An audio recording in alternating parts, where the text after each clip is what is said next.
Just 7 days after the Spanish Grand Prix, we go to the Principality. It's the Monaco Grand Prix. So 6 races down in the 2022 campaign as well. 4 race victories now to Max Verstappen, only 2 to Charles Leclerc. This time out, it's the Monaco Grand Prix. Before 2 weeks' time, we head over to Azerbaijan, and a week later, the Canadian Grand Prix returns to the calendar. Then a little bit of a break before the first weekend of July sees the British Grand Prix. 7 days later, we're in Austria for the second sprint event as well. Then 2-week break before France and Hungary back-to-back lead us into the summer break. Then when we come back, a triple header. Belgium, Netherlands and Italy take us from the 28th of August to the 11th of September. Then a big break before we go to Singapore on the 2nd of October to return to the calendar for Formula One's first night race. Back on the calendar.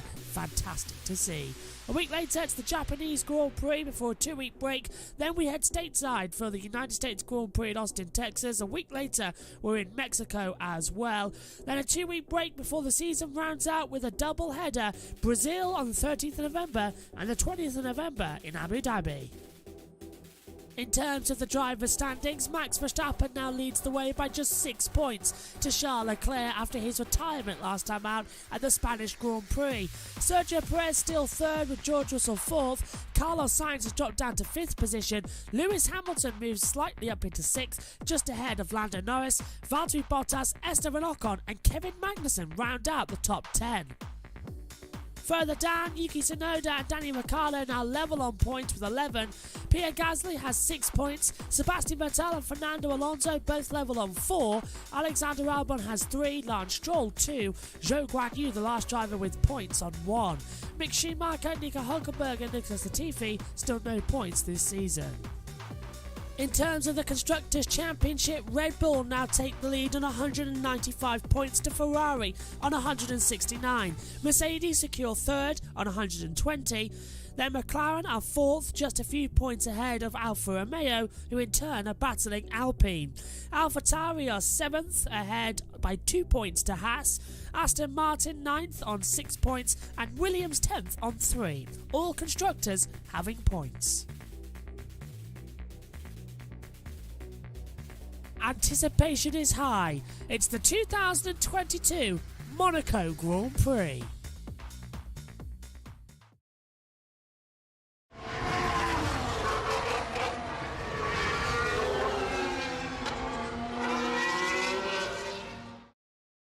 And still less than a tenth from Verstappen P3. That's Magnussen's radio getting told how quick he is. Red flag. We got red flag. So who's caused that? Is that Russell third? So who's called? Yeah, we have got a red flag out, and we haven't seen it on the monitors, but it's an instant red flag. So the session is stopped. They've highlighted. No graphic, no red flag graphic. Is it a fan? The red flag is out. The session is stopped. No, it's not a phantom one because look, we've got. Well, yeah, it's a red flag. We don't know. But no one's in the wall. I can't. Tsunoda. Start a flying lap.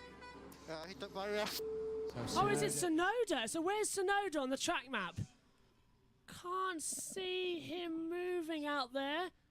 So it's a red flag for Tsunoda in the wall, but we've got no clue where it is with 2:25 left on the deck.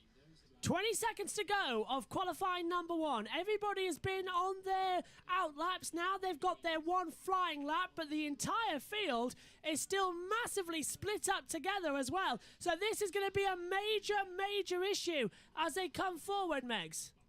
It is, and it's the clock is out now. Who will meet the line first? I think that's going to be Gasly, taking the flag, so is Hamilton. So Ricciardo, Ocon, Latifi, Tsunoda, Zhou's out, so he's already eliminated from the session as well as we come through. This then, the end of qualifying 1, the most dramatic one we've seen in qualifying. Only one red flag has taken the factor. Who's going to get through to qualifying 2? Albon crosses the line and does a 1:13.611, goes enough to go 11th. Here comes Nicholas Latifi. Can he scrape through for Williams? No, 18th. Well, that was a big surprise. Yeah. Vettel 14th at the moment. He's safe, but gets himself safer by going 7th to 1:13.313. Here comes, I think we're on board now with one of the McLarens. I think it would be Lando Norris into the last couple of corners. Alonso's 2 seconds down. Norris in the drop zone goes 4th. 1:12.927. Here comes Danny Ricciardo. Goes 9th. 1:13.338 as well. He goes through. Stroll's in the drop zone at the moment. Gasly's at risk. Stroll crosses the line and kicks Gasly. No! Gasly gets eliminated, but it's Ocon who jumps to 4th. Tsunoda jumps to 9th. So it's Albon out, Gasly out, Stroll out, Latifi out, and Zhou out in the first part of qualifying. Didn't expect that from the two Williamses. So 20 seconds to go in the second part of qualifying. Yep, Oh, okay. Yep, let's do that for now. So let's assume we're bottom. Ocon's having a major run there.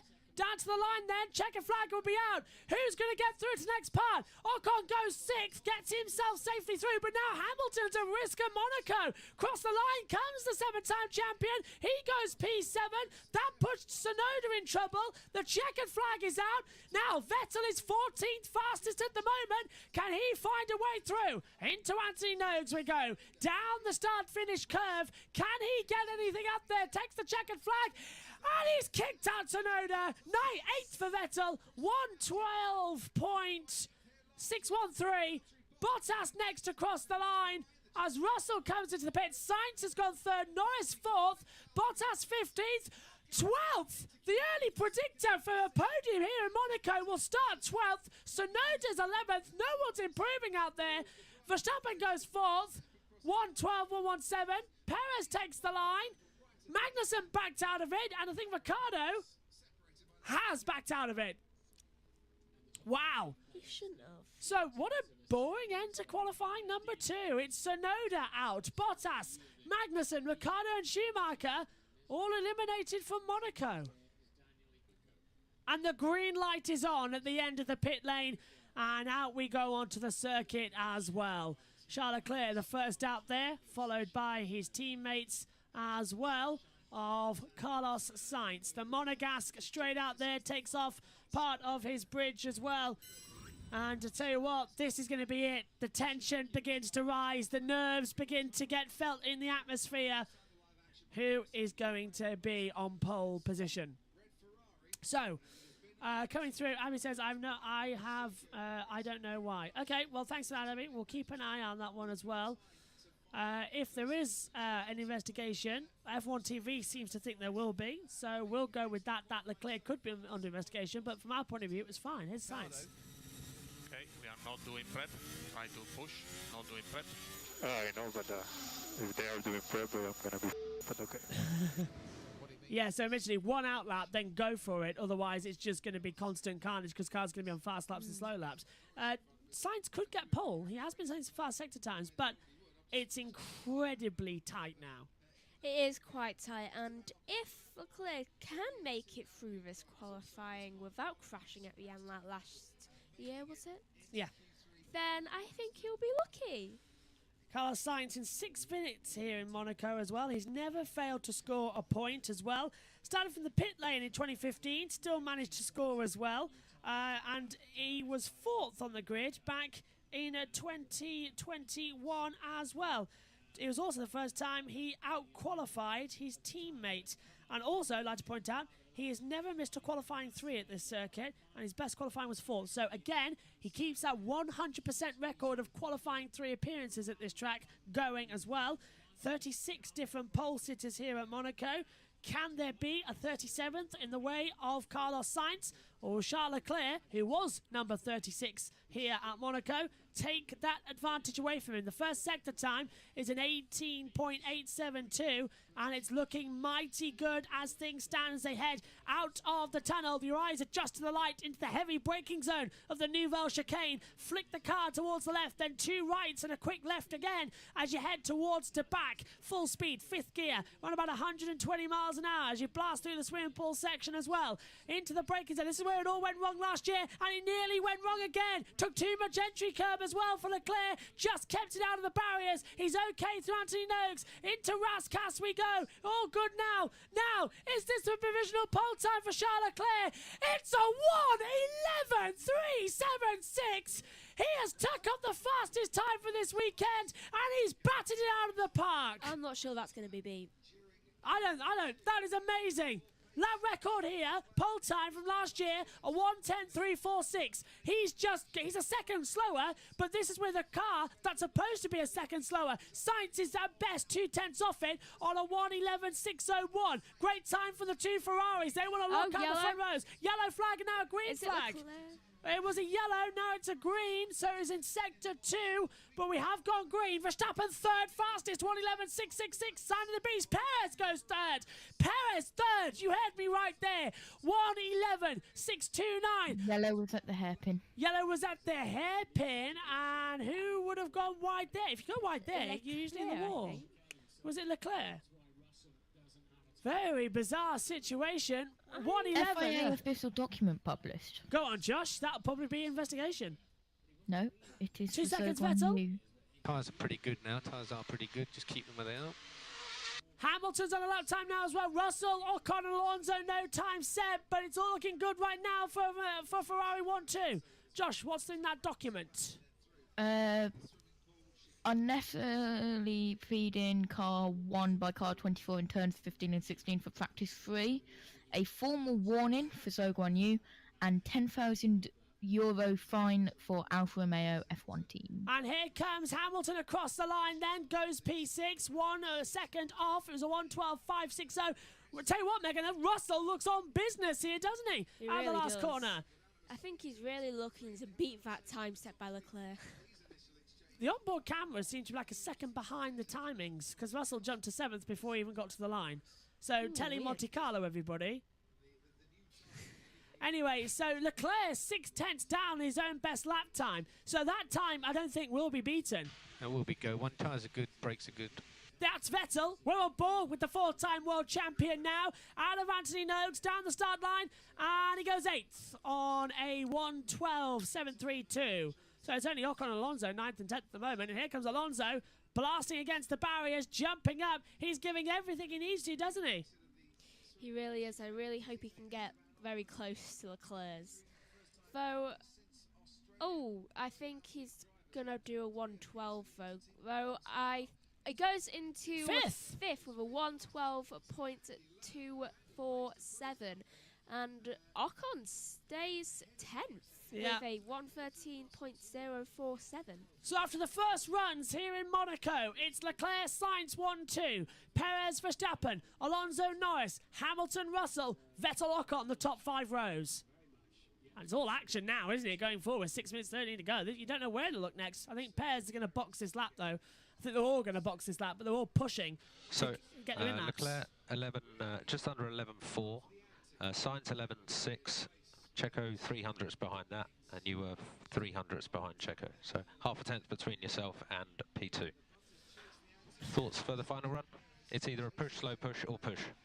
Why have they left Perez out there? Let's, I don't know, push probably. Okay, understood. That's really bizarre. They've let Perez do another lap when everybody is out there. Now, those tyres are not going to work for another run, so why have they left him out there when they could have brought him into the pit lane, given him a new set of tyres, and gone out there? And Alonso's done the same. Alonso and Ocon are now into the pit lane. Alonso pits and Ocon pits. So why have they... And Verstappen's now doing an outlap, so why have they left Perez out there? Ted? Think about Max Verstappen losing a 10th at Saint-Devote every lap. He's fixed that, Crofty. Only the 300ths of a second behind Sergio Perez. So I made a mistake, yeah. Max Verstappen. That's all right, it's just a warm-up run. His engineer saying, what do you want to do next? And he says he wants a slow lap and then a push lap and then a slow, and then if they've got time, well, they won't have time for one more. So, yeah. That's his plan for the next one. Thank you very much, Ted Kravitz. Cheers, Ted. All looking good there as well. I need to clear that up as well on your laptop. But it's not, actually, it's only creating about 5 gig, and you've got a terabyte, so you're fine. There you go. You can take your laptop back now as well. Josh, who do you think is going to take pole with 4 minutes to go? Leclerc. Megs? Science. Still going for Science. Can he get that one 11.3 though? I'm hoping he needs a pole at this point. Charles Leclerc has topped every single session this weekend, bar free practice 3 when it was topped by Sergio Perez.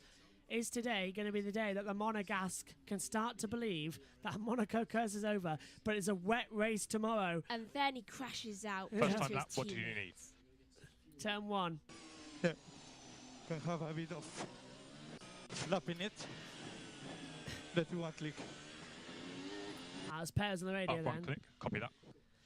So, with 4 minutes to go, Verstappen starts his second run here as well. Norris, Hamilton, Russell also leaving the pit lane. This is going to be the real opportunity to push hard as they exit. Wow! Did Verstappen get close to that wall at the exit? Casino Square. I think really is hooking it. He's 2 tenths down. I think I know why. He had oversteer coming out of Casino Square and he rode that bump. There's a bump on the left-hand side of the track. The drivers usually dart to the right to avoid. He ran straight over the top of it. Ooh. So he would have bottomed out as well. So I think that's Verstappen on this lap done. If I was him, I'd back up and go again on the next run because I'm not going to go any quicker. Look, he's down already in that first sector at 19.1. Everyone else is doing an 18.8. So he's already, what, 3? Yeah, there you go, 3 tenths slower already. Okay, so main deficit to Checo, just not sure if you were aware, was turns 1, 6, 7, and 12. Verstappen out of the last corner. I hope that was a warm-up lap. I really do. As he hits pedal to the metal, doesn't improve 5 tenths off the pace. Lando's getting close to the wall there as well. Lando Norris, who is suffering with tonsillitis still, who is not well, has beaten his teammate Ricciardo, and he's nearly put it into the wall coming out of the back half of the track there as well. Goes P5 ahead of Alonso. 1:11.849. I guess being ill really makes him determined. Does look good, doesn't it? Does look very, very strong, as you can finally see the timing screen as well out there. 2, 3, oh, the clear radio. I'll try my best, but these are positions to be in. Okay. I think once again, Charles. Yeah, I think it is it, actually. I can't see anybody else improving. 2 minutes to go. Russell, though, good first sector, 18.981. So this will be strap mode 2. Sector 2. So we think lap 1 is the way forward. He's 3 tenths down. Russell's throwing into the walls. 3.038. So this will put him 5th ahead of Norris if he can keep this pace around, which I think Mercedes will take. Russell's been top 5 every race this year. Literally every race he's been finishing in there. 2 podiums as well. Ooh, he's just finished his one behind Norris just then. Ooh, I wonder if he can keep that up. 1:12, 1:12. And just like this morning, actually, when we had a 1:14, 1:14, we've now got a 1:12, 1:12. So 2 1s and a 2, 2 1s and a 2. So, again, matching numbers for the second time this weekend. Weird. Monaco really is a luck of the dice, isn't it? We've had so many cars matching times. It's happened 3 times, exactly the same. It's happened twice with 111s and 114s happening again and again. It's really bizarre what is happening here in Monaco this weekend, and I'm loving it. Charles Leclerc then. I'll try my best, There's but that these are bump. positions to be in. Okay. Leclerc is up by 1/10 and a half in that first sector. An 18.707. He's up in his own time. Could Leclerc take the fast ever pole lap here? That's a yellow. Oh no, where is it? Yellow sector 2. Find out where that is. It's Sergio Perez, and it's a red flag with 30 seconds to go. Perez and Sainz. The track is blocked at the exit of Portier as into the Poor wall. Leclerc. It's not Leclerc. It's not Leclerc. Leclerc's on pole. It's Perez and Sainz in the wall. No, but the lap time. Sorry.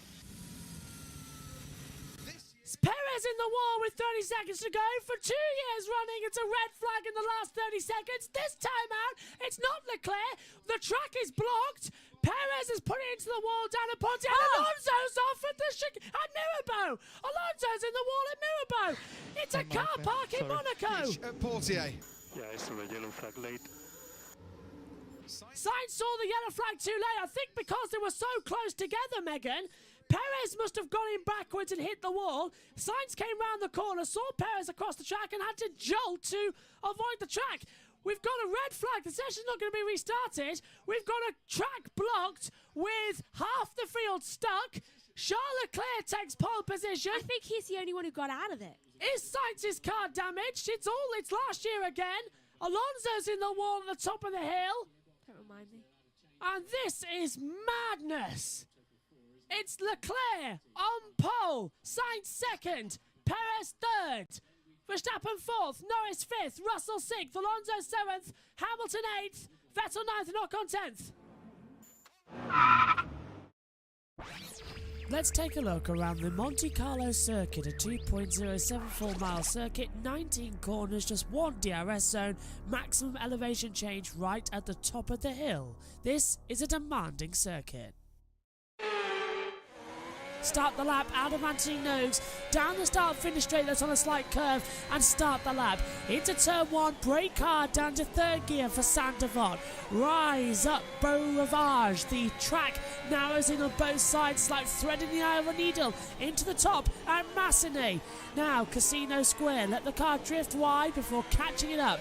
Down towards Mirabeau. Avoid the bump on the outside of the track. Swing the car in second gear to the right-hander. Down to the Grand Hotel hairpin, the slowest corner in Formula 1, just 30 miles an hour.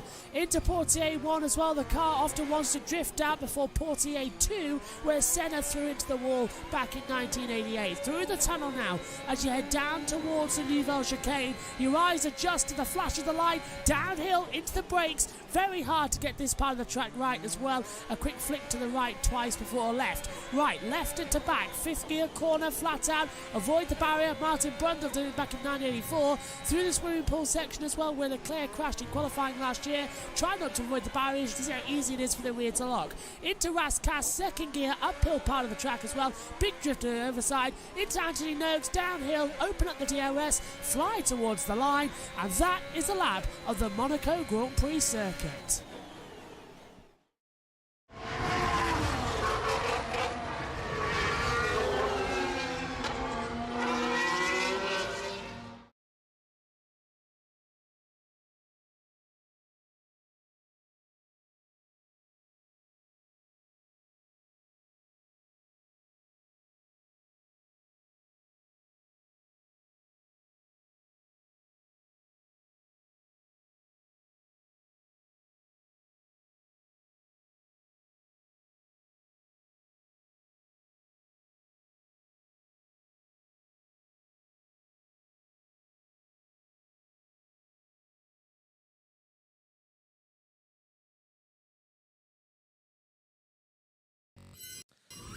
Hello everybody, welcome back to live coverage of the 2022 Monaco Grand Prix. And Josh, don't worry, I know you can't hear me first of all to begin with. That's because we've had to turn down USRN in order to get ready for this one. But ladies and gentlemen, boys and girls joining us, I've got some great news for you. It's raining at Monaco. The rain has started to come down. The tensions are in the air as well. And we are now all set for what is going to be an absolutely fantastic race. You cannot even be discerned about it. Megan's put lemon in mine. Why did you put lemon in mine?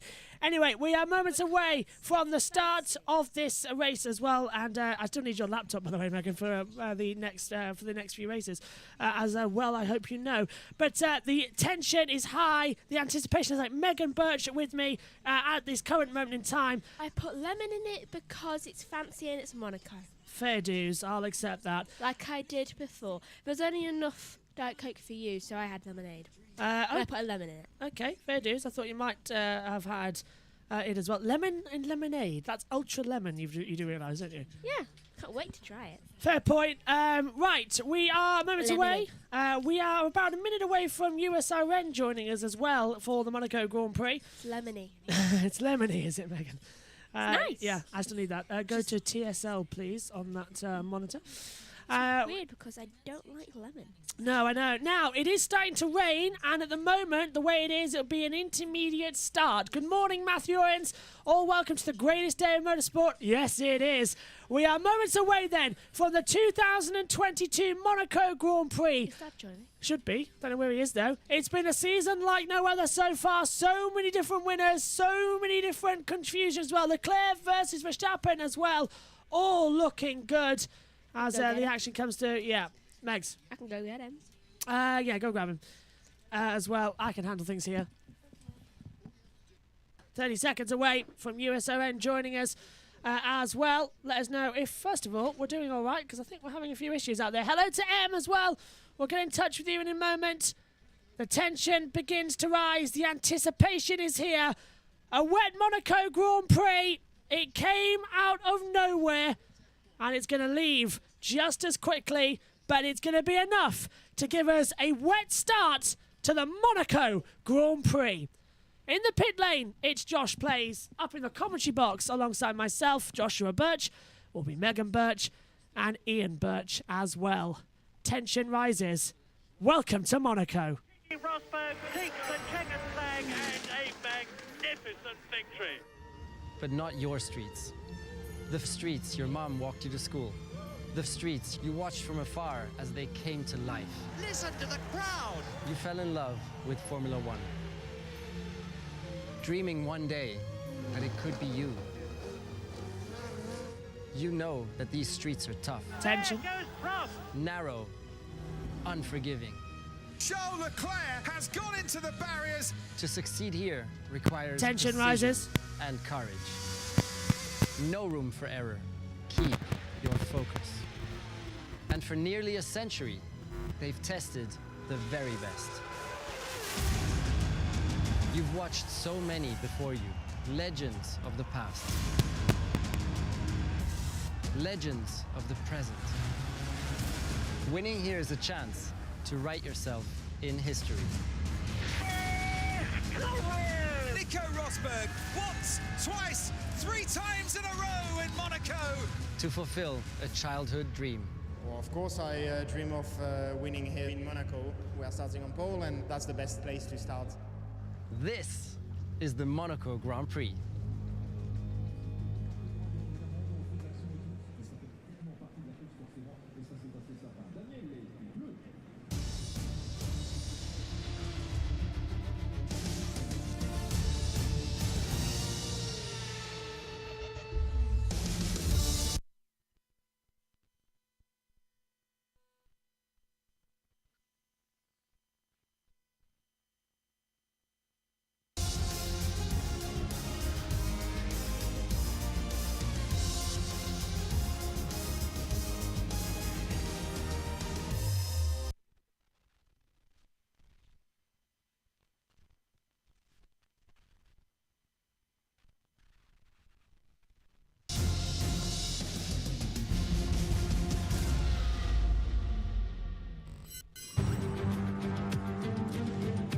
Oh, to be in Monaco. The 2022 Grand Prix is about to start, and about to start in some style as well. The start procedure has been delayed due to what is happening with the weather conditions. So start procedure delayed for the Circuit de Monaco, and what a track this is. 2.07 miles, 78 laps when we eventually go green. Lap record in the race, a 1:12.909 as well. Looks to be absolutely pedal to the metal, flat out racing as well. Now, in terms of action zones here, how about 2021? Gasly versus Vettel and the famous Stroll moment as well. Side by side up the mountain, and Vettel got ahead in a brilliant overtake. Schumacher versus Mazepin at the hairpin. Schumacher with a brilliant move that nudged his teammate completely out of the way. Fair move or trying too hard?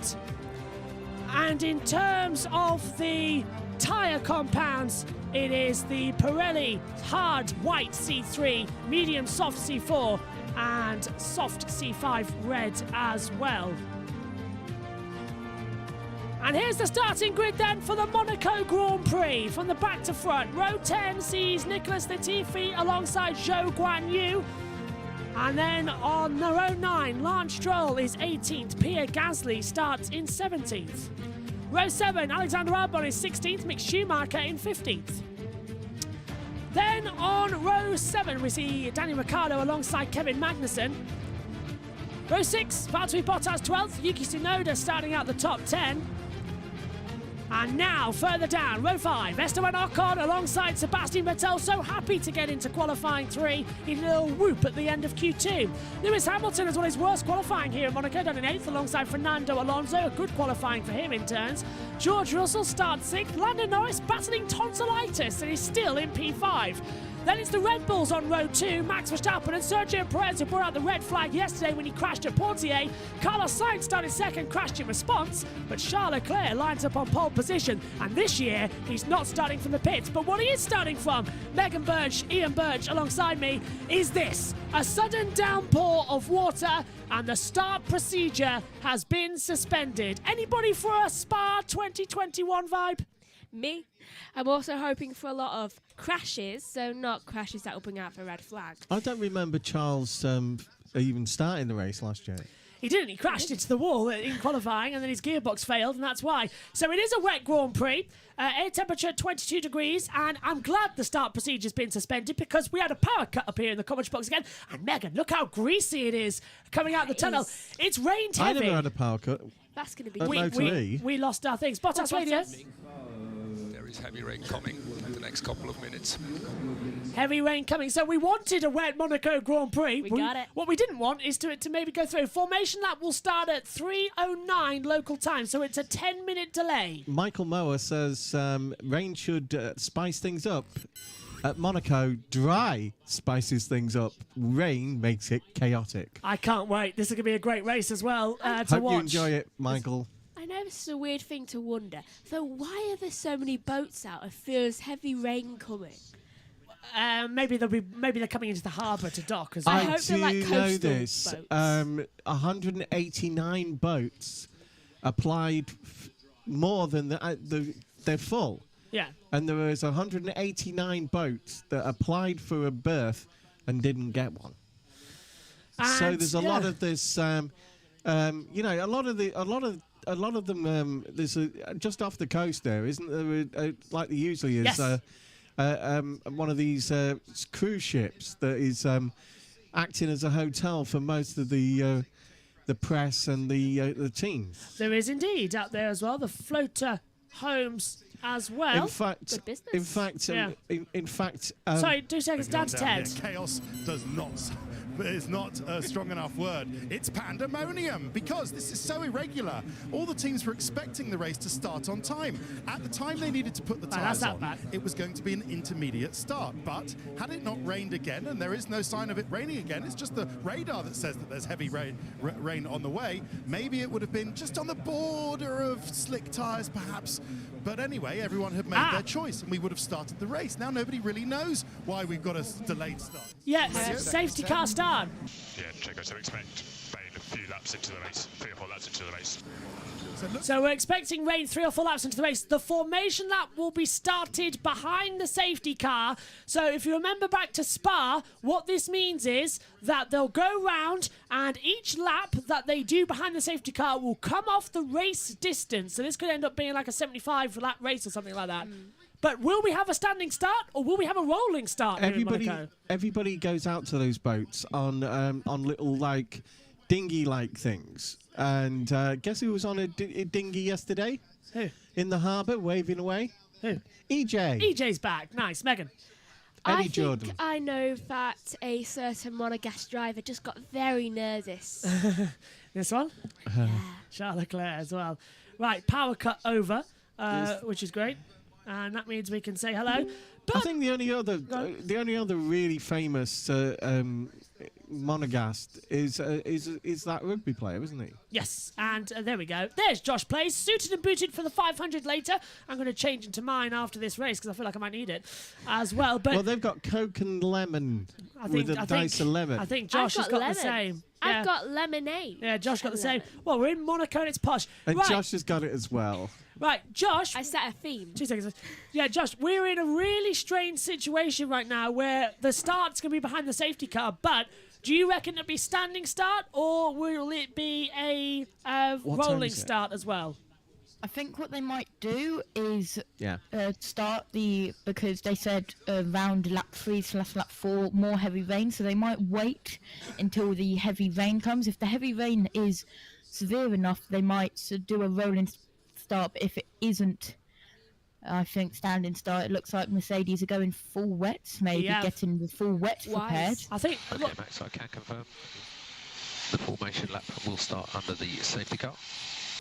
So I think the start procedure is going to be delayed again because that heavy rain is coming. There's EJ. There's EJ walking back from the pit lane, going up to the commentary box probably. Gets everywhere. I'd just like to point out that if this rain is coming down heavier, then the formation lap will start, race control have said, at 9 minutes past. But we've got teams running out with sets of full wet tyres, some coming out with intermediates. They're bringing everything to the grid, but there's only 5 minutes until the formation lap. This is a really strange situation. Now, everybody had 4 sets of intermediates, brand new, and 3 sets of wet tyres. Everybody had a brand new set of hards and mediums, bar Stroll and Vettel, and then barely anybody had a new set of soft compound. Hamilton Radio.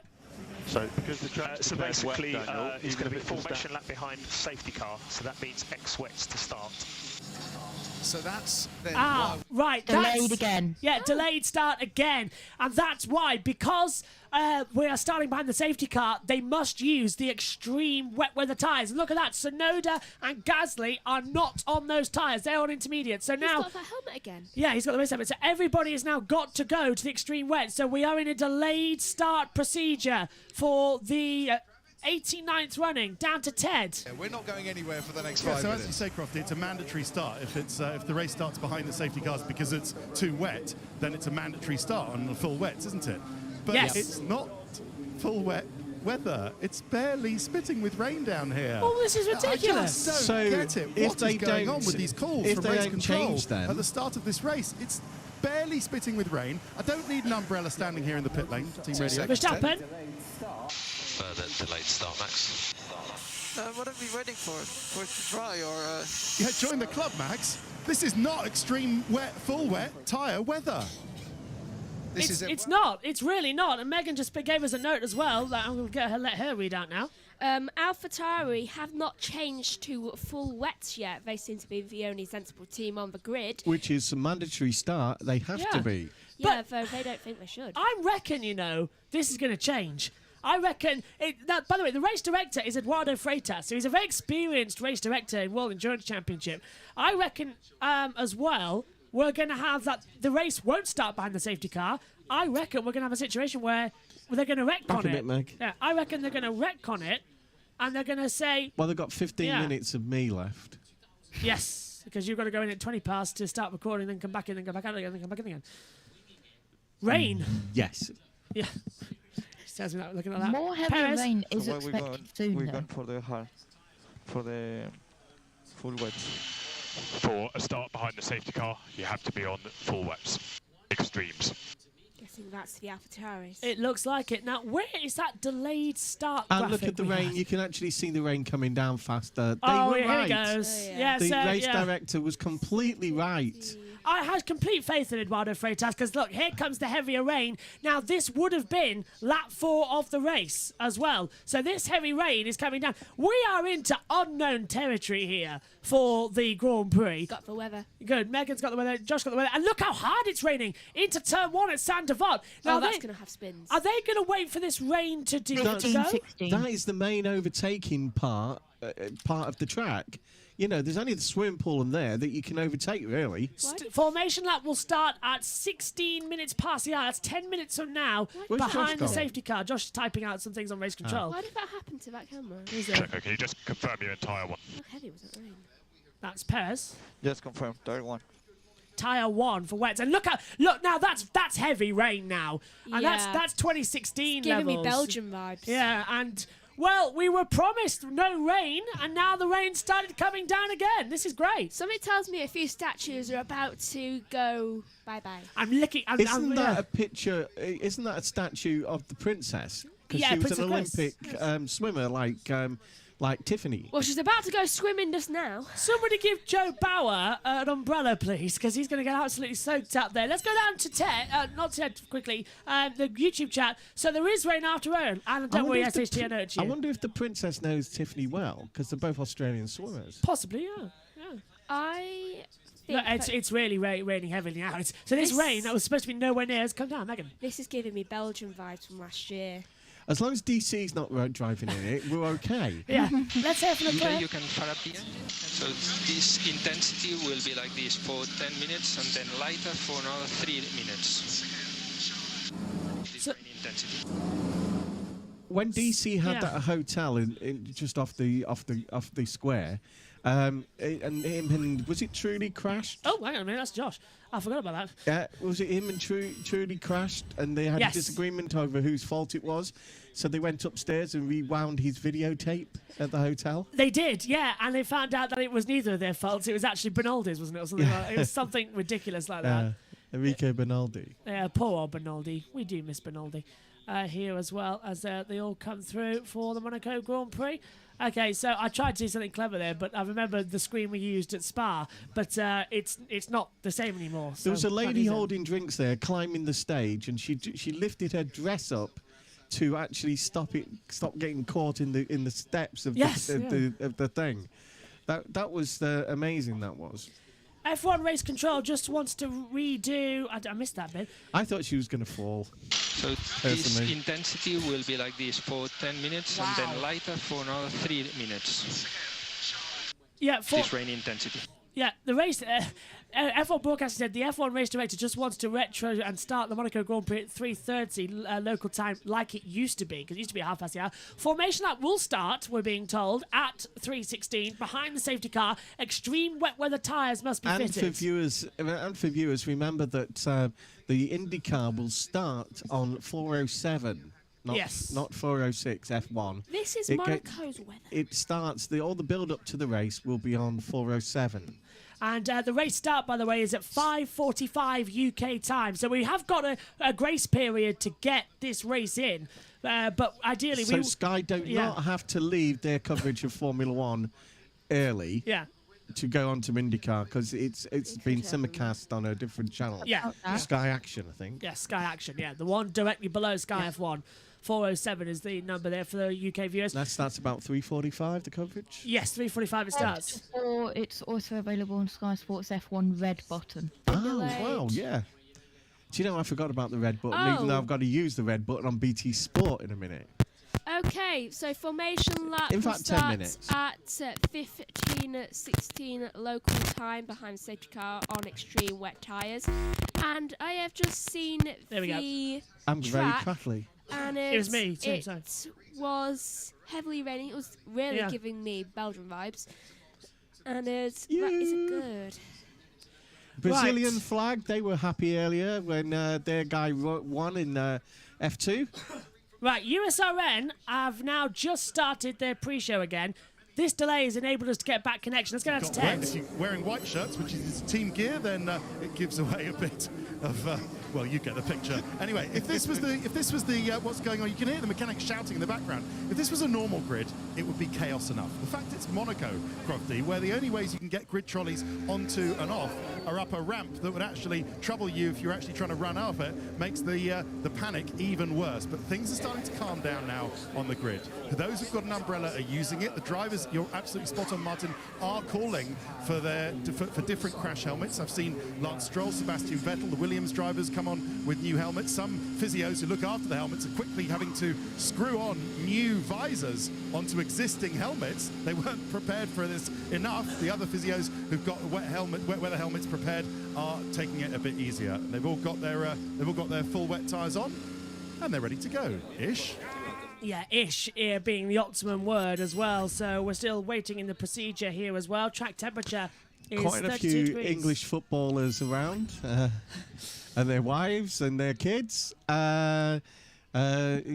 The championship between Forrester in the championship playoff at Wembley later on today. But you know, the thing is, we've had Eric Dyer here from Tottenham, and Doherty, and they, you know, like. Nico was interviewing them, and it was so funny because I just saw Dyer gave a different person who he wanted to win because he's been given the tickets by Red Bull. And so Nico made him talk, and yes, he wants Lewis to win. SHT has said as well, so that means we'll start the race under the safety car like back here in 2016. Well, at the moment, it's a formation lap behind the safety car. There's an example of one of the problems when it rains here. Can I just... Hang on. Yeah, so it's a start behind the formation lap as well. Before we go on, I know Josh, you can't hear me. It's because USRN are coming in. Charlie, a question just to be clear. I should know, but anyway. In wet races, do you have one stop is still mandatory? One stop is still mandatory. It's still you have to do one pit stop on a wet race, no? No. You don't need to stop. You don't need to stop. Okay, copy. If you can do a whole Monaco Grand Prix on one behind the set of tyres, I'll be and then amazed. they will let us know if it's rolling a start, standing a start. All these laps are formation laps. I cannot talk to you. Okay? It's a standing start.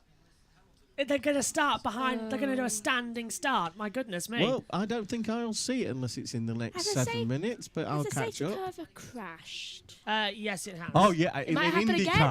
again. IndyCar. Yeah. The brand new white, was it a Chevrolet? A Chevy Dodge Charger, yeah. Dodge Charger. Yeah. It was a Dodge Charger, and the guy managed to put it into the wall going out the pits. This will continue until 3:40. Talking of safety cars, can I just wish happy birthday to Bert, because it's Bert's birthday today. Gets to lead a couple of laps out there for sure as well. Right, USRN are about to join us as well. Apparently it's going to be a standing start, but I apologise to all those on YouTube who now have to listen to us on USRN as well. Yeah, Bert Mylander's birthday. Well, well done for the introduction there, because we're now on USRN Live, and that's why I turned everything down. But hello, everybody listening on America, on the Ultimate Sports Radio Network as well. And he's back with us. Let's just hear from Lewis Hamilton, then we'll update you. Everyone take some deep breaths, man, and just cool down. And everyone all panicky in this race. And that is because, if you haven't been watching, sorry we've been in a little bit of a delay, technical difficulties, but you're back with us now here at Monaco. Not only where ours.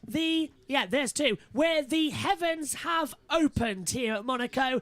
It is raining beyond belief. The start procedure has been delayed. We're now 16 minutes behind schedule. Everyone all panicky in this race. Yeah, we were 16 minutes behind schedule. Now we are back on time. The formation lap will start behind the safety car, which means we will go round several times until the race director, which is Eduardo Freitas, decides it's safe enough to even attempt a standing start or a rolling start.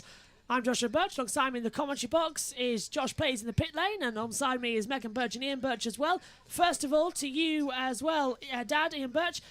The weather out here is awful, and Monaco is treacherous. And you were just saying before we had to come on here for USRN, the problem with this track is mainly it's got a tunnel.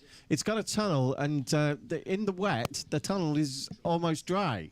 It's a bit damp, but it's almost dry.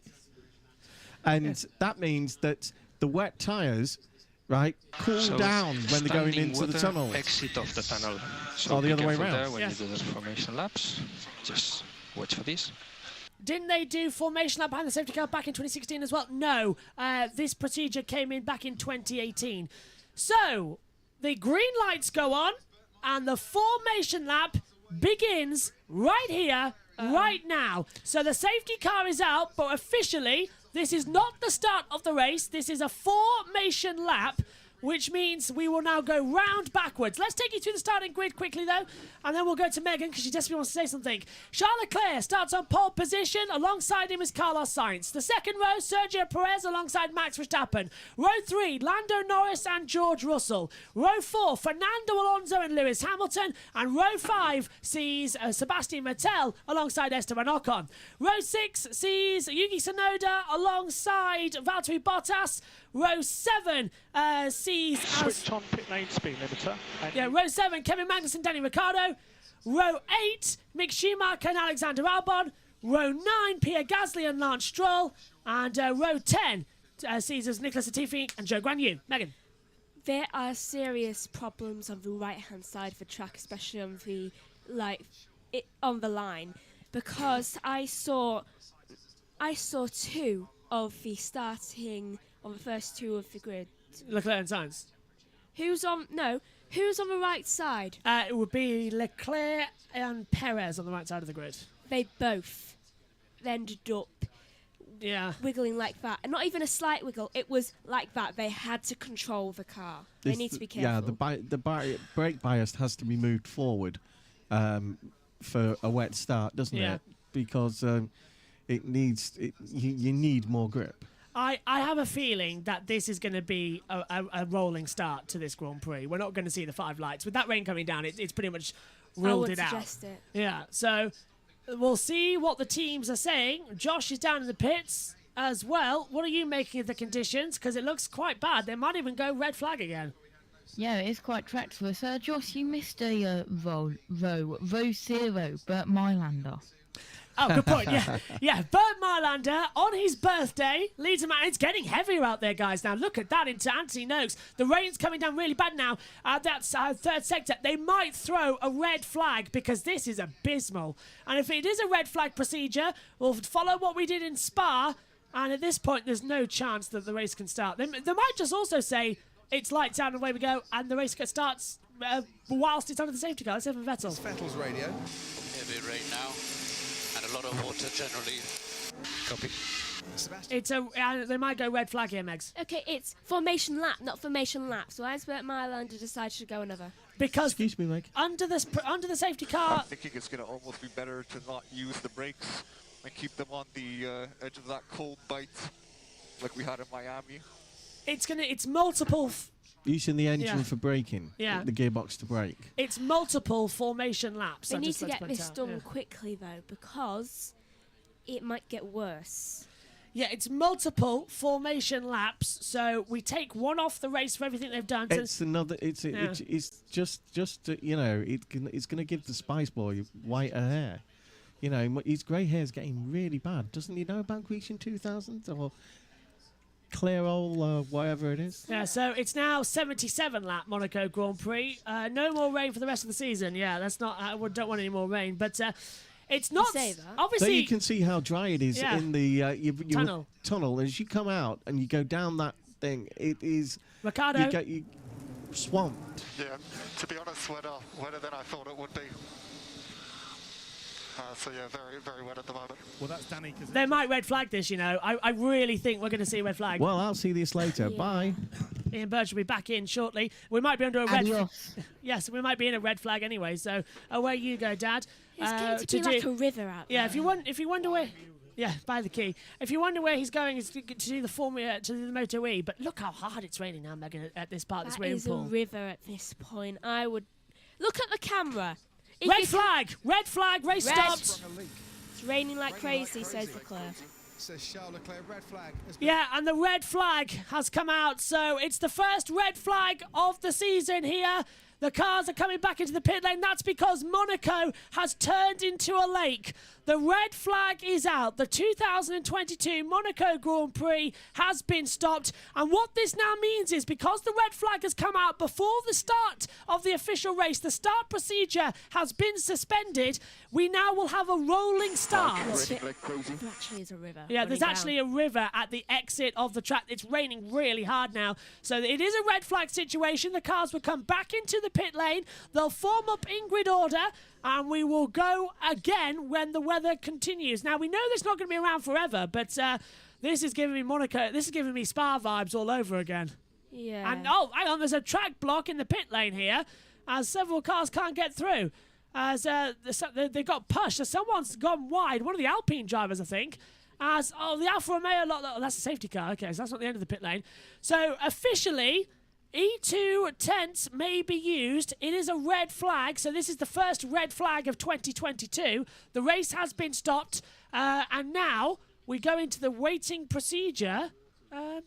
Anybody for game of darts? Maybe water polo? This is the water that's coming on. Look at this. I will be back.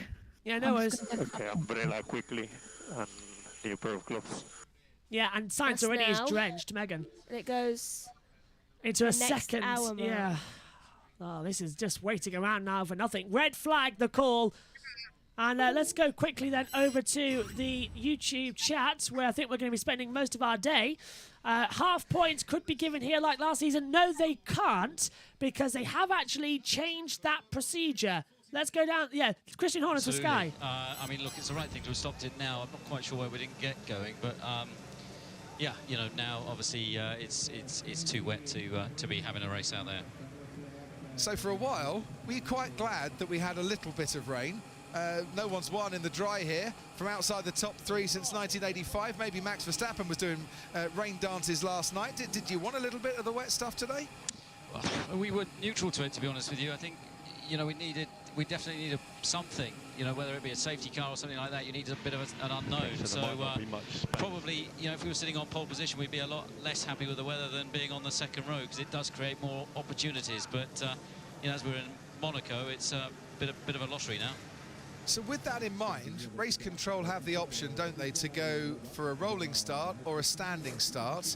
Would you be pushing for a standing start if you could have that influence? I think it really depends on the conditions. If it was like now, I think a standing start would just be dangerous. So, but we're expecting the rain for the next 10 minutes, then for it to get a bit better. And if it does start to clear a little, then a standing start, I think, you know, would be preferable. Christian, you know, most people I spoke to on the grid and pre our show starting didn't think there would be rain. So I mean, it looked like Piccadilly Circus with tyres flying everywhere. How's everybody been caught out like this? You've all got the same information, haven't you? Yeah, we've all got radars that we're tuned into, but we've got a bit of a microclimate here. You've got these big mountains just behind Monaco, and the weather sort of gets stuck. Sometimes it doesn't hit, sometimes it gets locked in, and then I think a bit of confusion was caused by obviously the change and the delay, and then tyres that can go on the grid can't go on the grid, so that's why there's then further delays.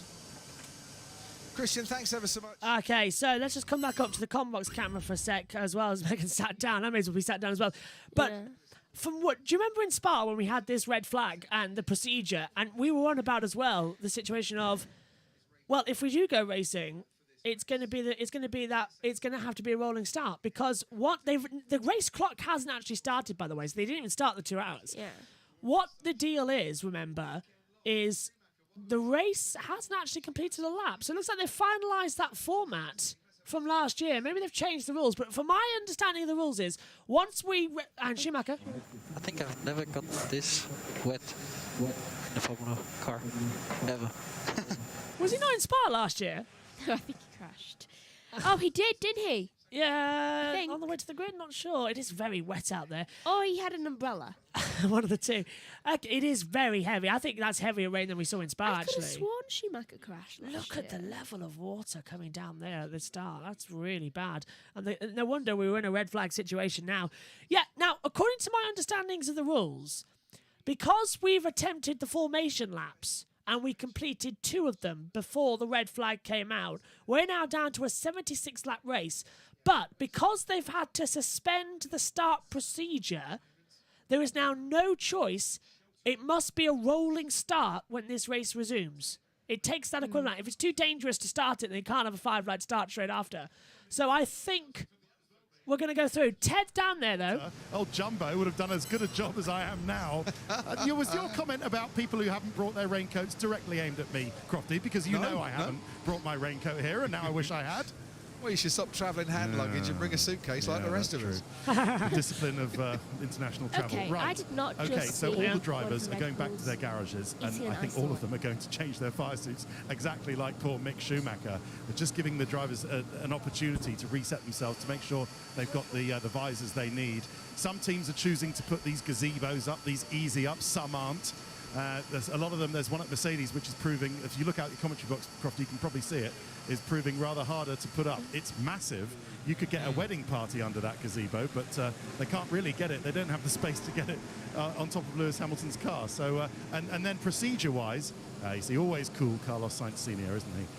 This is your fault, Procedure-wise, it Megan. all just starts again completely. So, I'll tell you why in a second. More formation what you're laps gonna if say. they want. We haven't done any racing laps, as you already know. And just finally from down here in the pits, it has stopped raining, but there's another huge, great, dirty, grey, big black cloud over them there hills. Takes over. Well, it's not raining. Let's just get it over with. And I just saw one of the Red Bull mechanics eating a lolly, like a squeeze lolly that is ice. Right. An ice lolly. In this weather. I'll tell you what, Josh, this is like Spa. We could have done the second touring car race live at this rate as well, but the red flags come out. Go on. With darts. You've got the dart. I've got a dartboard. In fact, we could do that actually. It's in here, actually, I think. And conveniently, look, they're checkered. Oh, brill. Now, it's a 78-lap race, we're being told, so they have not started taking the race distance off. One of the Red Bull mechanics is indeed eating an ice lolly. Yeah, what is wrong with him? He's been taking lessons from Kimmy. Yeah, he has ice cream in the weather. So Might have been running with tyres, Megan. Good point. Sweating. We sort of might have been that guy. Right, we've got a. I can hear an echo, Josh. By the way, it's annoying. We've got a comment coming through. Beth says, "Dear Monaco, it's been really good, but I fear our issues are becoming too much to handle. I think some time apart might be good. Regards, F1 fans." I'm very worried about this because a wet Monaco usually goes the 2-hour distance, and the longer this takes on, the longer it gets to nearer the time that we need the Indy 500. It looks like we're going to miss. We need a break. It looks like we're going to miss the driver introductions, which I'm really annoyed about. But at least I want to be on the air for back home again in the Indiana and the national anthem as well. I So want to have tea before it. yeah, you do, but we'll keep our eyes up. Right, anyway, I saw a comment saying as well, does this mean they get half points? No, because after what happened in Spa, they've introduced a new system. So Formula One must complete 2 full laps without a safety car and then red flag the race. So if it's 2 full laps without the safety car and 25% of the total race distance have been completed, then points will go with first will get 6 points, second 4, 3 for 3, 4 gets 2, and fifth gets 1 point. Should we go to 50% race distance as well, then the red flag, what would happen is first will get 13 points, second will get 10, third will get 8, fourth will get 6, fifth will get 5, 6 will get 4, 7 will get 3, 8 will get 2, and 9 will get 1. And then if we're into the 75% region, if we're between 50 and 75% race distance, first get 19 points, then second 14, 10, third gets 10, 4 get 8, 5 get 6 as well, 6 get 5, 7 get 4, 8th get 3, 9th get 2, and 10th get 1. And half points are history. That's the way it goes. As they were just starting recording now, I think for the Moto E race, that is bang on when I started recording. How about that? You're doing that a lot. I'm getting that right. And now we'll just go over to the British Touring Cars and make sure that one is ready, because as Josh plays, he's now going to be our helpful assistant because he's got live TV pictures and nothing going on in the race. He can tell us in 10 minutes' time when they're on the grid, and I can press the live up button because he's also doing it. And he's also playing darts, if we take a look at him. Can we join you, Josh, playing darts? That's a pit reporter and a half playing the darts as well. In fact, we need a dartboard set up with a camera for these periods. It's a red flag now. There. No, not with the TV. Yeah, that's going to be good. One stray dart and the television's bust as well, but still. We could have it hang there. Off the back of the box, yeah. Now, all the drivers have gone to change their fire suits, like you heard Ted say. Yeah, and now they've also got the special helmets there as well, so this is interesting. M says, we need the pouring Hojjan from Mandalika. Yes. We need that lady from fly her out. I'll fly her out. Get her over here, do the rain dance, and let's get a race on. We've had too many rain delays in the past couple of months. It's getting really bad. And water in a carton. Water in a carton? I can't imagine that tastes good. Well, it tastes like milk does, I presume. Not like milk, but obviously it tastes like that texture as well. It'll stick to the side, I suppose.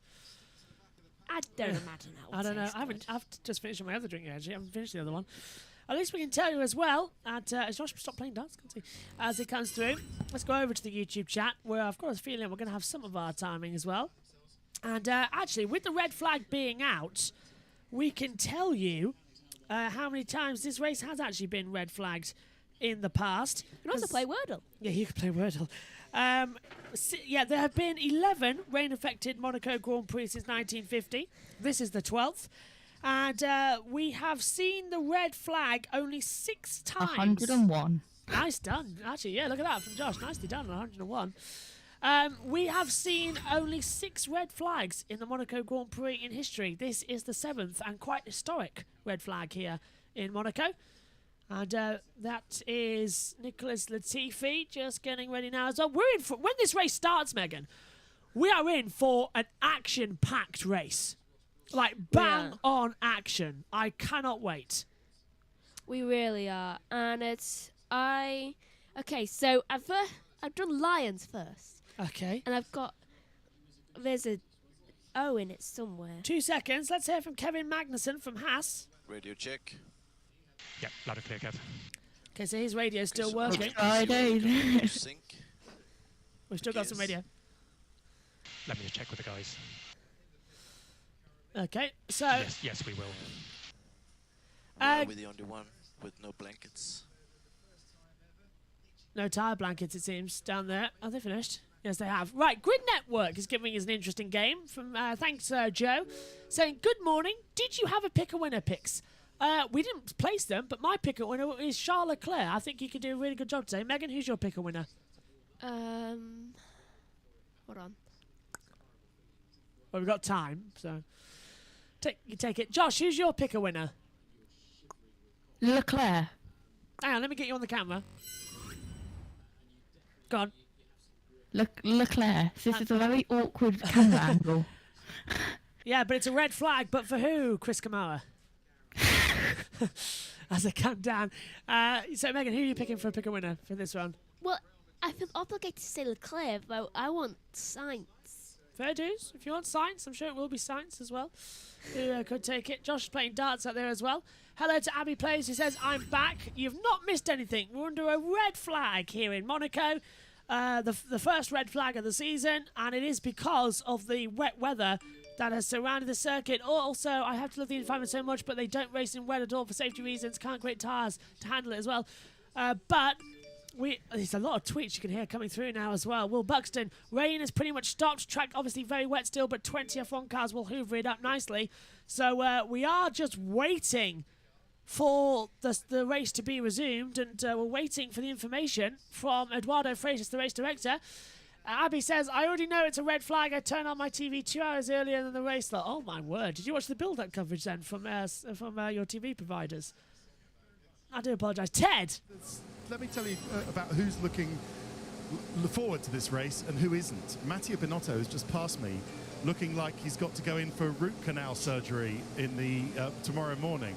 He really, really, really doesn't like this situation. Of course, he would have preferred it to stay dry. He's just been with his two drivers at the front of the, I would say grid, but pit lane, the end of the pit lane. It's diametrically the furthest away from the Ferrari garage as you could possibly get, so that's difficult for the mechanics. And then Lewis Hamilton, George Russell, Pierre Gasly's just passed me to take a comfort break in the facilities right where I'm standing. And he is loving this. A little smile on the corner of his lips. He's liking the opportunity, starting from where he is at the back of the grid. And the Mercedes guys all ready to go. I can see the Alpine mechanics. They're thinking this is okay. Ocon and Alonso both good in the wet as well. Lando Norris, I don't think he'll be too happy about this, will you, Crofty? I think where they were on the grid, the starting position of P5, they would preferred a dry race. But Vettel, Aston Martin, they're actually lined up. They're in the best position because Vettel is right opposite his pit garage. So it's a very short walk in to do whatever they want to do in the garage. But yeah, some scenes down here that I'll remember for a very, very long time. Yes. I've just realised as well, because we're doing it later, I could just easily sync it up. So I've just hit record on the button now because we've got 5 minutes to go. So that's it. We are under a red flag situation as well. So, Megan, bodies are going down. Everyone looks a bit drenched out there. I reckon we could go green soon. Hopefully. I want it to go green soon. I want them to get 2 laps in and then decide to red flag. Because then Leclerc will win. Yeah, but only get 6 points. That doesn't really help him in the championship much. It means he wins. Well, let's take a look, actually, because the gap in the championship is 6 points, so he'd actually be level. In fact, the gap in the championship will shrink to a point. If he gets fastest lap as well. That's a bit hard to do in these weather conditions, actually, as well. I've got 3 letters. It's a bit weird out there. For those of you joining us on USRN, absolute dedication to just listening to what is now basically a podcast with me, Josh Pays, and Megan Birch. I tell you what, the Moto E has only got 3 laps to go. Ian Birch might be back in soon. He was worried he might be missing the race, but it's unlikely. It's not happening yet, is it? He might get back in it just in time. Now, unfortunately, with it being a 2-hour race, the closer this is getting, it might mean that we might miss the start of our broadcast for Indy with the driver introductions. But we will come on here and do all the usual pomp and circumstance and get everything ready and really make it feel like it as well. Race was supposed to start at 5 minutes past the hour. The formation up was scheduled for 9 when it got delayed for 10 minutes. But yeah, and that's Pierre Gasly eating is that a coconut bar? I think it was. Maybe. I think that was a coconut bar.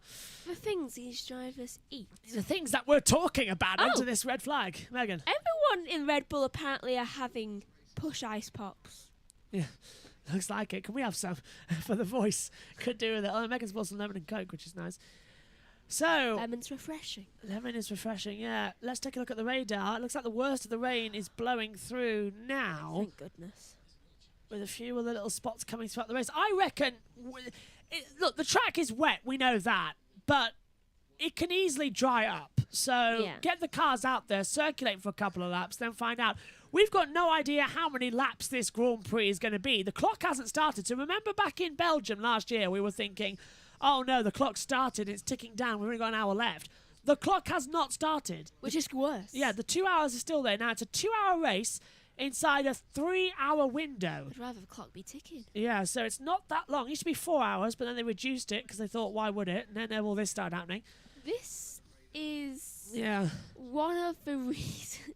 This came at the worst time. If this happened last week, I think we'd all be like, okay, this is fair. They're not on the day of the Indy 500. Yeah, I know. It's really bizarre, isn't it? And do you know something as well? What? Curse of Sky Sports F1, the headsets they're wearing are the same ones they had back in Belgium, the Sennheiser HD30s. They better never wear them again. Yeah, every time they wear them, something bad seems to happen with the weather as well. So it can't be a coincidence, but it is the feeling, isn't it, that it's deja vu. Again, I know that every red flag we say the same, but it's happening in exactly the same situation. The race got delayed twice, then we go green, then it's all over the place. It's a really strange set of circumstances. A championship leader is on pole. Yeah, Josh, you're watching on. You're keeping an eye on British touring cars. Have you got? Are they on the grid yet? 30-second board. Well, contender. Yeah, keep an eye out. Obviously, can't watch the race, but keep an eye out when they start, so we can keep an eye. And of course, you're doing the time. Yeah, 30-second board, and Jack Butel is getting ready to start the formation lap on foot. And of course, Josh, 2 ice seconds. pops anyone? So say again. Ice pops anyone? Lucky. I hadn't had God, one of those. he's lucky. He's lucky, isn't he? 11, I think? Josh, don't forget you've also got to do the driver tracker. So I'll that is. I'll let you get on with that one Do you know, down I there. think I've had an ice pop in since I was 11. Nice. I see that too. Cheers, cheers, Josh. Keep it on. Right. I don't know why. Hellbilly says Indy 500 today. Jimmy Johnson going to win? Oh, I think it could be a possibility. You know, Jimmy Johnson. Possibly. I really hope so. 7-time NASCAR formation lap Have touring an cars. win. Cheers, Josh. As they come through. So, Ben Schneider. Hello, Ben, who's our mate at Grid Network, says, what are we doing? Let's get on with this. It's not like there's a huge race in Indianapolis in a couple of hours or anything. I completely agree with you. Do you reckon they're doing this deliberately to try and cut off the start? Because we can go green. Abby says, humidity at the start of formation lap, 77%, currently slowly dropping. And Megan, as you said earlier on, humidity dropping is never a good sign. It never is. Humidity dropping can mean hurricane, rain, or tsunami. Though, given that I don't think it's going to be a tsunami, and it isn't hurricane season, it means rain. Grid Networks. Oh, Ted, sorry. Yost has just come to use the aforementioned facilities. I've just grabbed him because, Yost, you were one of the team. You were helping your mechanics. I watched you pushing cart trolleys, grid trolleys with your mechanics to get them up this ramp between the pit lane and the grid. You were really getting into it. Yeah, why not? The thing is, if they need help, they get the help, whatever it is.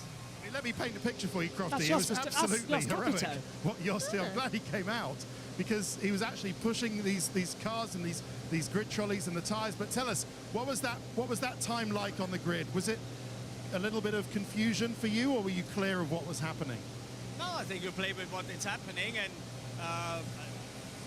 it's you can discuss if that's the right or wrong decision what they have done, but you can always discuss it. You wouldn't have only known in the aftermath. So I think now when they went out behind the safety car, it was definitely too much. Oh, it's still raining. But I think we will be a very long afternoon, and I brought you a banana because we really take care of you. I should have gone out while I could. It's true, Crofty. He has just handed me a banana. Thank you very much, Yost. I'll get into that. But just quickly, what's your understanding of what we're waiting for now? There'll be a 10-minute warning, and then that's dependent on what? Are we watching the radar? Is Bernd Maylander going to go around in the safety car? What's your understanding? I think condition says now it doesn't make sense to go again behind the safety car. I think they have to wait and watching the radar and see when there is a gap, and a proper gap, not just a 2-minute gap, and then go out beside the safety car and then see how the conditions are. Just finally give us an insight. You're a long time in the motor racing game. Yeah, it's What's raining the key again today? It's for cool, calm decisions on the pit wall, not much radio traffic, and just keeping your head and being, what, on the right tires at the right time, that old one. I think keeping the head down and working as best as possible to the conditions, and have the best possible weather forecast, know what's going to happen in the Prix, right? And then a lot of luck is needed as well. What is going to happen? Is it going to clear up? Yeah, I'm sure there will be a race. I'm absolutely convinced, but it's yeah, you need a lot of luck in that condition, especially in Monte Carlo. So everything can happen. Great stuff, Jost. We'll let you go about your business. I'm sure you've got a team to direct. But Crofty, yeah, let me tell you, I didn't see any other team boss helping out his mechanics in the way Jost Capito was absolutely heroic. I mean, it was like something out of a movie. He was, yeah, you know, he was and I'm just telling you as well, it looks like it's raining again. We just saw the pictures. It is raining once again. Josh, I can't read that, sorry. What's it saying? Ted was on. They're on the grid. Ah, great. So let me know when they go green as well, because then I can tell if Megan's laptop is working just as we need it to and correctly.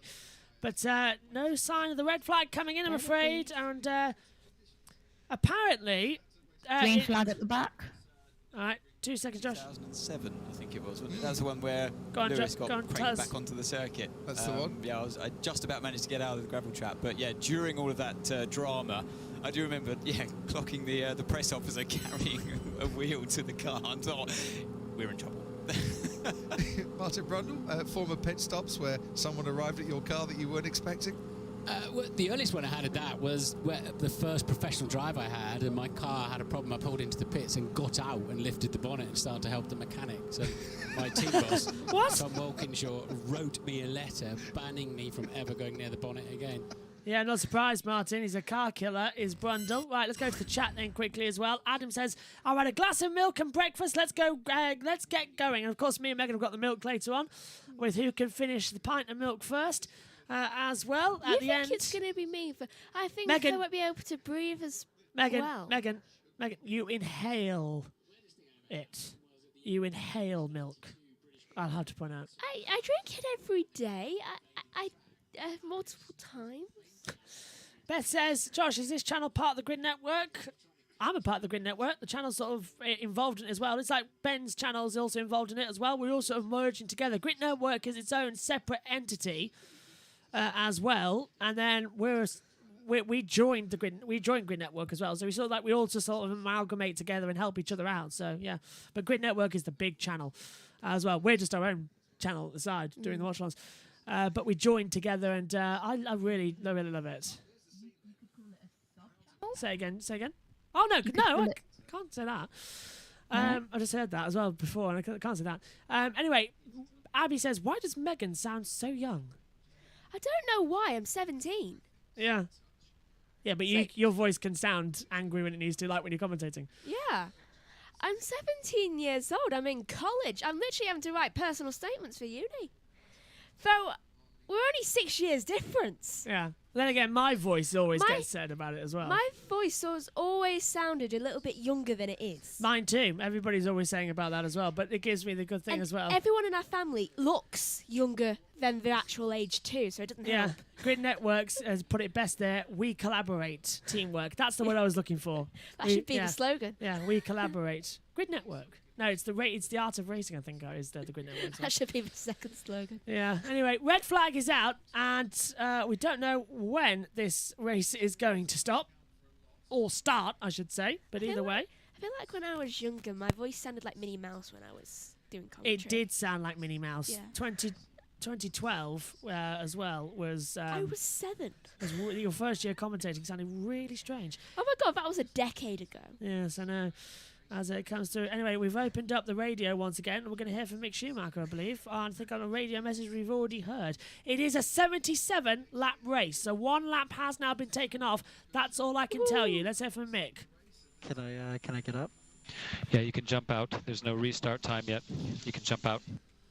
So Mick's jumping out. I think that was an old message. Came through 28 minutes past the hour. But either way, it is a 77-lap race. It has decreased by 1. So get your comments in as well. And keep your comments coming through on YouTube. Hellbilly Deluxe says, put the rain tyres on. My picker winner is Verstappen as well to win this one. I've got Leclerc, but Verstappen won here last year and he's a demon in these type of conditions. He is. He won the Spa Grand Prix. I mean, I didn't see a good race, but he must have been good to win it. So, I mean, he got it on pole. Then, he did great getting it on pole, and George was second. We can't denounce George a race with victory there either on the board. But it's such a mess as well. Haas says we kicked it into the marina and couldn't get it back. I don't know what they're on about here on Twitter. Aston Martin, you still got the football. Do you remember back in Spa last year? Oh, God. Aston and Haas Haas. and Aston. Yeah. Oh, my God. Yeah. Those two and what they say to each other is golden. Mick Schumacher and Sebastian Vettel playing football. Do you remember? Aston was saying, sorry, which was it? As Aston were asking, can we have Seb back, please?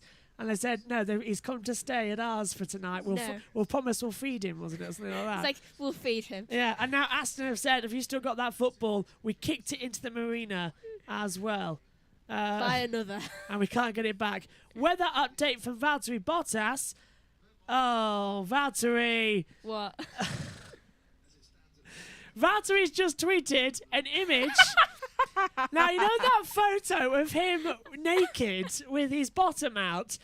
Valtteri has just tweeted himself weather update with the red flag, and he is naked in the pool. That is fantastic. Down to 10.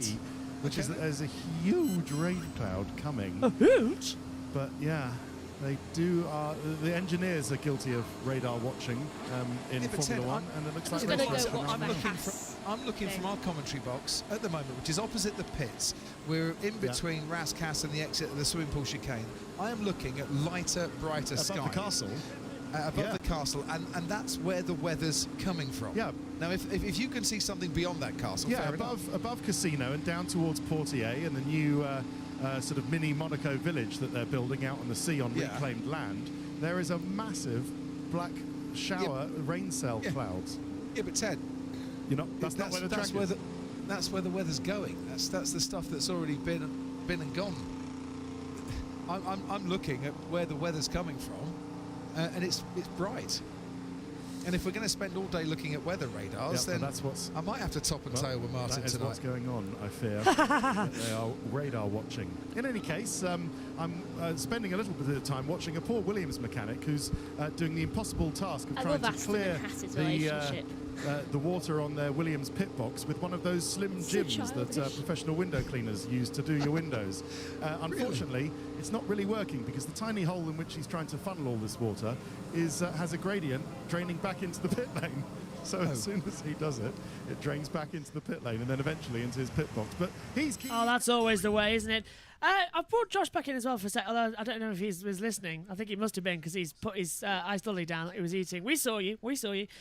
Now, Andrew Benson has been tweeting, and this is what he said. Sporting Regulations, Article 57.4. During a suspension, the timekeeping system will stop. However, in accordance with Article 5.3, the length of the sprint session or the race suspension will be added to the maximum time period. And Article 5.4.b says, should the race be suspended, the length of the suspension will be added up to this time period to a maximum total race time of 3 hours. So, this, as the maximum race time is 2 hours, this seems to mean that the race will end at 6 p.m. local. It's 5 p.m. here in the UK, no matter what. So, we have a cut-off now of 5 p.m. for this race as well. Josh, you'd agree with that? Sounds sensible, doesn't it? It does, and just looking at the replies at the Valtteri Bottas tweet, and someone has tweeted the Lewis Hamilton video of him saying he's got so much rear end. Oh no. And Haas have tweeted, hey Gunther, look at those clouds. Can you imagine if it started to rain 10 minutes before the start? And that's with the Alfa Romeo boss as well. I could do with a packet of crisps, to be fair. I can go get you one. Yeah, no, my tummy's rumbling as well. I can go get you one. No, because we're not in the time of the race yet. I'm fine. I'll go get you one. No, don't. For one very good reason. Why? Because the Indy 500 is not until later, so I'm trying to wait to have some hash browns and then a pancake before I come back and do the 500, then go for lunch at 11 o'clock. Natalie Pinker, down to you. Racing, isn't it? Yeah, I think so. I mean, still, obviously there was a lot of rain at some stage, and it was obviously safer to stop it, But I think now it didn't stop raining, so they should send the cars behind safety cars for a couple of laps, Now, you know this area very well. It does always feel like there's something of a microclimate here. We've got a lot of cloud hanging over, but you've just got to take the opportunities when you can, haven't you? Yeah, of course, you have to be ready to get action back on track, I mean, we all know there is this mountain behind us, and once the clouds pass over it, it might stay for a while, so you need to take any opportunity to put the cars back on track. Now, in your role as a former team boss, what would you be doing and saying to your drivers now? It's a difficult time to keep focused and keep everybody on their toes ahead of the race. Well, you can see on TV, I mean, actually, they just relax and they keep their concentration up. This is the most complicated for them to keep. When you prepare, you have your routine before the race, and obviously to keep the concentration up when you don't know when you're back on track, it's not easy. But once the race director will take the decision to start again, I'm sure the excitement will put everybody back in the right mood. And what do you think of your former team, McLaren? How do you think they'll fare today? Yeah, I mean, good. I mean, Lando has a good, obviously, chance to do well. I mean, starting fifth is a very good result. And obviously, when it starts to rain in Monaco, it's very complicated to have any chance to do who's going to win. Anything can happen. It's very unpredictable, but at least it's a good place to start and to do some good points. And you're the CEO of the French Grand Prix. How are the plans coming together for that? What have we got to look forward to? Yeah, good actually. Yeah, I mean, we're sold out this year, so we're gonna break the attendance record. So we put a massive mobility plan in place to make sure there is no traffic jam again. So yeah, I mean, it's a challenge, but it's a good challenge to have, and let's see in a couple of months. Formidable. Merci beaucoup. You. Good to see you again. Thank you. I think you know where I went. I got the crisps. And Megan's having some as well. Which is weird because I don't say again. Which is weird because I don't eat crisps anymore. It's just I am starving. You need food. It drains you. Just talking about nothing does drain you as well. And 10-minute signal will be shown at 3:55. So it's a 10-minute signal. So we've had an hour delay to this Monaco Grand Prix, which means that the race will start at 3:05 local time, 2 hours on the clock, meaning the race will end at about 5 o'clock, 6 o'clock-ish. So this race is going to end. Starts in 10 minutes, 15:55. So the driver's now having, look at that, Mick Schumacher running back in now as well. He's having to come back to the garage. So the race is going to start in around about 15 minutes. He went to go find the football. Yeah. That's why he's been There's never so also well. Go on, Josh. A photo going around of Valtteri Bottas with that photo of the lake edited in Raskas. Ah, I did see it, yeah. But with the last 3 letters, yeah. I've got some crisps, but I've not got them. If you want to go grab some. FIA in the rain are worse than teachers when there's one drop of rain on the school field. Yeah. And let's take a look quickly at the YouTube chat. At my old school field, we're just like, still raining? Suffer. Where do we get up to? No wonder I got so many cold. M says, how long is the race suspended? We're going to get the 10-minute signal shortly, so we're going to go green. Hello, Gwenwyn! Yep, hello, we haven't seen you in ages, hello. Gwenwyn says, is it safe to speedboat race at this point? Well, they're in the harbour. There's 300 of them in the harbour. I think we can get round and do some racing around there. And it's Max Verstappen taking the lead on the Repsol Honda powerboat. Why are there fire marshals? It's raining. What do you think is going to happen? Yeah, no chance of fire. F1 should invest in air Titans, which NASCAR used to drive the track, or at least hit the really bad spots. Yeah, I think that's right. Joe was. That's what we need. We need a situation up there where the track can be blown dry by the trucks instead of the sweepers that go out there. I thought F1 race in the rain. Be a good race if it wants to start it. They do race in the rain, but the problem is because there is so much water coming down, it'd be impossible for anyone to race in there. The safety car was struggling. When the safety car is struggling, you know no chance Formula 1 cars can go there. Bess says, thanks, bye then. But no, Bess still here. Australia now couldn't sleep. Welcome back. The race is going to start soon, so you're not going to miss anything. You're not going to sleep for another couple of hours now. Ted Kravitz. On in front of you at the moment. Was I on the telly? Hello, Mum. So Charles Leclerc just walking past me now, and then Lewis Hamilton getting his helmet on as well. Fernando Alonso's just stopped off at the facilities. I thought we'd do that earlier. So just thinking laterally about this, Crofty, have they actually said what kind of race start we're going to have? Because ordinarily, if you had a red flag and then you had a race restart, there'd be a standing start on the grid, wouldn't there? And you could choose whatever tyre you wanted, couldn't you? But if they have mandated that it's going to be a safety car formation, what we had before, then of course it's the full wets. Because at the moment, given that it now hasn't rained for nigh on 8, 9, 10 minutes, you'd probably put the intermediate tyre on if you had the choice. And that big cloud has started to move away past Portier into the Italian border. The other thing is, are we going to have a 1 lap less? I believe we're going to have 1 lap less of the race. No indication yet. Right. Well, Ted, I can tell you that from our camera point of view, the official timekeeping has indeed gone down to that of 77 laps. So because we did 1 lap, then the red flag came out, we have lost 1 lap overall, the overall race distance. So that is on that screen. And Gwenwyn says, come on, F1, I've got a championship playoff final to catch. As well, yeah. Couldn't sleep, says Australia now. Hellbilly Deluxe says, how much money F1 has? I'm surprised they have thousands of people with hairdryers at the track. We need a better system for drying these tracks. When the rain comes down, we need a better system, because this is just unacceptable. Like a big umbrella. Yeah, no, we can't cover the track, can we? Either way, this is going to be one of the races of the season. We all thought Monaco was going to be boring, and then the rain came down, and it's going to give us some fantastic action once again. Gwenwyn also says, a dome track, anyone?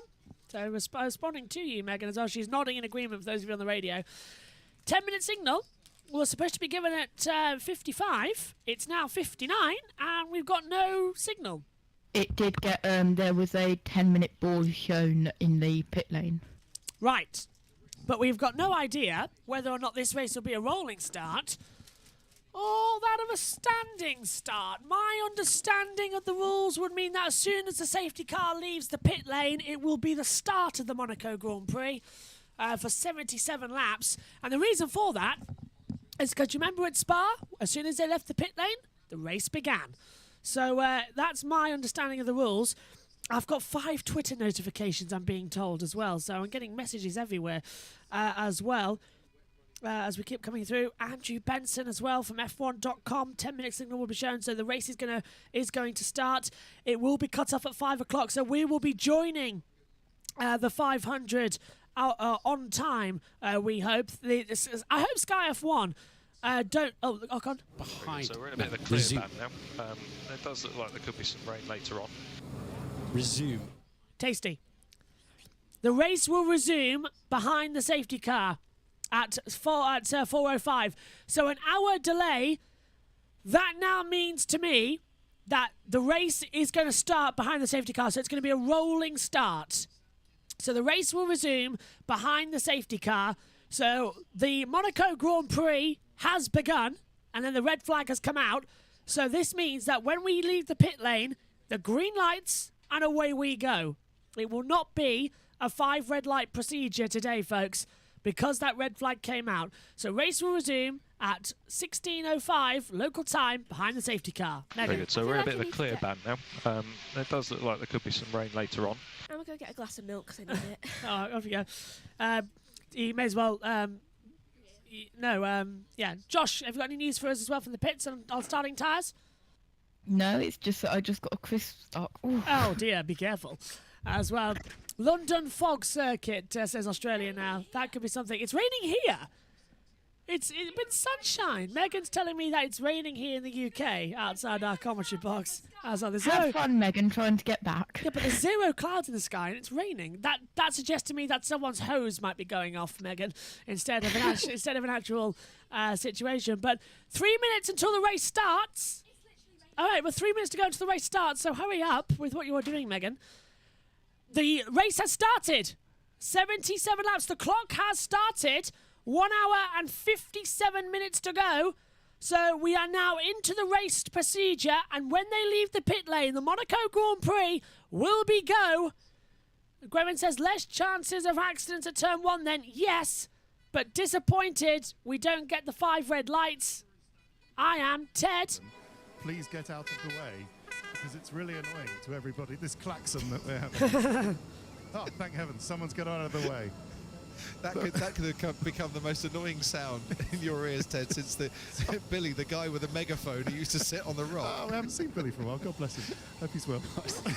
Yeah, Billy used to stand on the top of the hills of the Roxy and just shout out as well. The race will resume behind the safety car.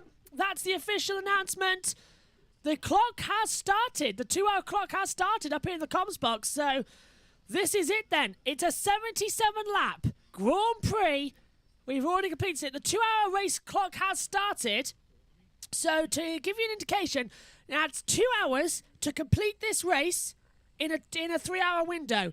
So, Ocon, Ricardo? It's a little bit confused at the moment. So, Daniel, there's a dead zone in the radar. Rain entered that about 5 minutes ago, and we can't see yet whether it's going to come out this side. So, it could be rain in 5-7 minutes' time. Oh, wow. There we go, Josh. We might be right back here in a few moments' time with another red flag. Yeah, there's a klaxon about to go off. I tell you what, for a pit reporter, you need that klaxon, and I tell you what, I bet you're glad you're in race control. They're not getting soaked down there, but the race is about to restart then, 60 seconds to go, and then the Monaco Grand Prix will be go. At this point, Josh in the pit lane, but I'm alone in the commentary box. Nobody else is here when the red flag gets rescinded. So, green flag, track clear. Race is going to restart soon. Listen to this. The klaxon is going off like mad. So, we've been under red flag for about an hour and a half. We're expecting more rain as well. And here comes the race start. We expect more rain, but it's a little bit confused at the moment. So, Daniel, there's a dead zone in the radar. Rain entered that about 5 minutes ago, and we can't see yet whether it's going to come out this side. So, it could be rain in 5-7 minutes' time. So, here we go then. The cars are about to leave the pit lane. They've all been bunched up for a while. So the red flag came out. We had no idea whether we are going to see a standing start or a rolling start. But either way, when we leave the pit lane, the Monaco Grand Prix will officially begin. 15 seconds. Bert Mylander will leave the pit lane. And the 2022 Monaco Grand Prix is go. And away we go. And that is Bert Mylander leading Charles Leclerc, Carlos Sainz, Sergio Perez and Max Verstappen leaving the pit lane. Okay, rolling start is confirmed, Daniel. Rolling start confirmed. You can put the launch map off. It's a rolling start. So we will not have a standing start. The lap is underway. It is a 77-lap race. The 2022 Monaco Grand Prix is action. And away we go. Everyone on the grid. Yeah, it's very slow start from everyone on the grid, Mex, isn't it? Yeah, as It they come really through. is. So, for those of you who are known, it is now behind the safety car. Graham is asking, it's behind the safety car, question mark? Yes, because that red flag came out as well. When the red flag came out, when the previous red flag, because they didn't start the race, the start procedure was suspended, and because that now means we cannot have a 5-light procedure. We must now go into that of the race will start behind the safety car because they tried to do it with a standing start. It didn't work. Now we're going to have a rolling start and the safety car takes it out. So this is a safety car start and the safety car should be coming in at the end of this lap. But we might have a few more laps behind the safety car if I was of their opinion, Megan. Driver tracker's frozen up here in the commentary box. We're trying to refresh it as well to bring it back in onto operation. But I suppose, Megan, as well, the one thing we're worried about now is how much is that rain that we've been waiting for going to delay us going forward? Are we going to have a very bizarre situation where everyone locks up and goes straight on down at turn 1? I really, really hope that the rain doesn't affect us as much and that this can be done quickly. And there is a yellow flag apparently on the track. Oh, that's why, because Nicholas Latifi has gone into the wall down at the Fairmont hairpin. Now he's reversing. Not even on that. And he hasn't. I don't think he's actually damaged the car. I think he's going to get away with that. Oh, he's got away with it brilliantly. I think he locked up. Yeah, he turned in, locked up. He just touched the wall. The car just didn't turn. I just crashed into the hairpin. Oh, and Vettel, Lance Stroll, sorry, top of the hill, went into the wall as well. I reckon we'll go for another red flag here. Lap. I really hope not. Yeah, lap 1 complete. Lap 2 of the Monaco Grand Prix is underway. This is the start of the race. If you're just joining us, the race is starting behind the safety car. It is a 77-lap race. Let's hear from Stroll. The race has started. A little touch on the front right. Just check. Copy, we're checking. It's okay. Yeah, copy. So you've got a right rear puncture. Oh. So Lance Stroll then is already negative on his result. Well, That's not good. Yeah, to be fair though, to him, he didn't exactly start in the best position, did he? Stroll started 18th, and he's only going to lose a couple more places down there on the grid as well. Into the pit lane comes Lance Stroll with a puncture. Safety cars coming in at the end of this lap. It's going to be a rolling start to this Grand Prix. A little touch on the front right. Just check. Copy, we're checking. It's okay. Yeah, copy. So you've got a right rear puncture. Yeah, we've heard that before. Okay. Have people hit the wall, Joss? I've just come back. Yes, Stroll hit the wall top of the hill, and Latifi went off at Fairmont. It's definitely slippery out here, but track's good. Yeah, anybody? Yeah, Lewis saying the track is slippery, but it's all good. So now, this is a race starting behind the safety car. They will all bunch up. So the safety car is going to come into the pit lane. It's a rolling start. The race has already started. We've got 1 hour, 51 minutes left on the clock. And that is to complete 77 laps of this race. This is lap 2. We will go up to 77. And then the lights go out. Bernd Maylander turns it off. So an hour after we were supposed to get going, the Monaco Grand Prix is about to start right here, right now. And Leclerc, the Monegasque, who has never finished a Monaco Grand Prix he has entered, is about to have the opportunity to do so. Into the last couple of corners we come then. Leclerc will give it up. The safety car retrieved to the pit lane. Here we go then. In dry conditions, it's already problematic as well. But here at Monaco, it's a gamble of who will win. And we are about to witness one of the great races. Green flag at the end. It's all down to Charles Leclerc. Luck be with the drivers tonight. Lights are green in Monaco. Charles Leclerc gingerly across the line. Action in Monaco. Great start from Leclerc. He's got ahead of Sainz already. They're all single file as they nervously break into turn 1 at Saint-Devote. Leclerc leads and there's a gap already. Lando Norris nearly went into the wall. Hamilton nearly went into the wall. And they're all ginger up Beau Rivage in towards Massenet now as well. And it's all clear so far, Megan, as they head down now towards the back half of the track. No spinners so far, but they've yet to hit the tunnel and the Nouvelle Chicane. That could really cause a lot of problems. Stroll. Inters! Several drivers in the pit lane. Josh, they're all going to Inters, I think. Yeah, that was an unsafe release from Stroll, I think. Yeah, Stroll with an unsafe release. The track looks bone dry, but it's greasy as mad. So is anyone going to hit the wall as they enter Portier? Well, they already have before. Let's hope there's no things around here. Oh, and Perez getting a slide. And nearly having a repeat of what he did yesterday as well. Right, tyres. Perez and Verstappen are on intermediates. Bottas is on intermediates. Zhou's on intermediates as well. They've all changed over. So, look at that. The 2 Red Bulls are on intermediate tyres. The 2 Ferraris are on full wets. And that could be very crucial later on in this race. Right, so coming round at one of the corners, that is going to be tricky. That's one of the difficult corners as well because you've got to turn loads of times and it's very greasy around that area due to the amount of rain. And this is where the water really is the worst, and Charles Leclerc is the first one between them as well. Ooh, right. A little bit of sliding. Again, lots of slides. So as soon as they straighten up, they slide. So first lap at racing speed completed then. Charles Leclerc leads the way and kicks up some more dust. He's now got into a rhythm as well as they head down towards turn 1 at Saint-Devote. Leclerc gets in an okay. Fastest lap of the race, a 1:43.218. So he's going for it. On board with Max Verstappen as well, looking to have a couple of issues out there as well, just keeping calm. This is already so exciting because it's a nervous race because someone could put it in the wall and there's more rain coming as well. that is nerve-wracking that there's more rain coming because they're already sliding about the place. Though I'm just glad that no one's crashed into the statue of baby Jesus. Down at Saint Devot, yeah, no one's gone straight on just yet. As things stand, there's a bit of debris there at the top of the hill. Did you see it? It might be Latifi. It might, or Stroll. He did have a puncture. It could have been some carbon fibre from him.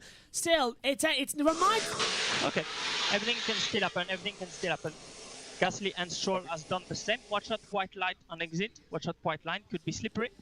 So it looks like we could go to a timed race. We'll keep you updated as to how long is left in it as well. If need be, we'll also change over to a timed race as well. It's lap 4 of 77 for the Monaco Grand Prix. A lot of spray out the tunnel. The top 4 have already got such a big gap to Lando Norris. It says 2.6 seconds. Leclerc is 7 seconds ahead of him as they blast through into the back corner with all the spray shining out as well. And the problem is, Megan, we had a dry track in the tunnel, but as many times as the cars go through, it actually gets wetter as the tyres start to dry out in the tunnel. It really, really does get wetter because it's been brought in by all the tyres. And I'm really worried for that section where it's like a square and they have to go around it. Casino Square? Yeah. Let us know conditions when you can. It's definitely slippery and it's drying pretty quick, I'll say. Plan C question. And Gasly. So Lewis wants to know, is it a plan? Yes. Yeah, Lewis wants to know if it's a plan C situation as well, as this is Pierre Gasly, Megan, on the run down. Oh, he ran over the bump towards Nouvelle. That bump is a menace. Yeah, really bad out there as well as If they it come starts through. raining, that's going to become dangerous. And Gasly locks up again into the Nouvelle chicane. Ian Birch rejoins us up here in the commentary box as well. Very chaotic start to the race. It started behind the safety car, then with a rolling start. Let's hear from Leclerc. Broadside. No more rain for the next 20 to 30 minutes. And that's good as well. Now, to catch you up, Dad, as well, we've got now 45 left on the clock. Yeah, but why to do didn't the we race. start when it was raining? I know. Why, we could have run When it you behind think it. of some of the rain-soaked races we've had, you know, it's ridiculous that they didn't start. I think it's because it's a tight circuit. We could have gone for half an hour after that red flag. We could have gone. There was no rain around for half an hour. Now we've got more rain coming in. I think they were too overcautious this year. Yeah, it does look like it. Schumacher, I think, is on the radio. Tyre 4 when you can. Tyre 4 when you can. Tyre 4 when you can. Mode race start. Going Hang on on. to new Inter. Hang on, we've got on our graphics that Perez and Verstappen are out there in intermediates, correct? Well, why are they on wet tyres? I'm looking, look, Perez is on wets and so is Verstappen. They're on wets, they're not on inters at all. So the tyre graphics are wrong. That's Cool. really, What else yes. are they wrong about? Go on, Josh. Have they? Car 10 missed the apex of turn 10. Oh, here we go again. That's at Nouvelle. 2 seconds, Ted. The Inters are the perfect tyre at this point, but that'll change in a minute or so. Ricardo Radio. Okay, Schumacher, Gasly and Latifi have pitted for Inters. It doesn't look particularly easy though, and they are no quicker than Stroll, who pitted for a wet and has clear air. I think it's safe to say just leave it as it is, to be fair. Yeah. Leave it Oh, with the there is a Inters. yellow on the track. Yeah, where's that? It's gone green.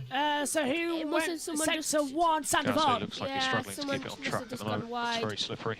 That's Especially what it against looks turn like. 5 on the Inters. I think it's Magnussen, although Joe's dropped to the back of the field. Well, I so don't know. it was in turn 2, so that's where the Magnussen. yellow was. So that is, as I said, it's down at the first corner, which is Saint Devot. And Leclerc with a 1:39.6. It's the fastest lap of the race. Jokingly, you've got to say it like that as well, as they come through the back half of the Does it circuit say already. on there? Said on there who it is. No, it just says clear sector 2. Say something. That's unusual. Turn your mic up a little bit. Is it better now? Yes. I think I had it up too high. Right, as they come through. So who made the best... Oh, hang on, that's Vettel leading a train with Tsunoda, Bottas, and the McLaren of Ricciardo with Albon just behind him as well. So Can you imagine Vettel as a train driver? he's done it before. Has he? Yeah. Do you remember back in Japan, Red Bull did an exhibition there as well? So we've seen it done before. I'd love to be on a train. On a bullet train. No Yes, more that's rain the for one. Let's be 30 on a train. minutes. So Norris being told no more rain for 30 minutes. Leclerc's done a 1:38. No, Sainz now 1:37.998 on the board. So they're all starting to improve. This is a bit high for some reason. I think one of my things went up. Yeah, I think there's a problem. Hang on, there we go. That's better. Yeah, there was a problem. Box for Vettel. I must have pulled it. Yeah, so our headphones are now reconnected, which is good. Vettel's been told to box, and there he goes into the pit lane, as does Tsunoda. So they go in as well, trying to find positions out there on the circuit. Now, who's going to have the bigger advantage in terms of the pit stops? It's so bad out there as well. The pit lane is thinking Megan is wetting the track as well. Of course, it's a different material down there. It's brick. This is going to, I don't know why, but I think this is going to end badly for at least one entire team. Yeah, it's too quick in that pit lane as well. We already saw an unsafe release for the Aston Martin a couple of laps ago. Tsunoda did a 2.6 second stop as well. We're thinking to box. Sebastian, we're thinking to box. Copy. So Vettel rejoins 16th. Tsunoda rejoins in 18th position. Megan. Did you see that in the tunnel? The big slide. The fact that it's starting to look a little bit greasy. Yeah, so that's what I kept talking about. And you were saying it earlier, Dan, before the red flag came out as well. The fact is that as the water goes into the tunnel as well, the cars are hoovering it through and the wet tyres dry off in the tunnel. So it's like, imagine the tunnel is a towel, you dry yourself, and now the towel's wet, but you're not. Yeah, and it doesn't have time to dry out. Yeah, because it's underneath it's under a roof effectively. So it's a tunnel. Takes all the temperature out the tyres as well. Yeah, so it's like a greasiness effect, and you've got to be so cold when you come into the pit lane. Because the tyres start to warm up, and then they hit the water and cool down very quickly for that chicane. Drying, but still a bit tricky on these tyres. Verstappen says it's drying, but it's still very tricky on these tyres, and you can see why as well, because... Yeah, they've corrected Perez and Verstappen on the tyres. Ted. How are conditions back? Drying, but still a bit tricky on these tyres. This is your chance. Play the long game, and let's go on to Inters now. I think it's not going to be too long before one of the top 3 teams are in. Yeah, I think they'll go into intermediates quite soon, don't you think, as well? They've got to change over at some point as well, as we see a replay from Mick Schumacher as he touched the wall at the inside of the swimming pool chicane. He's brushed it. That's the brush. That was close. That is he slid at the last minute, so, you know, it was lucky. Oh, Sainz, and they're all throwing their backsides. That guy Verstappen more than most at the exit of Portier. Verstappen's just like, if Perez gets to crash here, then I do too. They're all just sliding around as well, waiting for everything. Who was it who DC hit there and ended up on their side? Oh, Portier or Nouvelle. Verline? Oh, no, it was Fischer-Keller. Fischer-Keller. Yeah, we won about that in one of the sessions as well. Yeah, Fischer-Keller. Which one did Verline? Button hit Verline at Portier. Nice. Coulthard and Fischer-Keller was here, the swimming pool section. Or to back. To know if the Inter is faster. I remember that. I guess the traffic is the problem.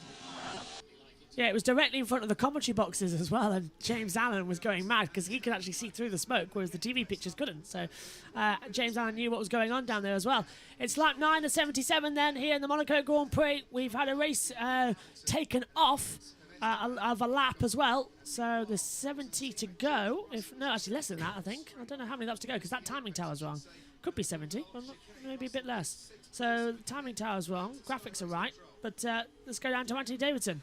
Quick one from T. So Russell's been on the radio saying, I am faster than Norris, and the team has said, right, try and close the gap over the next couple of laps, but at this moment here, he's already pushed a bit too far and went straight on at chicane. But yeah, that's how close he was before that mistake. He backed out of it, and I think actually gave up a bit too much gap afterwards. So he's on the attack, and he's slowly catching. I think the main difference to these guys are the high-speed corners on braking turn 10. Yeah. Don't slower high speed on braking. Russell locked up at the Nouvelle chicane as well. That's the left, right, left you as said well. That's Casino Square. No, Casino Square is up at the top. How many things are squares here? Nouvelle chicane is actually square. Casino Square is actually more round. Were people drunk when they named this? It was the 30s. So yeah, they're just getting over prohibition. Especially in Monaco as well. Yeah, this is Nouvelle chicane. Let's have a listen from Lando. No, Russell's been told to push up to you. Plan B. So, 100% pace, mate. Isn't Rascas named after the bar? Yes. And which is now Fraser's. So shouldn't they call it Fraser's Cast? I would say it should be, yeah, considering the fact that Rascassen now is now Fraser's as well, as you say. But Fairmont Hairpin's been renamed. It was the Grand Hotel Hairpin and the Lowe's Hairpin. Now it's Fairmont, so that's been renamed. Why is it Max, let me know if you'd like And we just gone recommendation on tools. past the Bank of Monte Carlo, that's okay. and we're heading towards Millie's coffee shop. And the Planet Sushi, that's directly across the next to the Royal Box as well. So we've renamed all the corners to do with the shops or cafes that are nearby. Abby says as well in the YouTube chat that please note all drivers that are below P10 are being lapped. And it looks like they are being lapped, actually. So it's getting up there. Leclerc's closing down on the time. Hellbilly says this is a quick race. It really is turning into a quick race as things currently stand. 1 hour 37 to go, lap 10 to 77. But this is actually one of the most exciting Monaco Grand Prix we've seen in a long, long time. And it's exciting because it's raining. It's what I keep saying. Monaco delivers great racing when you need it to. A big slide there. Who's in front of Gasly? It's Joe.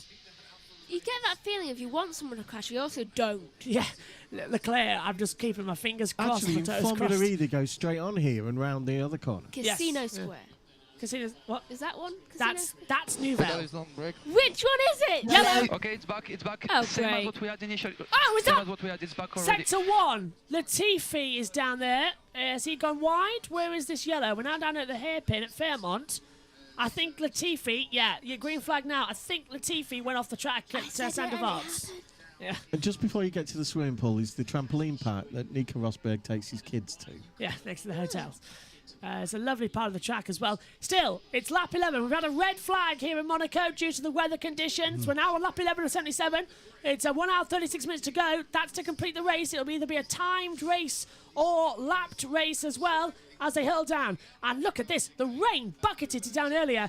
Red flag earlier on in the race due to wet weather. And now we've got Gasly right in the back of Zhou, who's sideways through to back as well. Just keeps it together as Gasly might make a move on the inside. Just got to see where. Just got to be lucky. That's what Monaco is, even more so in the rain. We're watching 20 of the most experienced drivers in the world. Tires are getting a little hot, so I'm just going to try and manage. Tell me if you want me to push. Okay, understood. Note management, good. Of course, for Gasly, he's not going to have too much spray here because he was right up alongside the backs. And Gasly actually went to school just outside of Monaco, about 10 miles outside Monaco. Someone's off. Green again. Someone's off straight down in the corner. Who was it? Alexander Albon. Alexander Albon's gone straight on it's at always the... a Williams. He's come back on. Yeah, it's turn 1, so it was Sandoval. Yellows have gone back in. It's always a Williams. So Charles and you know, since they were little kids, Charles and Pierre have been know this circuit off by heart. Oh yeah. Know every bump, every place where you can squeeze, where you can overtake.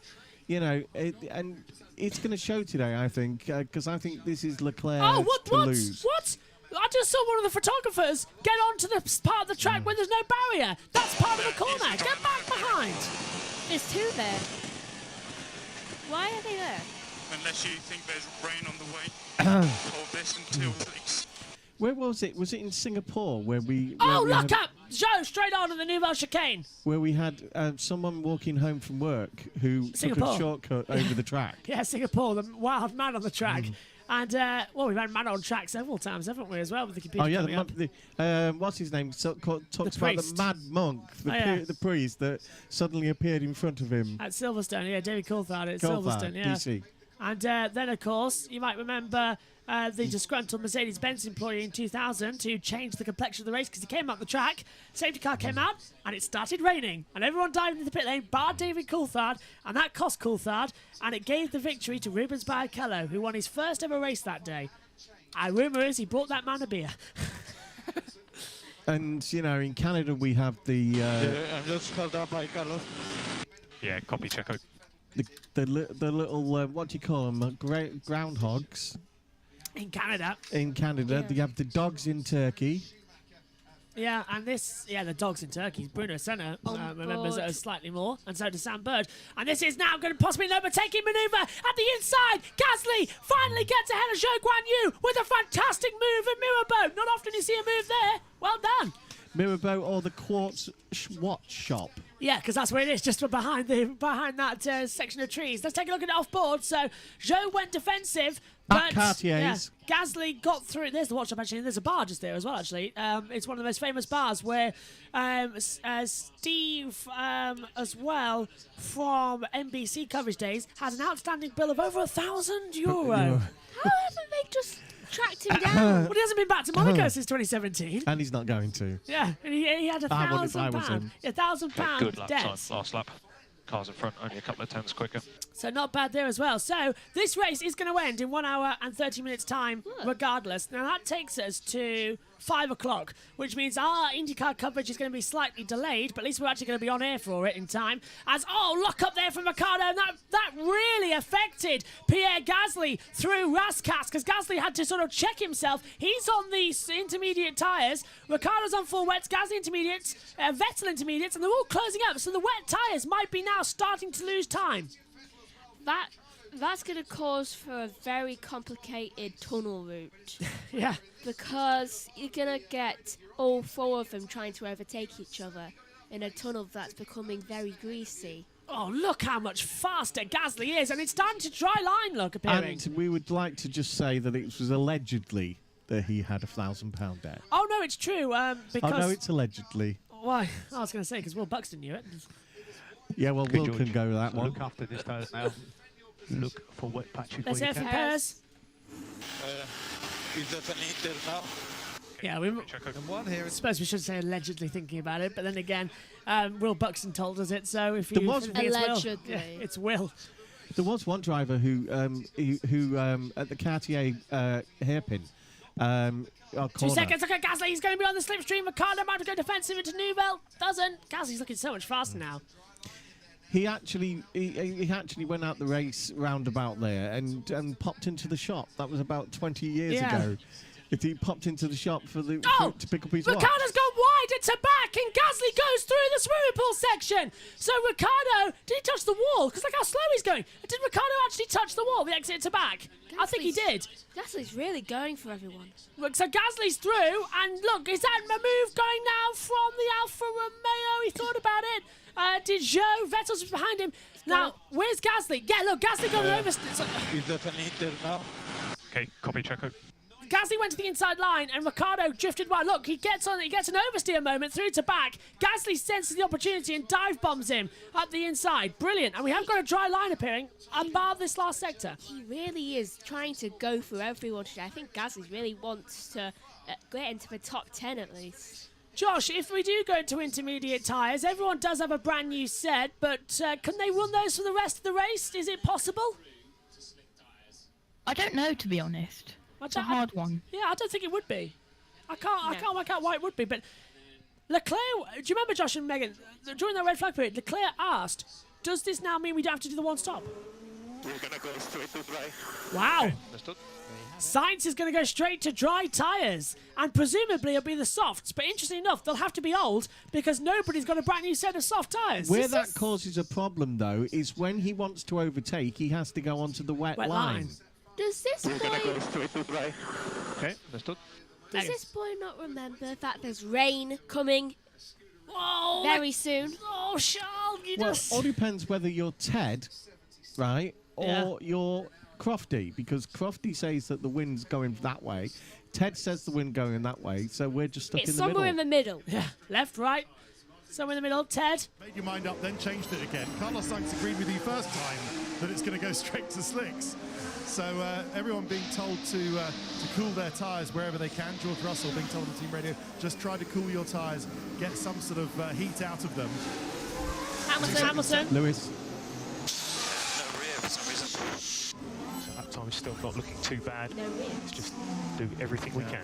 Oh, Verstappen! As long as track position is king, or should that be Prince in Monaco, they're not going to come in yet. But yeah, Sainz thinks it's going to go straight to slick tyres, so he agrees with you, Martin.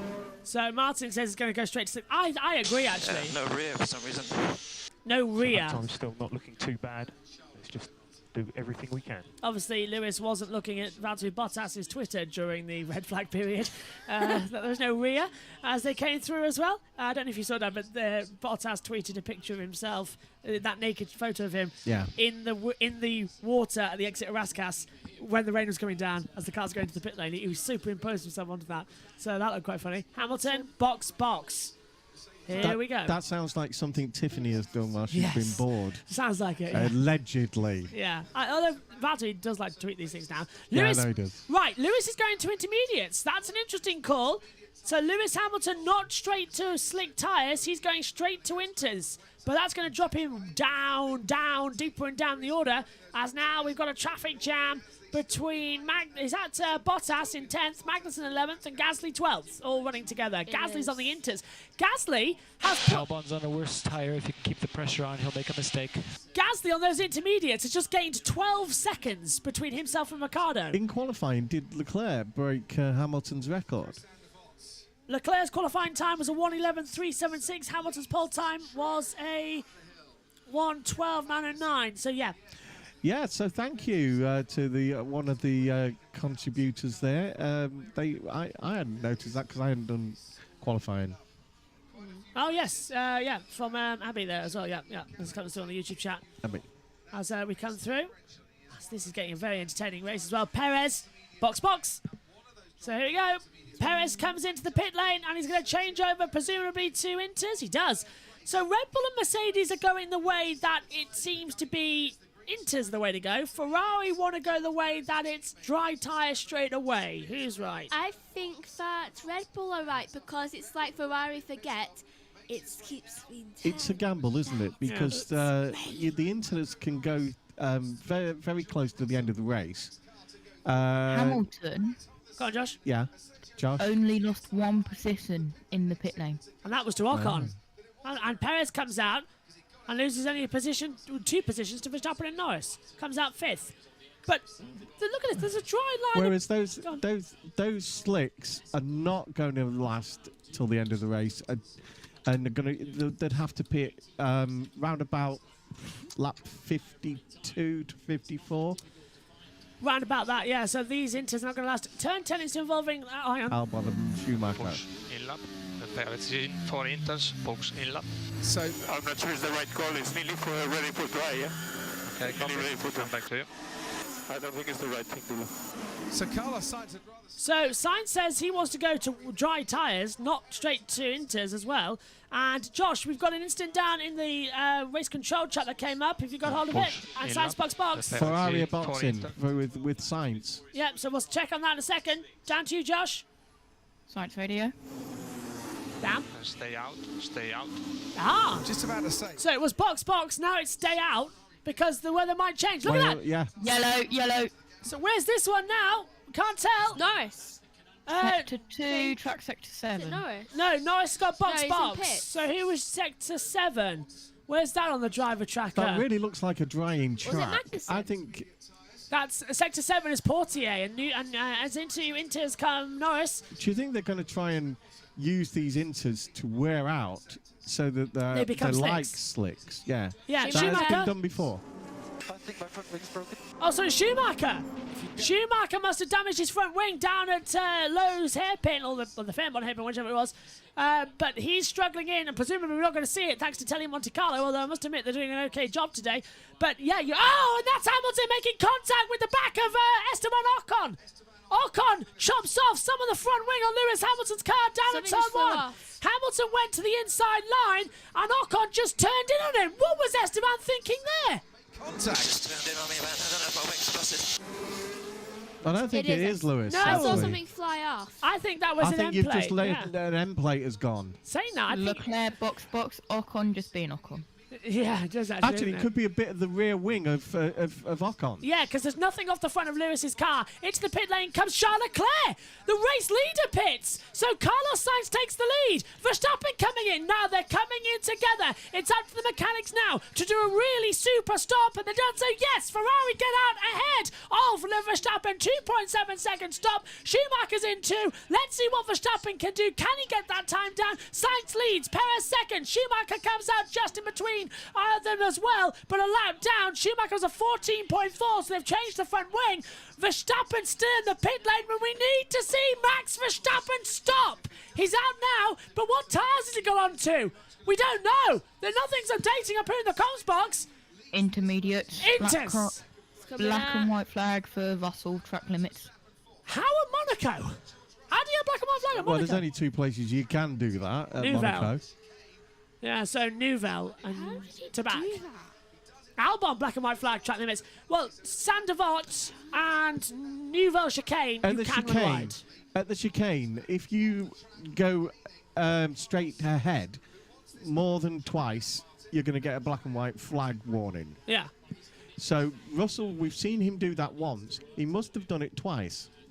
Has to have done it twice. Needs to have done it twice. So for that to trigger as well, going through. It's lap 19 of 77, 1 hour 23 to go as well. So the race beginning, it's seeming dramatic always through this race now as well. As we come into this battle. As somebody, I think, has touched the barriers. Let's hear from Lewis. Sick, man. Hey, just put me in the warm right now. I don't have enough car's damage, man. I'll do it. And what, hang on, has it happened again? Picked up a little bit from end plate damage, but it looks okay. Hamilton still. Has it happened again? Has Lewis and Ocon had another blow? No, he's just worried about the damage. Right, okay. Because he said put him in the wall, and he hit the car, not the wall. So, well, keep an eye. He's still 4 tenths Very behind. slippery coming out the pits there. And who was that coming out of the pit lane? I can't tell. Oh, it's out. Oh, hang on. It was Latifi, I think. Albon's put hard tyres on, and Schumacher's put hard tyres on, according to the monitor. Josh. Is it Albon? Yeah, you've got access on the tyre graphics on a different computer. It might be on the main computer now. Who's on it? Who's got the tyres? As we see Hamilton again stuck behind Ocon, and they're all slipping and sliding coming out of that Anthony Nose corner. Is Hamilton going to have a look in towards turn 1 and 7? Look, that front wing damage on Hamilton, look. It's flapping around. Front left-hand side has got damage for Lewis Hamilton on the front wing, and he's flapping around as Hamilton goes side by side, looked for a move. He tried to do what Mitch Evans did in Formula E, and Hamilton has definitely got a broken front wing. But I think it's causing a bit of rear downforce problem, but he actually does seem to be going faster. Yeah, as he can, he's trying to get through on the inside as well. But then again, sometimes happens that way, that it affects the downforce in a strange way and improves it. Lewis trying to go around the outside of the Fairmont hairpin. Okay, trying to go this way and that. Not going to work out. Maybe at Nouvelle.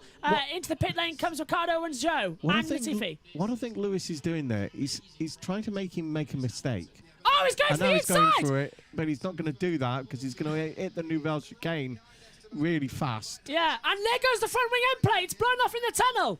So, part of the end plate has blown off. Has it gone? Yes. The yellow. Yellow sector 1. It's gone green. So, whoever it was a quick one. Now, that is Lando Norris, I believe.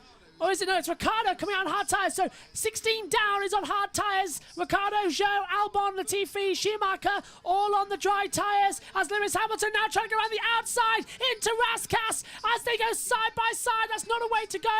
Lewis's end plate has flown off in the tunnel, but it's okay. At Monaco, you don't need that much aero. It's a very, very, very slow track.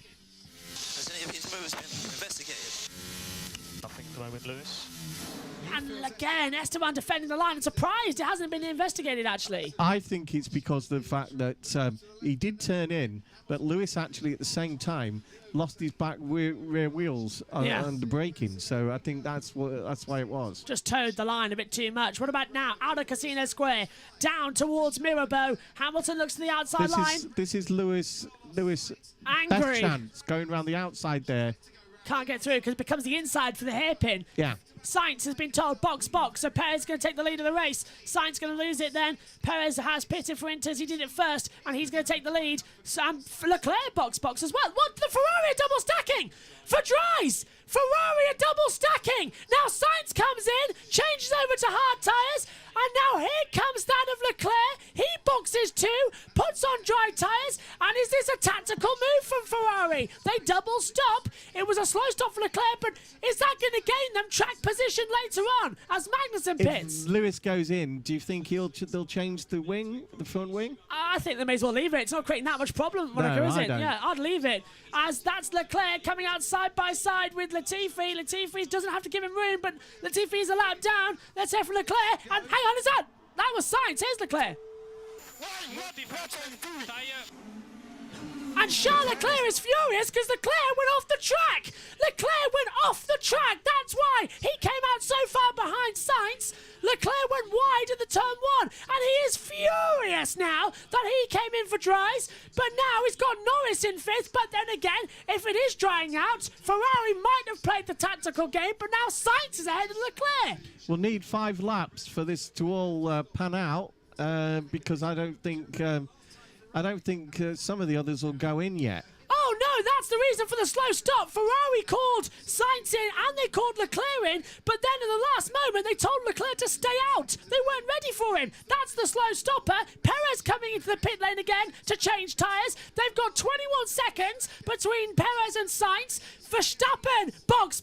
Red Bull now double stacking as well. It's a good stop from Red Bull. Tsunoda's in there as well. 2.6 seconds. Here comes Max Verstappen. Inter's off. Hard's on. Good stop. 3.2. Thought it would be as it comes down. Tsunoda was a 3.9. As they all come back, where are the two Ferraris? Coming somewhere along the start finish straight. Sainz has gone ahead. Perez leads. Sainz second. Perez got out ahead of Sainz because there's all this traffic at the exit. You see, I think the Alpines have worn their wets down to a situation that they're like Inters. And there's Perez, there's Sainz, and Verstappen gets out ahead of Charles Leclerc. And look, there's Leclerc. Red Bull have done it. Red Bull have only gone and done it. They've broken Ferrari's master plan. Lewis is boxing this lap. It's all kicking off here in Monaco, and you need an atlas to work out what's happening next, because here comes the sunshine, so the track's going to start drying out quicker again. So the rain has blown away as well, and we may as well have Bonnie Tyler. Everything. 2.5 second stop for Lewis. Why? What's the total eclipse of the heart got to do with it? Well, if Leclerc loses this race when he was leading it, I think we might see what it means as they come through. He's never finished a race in Monte Carlo on a senior series. Ever. Not in Formula 2, not in Formula 1, even crashed in the historics, for God's sake, a couple of weeks ago. It's now the day of the underdogs, just like it was in practice. It is Perez versus Sainz, but there's an awful lot of traffic in between them as well. I tell you what, we've been talking for a couple of hours. Oh, and there's a contact at the hairpin. It's like a Rascas as well, through to the inside. I think that's Zhou passing Schumacher, but it was happening right between the leaders. It's held Perez up, and now Sainz is right there with him. Who says you can't have a good race in Monaco? Contact! And there's contact! Perez blocks Sainz, and Sainz got an oversteer at the exit. The two run into the back of each other. Is there any wing damage for Sainz? No. It's all kicking off in Monaco. Blimey, this is a good race. And it's involving pit exit involving Perez noted. So the race leader might get a penalty. Well, this is just turning into a fantastic race. Who says Monaco is boring? This is fab. Still, Vettel is on intermediates, as is Stroll. So the Astons are not this is Verstappen turning the card yet. And Verstappen crossed the pit lane exit line. Verstappen crossed the pit exit line. Now, I think that was to do with grip. Did he intentionally do it? I don't think so. Noted. Verstappen tout behind. That would be a very harsh penalty. I agree, but has Perez done the same thing? Have they both done the same thing? Yeah, but I think it would be a harsh penalty. Oh. Little Owl says, I think Perez went over the line, so both Red Bulls went over the line. Pit exit's still very dry and wet out there. Josh, this is turning into a fantastic race. What's your opinion on it down there with all the data screens you're watching? Absolutely chaos. I am struggling to keep up with race control messages, but luckily, unlike Formula 2, I don't have to keep rewinding and fast forwarding because I have it all on a list here. That's a good unlike in Formula 2. Yeah, blue flags about everywhere now for everyone. Yeah, it's getting good close. The problem is that the pit lane is wet still. Yes. Because it's not being hoovered like at high speed by these cars. And so you come out and all of a sudden your warm tyres that have been in the wraps go cool as soon as they hit that rain, and then you hit the dry track and you slide the back end. Leclerc got held up at the hairpin there with Zhou and Schumacher battling it out as well. Let's hear Aston Martin, Lance Stroll, Aston Martin, they're the last to box onto dry tyres. I think so. Josh will check that, I'm sure. But here's Sainz, look. Oh, he got on... You're on 3. He got on the accelerator just as the water came out as well. So a big lock as a Time penalty. Oh, for who? Albon leaving the track and gaining an advantage at turn 10. So that is down at the Nouvelle chicane. So will Russell get one as well? Because he was noted about the same time. He was, so we'll keep an eye out if that comes through. Albon lap time deleted track limits as well. Russell currently in 5th place. Leaving the track and gaining an advantage. Let's hear from Fernando Alonso, who's down there in the pits. wherever he is. It's just loading in, apparently. So I'm sure it'll interrupt me in a second. But so, lap 26, an hour 13 left of this race. I don't think we're going to see the full 77 laps here, guys. I really don't. I think we're going to go to a timed race shortly. But it is all kicking off as Albon comes in. Tell me some info because I don't know how much risk. I don't think you need to take too much risk. So Norris the car head on hard tires. Again, you got a 15-second gap to Hamilton behind. Radio glitching. So this is our position. We are not fighting with anyone. Albon's got a flat. Good. When was that? I didn't know me. Magnussen's out. Let's see. What? Yeah, Magnussen is out. I noticed that as when well. When did that happen? I was thinking that. And when did Albon get that flat? And has he just got a time penalty for an incident involving a flat tyre? That's not fair. Well, Megan, you've missed so much. Yeah, the pulling is insane under braking, guys. Verstappen. Should I go? From which car? I know. What are they on about? Switching the two cars? Yellow flag. Where this time? That's the question. And at the inside as well. And it's sector 3. So there's a crash somewhere. Who hasn't made it through? It's sticking. Who stayed?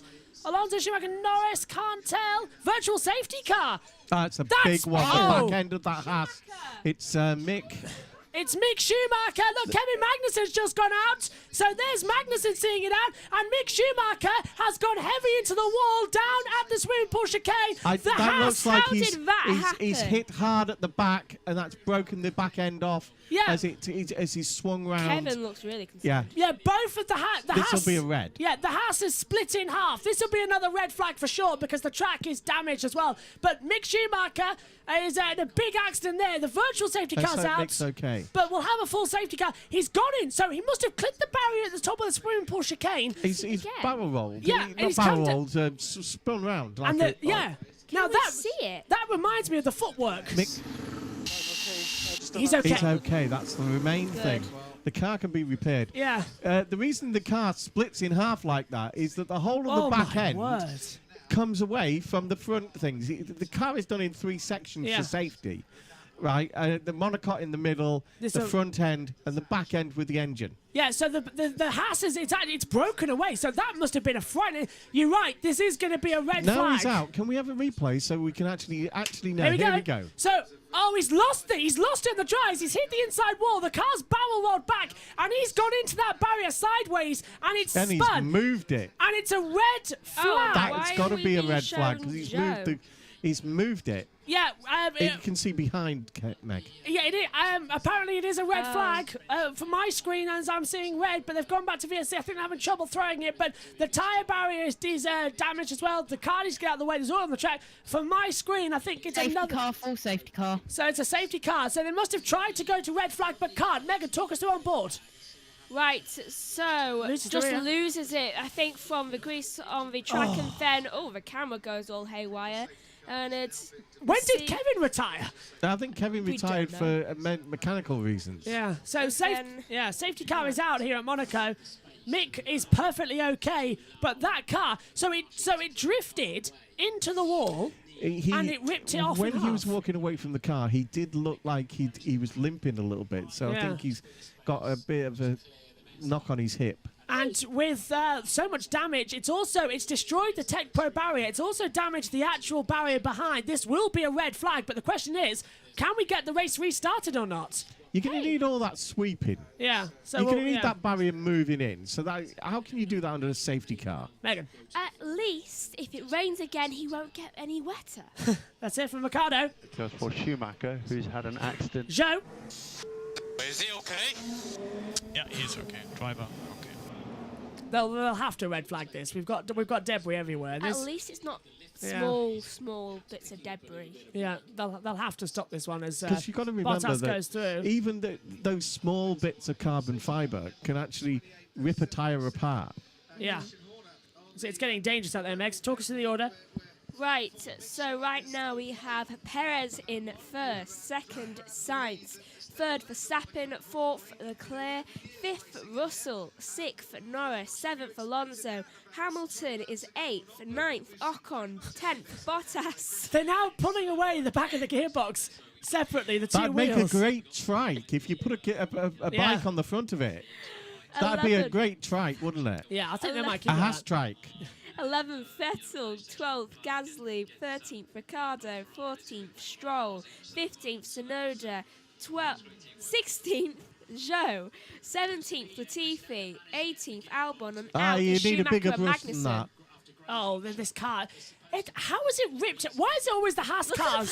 Why is it always the Haas cars that ripped in half? I know the safety cell is designed to split away from the monocoque, but it's always the Haas cars that split away, don't they? What team was Grosjean? Haas. Christian What is Horner. with them? Christian Horner's just saying we're going to have a red flag for this, and I think he's right. Although the cars are back in. But Grosjean, the only thing left of Grosjean's car was the rear end. Yeah. Split off. Yeah, because everything else burned away in the fire, yeah. And Look at that little pipe there. you get a great view of the plank as it's been. Now, if you need bigger brushes, right? You need the brushes that they had in Belgium last year, the big wide ones, and with the blowers as well. Now, if you remember as well, back to 2013 when Maldonado went in the wall and brought the tyre barrier out, they had to red flag it, not because of the car, because the barrier has to be tied down, and it's a lengthy repair job. It's lap 29 of 77. Mergen, work out 50% race distance, because I've got it as 37. So, well, that tyre barrier is going to need to stop. We're going to need a red flag here, It's aren't we? 38 and a half. 38 and a half. So with 50 to go, we're nowhere near halfway yet. Isn't it? Should be. Yeah. Yeah.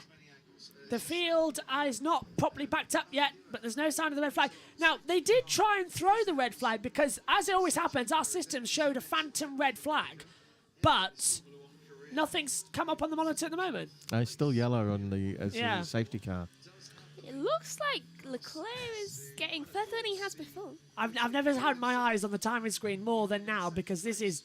The barrier is damaged. We know this is going to be a red flag, so I don't know what they're waiting for. I really don't. There's debris on the circuit. They're trying desperately to do the barrier safely, but... Oh, well, if they can do it, they can do it. Here's another replay of Schumacher's crash. He just loses it. He brushed the wall coming into the swimming pool. He was too tight through. Then he looks like he gets on the wet line, loses the rear, and slams nose first onto the right, spins round twice, and then hits the barrier sideways, and that rips the car in half because the barrier sort of turns back round on itself. Because the broadcasters with the IndyCar being on later on, yes, we'll think, the most famous race of the IndyCar season, we're all now watching. You wouldn't want another half an hour stoppage. But can they do this? The race has to end in the next hour and 5 minutes. That is the rule. That's the 3-hour rule that was introduced after Spa. So there's only 1 hour, 5 minutes, and 38 seconds left of this race, regardless if they red flag it or not. They're going to leave that like that, aren't they? I don't see how. They need a forklift truck to put it back in place. They need to get new barriers in there. They need to make sure it's safe. They need to tie it down. Ted. Schumacher was okay. So bad did it look, Martin, as all the other drivers were passing by. I tell you, I heard it through my headphones in the pit lane here. There was a proper whump as it went into the Haas went into the Tech Pro barriers. So pleased that Mick Schumacher is okay. But yeah, everybody on hard tyres apart from Alex Albon, who's gone onto the mediums, I think. Yeah, it looks like that. Josh. Red flag. Red. Yeah, they had to. Red flag is out then again here at Monaco. It's got to be that barrier. Yeah. And no more rain expected until the end of the race. Oh. Everyone expected to go to the end. Perfect. It's such an innocuous crash. Yeah. It must be It just proves the speed in which that spin was. Yeah. They always come by in the two. movement of the barrier. Yeah. They come in two. Those barriers are filled with water as well, so... There's a bit heavier shunt, yeah. It's probably why they need to repair it. Red flag again here in Monaco. Do you know the one good thing? With no more rain, we'll have a standing restart. They are actually moving they're moving the barriers themselves. Yeah. I think they just need everybody out the way for a while. So that's why they've red flagged it again. But because the track will be dry, it will be a standing start for a restart. So we will get 5 lights in Monaco. Do you think it'll be timed now? Yeah, with an hour to go, we're not going to get the remaining... How many laps to go? 49 or so. When was the last time? 8. Go on, Josh. We went from green to yellow to first all safety car to safety car to red flag. I'm not actually sure, actually. I think that's the first time that's happened. I can't think of a race where it's gone like that in a row. I'm racking my brains. There was no virtual safety car out in Azerbaijan when it happened. It went straight to safety car, then to red. Didn't happen in... I think that's the first time that's happened. It's gone from virtual safety car to safety... From, as Josh says, green, yellow, virtual safety car, red. This so reminds me of Azerbaijan. The incident. Let's hope Lewis hasn't moved that button. Hey, good idea with Lewis. He can now change his front wing, can't he? Yeah. Alonso, it's like Ocon cut him off, and Hamilton lost a front wing end plate. He can change that wing now, penalty free. I was there for that bit. Oh, good. After that bit, I right, okay. left. It flew off. In the tunnel. They're using the crane. That's why. Yeah. So that's why there's a second red flag here at Monaco. This is a busy race. We had a delayed start. I was going to say, how were those guys moving that when those tecto barriers are full of water on the second layer? Yeah, did not start the Monaco Grand Prix in 2021, did not finish in 2019 or 2018 either. And at the moment, running fourth. And now he's really angry with the Ferraris. He's been at Williams years. Yeah, he really hasn't he done it. Is that Rick? I remember him a long, long time ago. Is that Ranger Rick? They call him, I think, isn't it? Could be. Why is Leclerc completely just like taking off everything? And if you want to see the EFL Championship playoff final, Huddersfield versus Nottingham Forest, that's next on Sky Sports main event, as F1 is now leaving Sky Sports main event. The Monaco Grand Prix continues on Sky Sports F1, and for those of you who want to join now on Sky Sports Action, the start of the IndyCar is on as well. Not the 500. Huddersfield are a Yorkshire club, so we got a thing for them, but we are so Forest in this. My daughter and not me. And Datsun boy, they both live in Nottingham, and so does my cousins.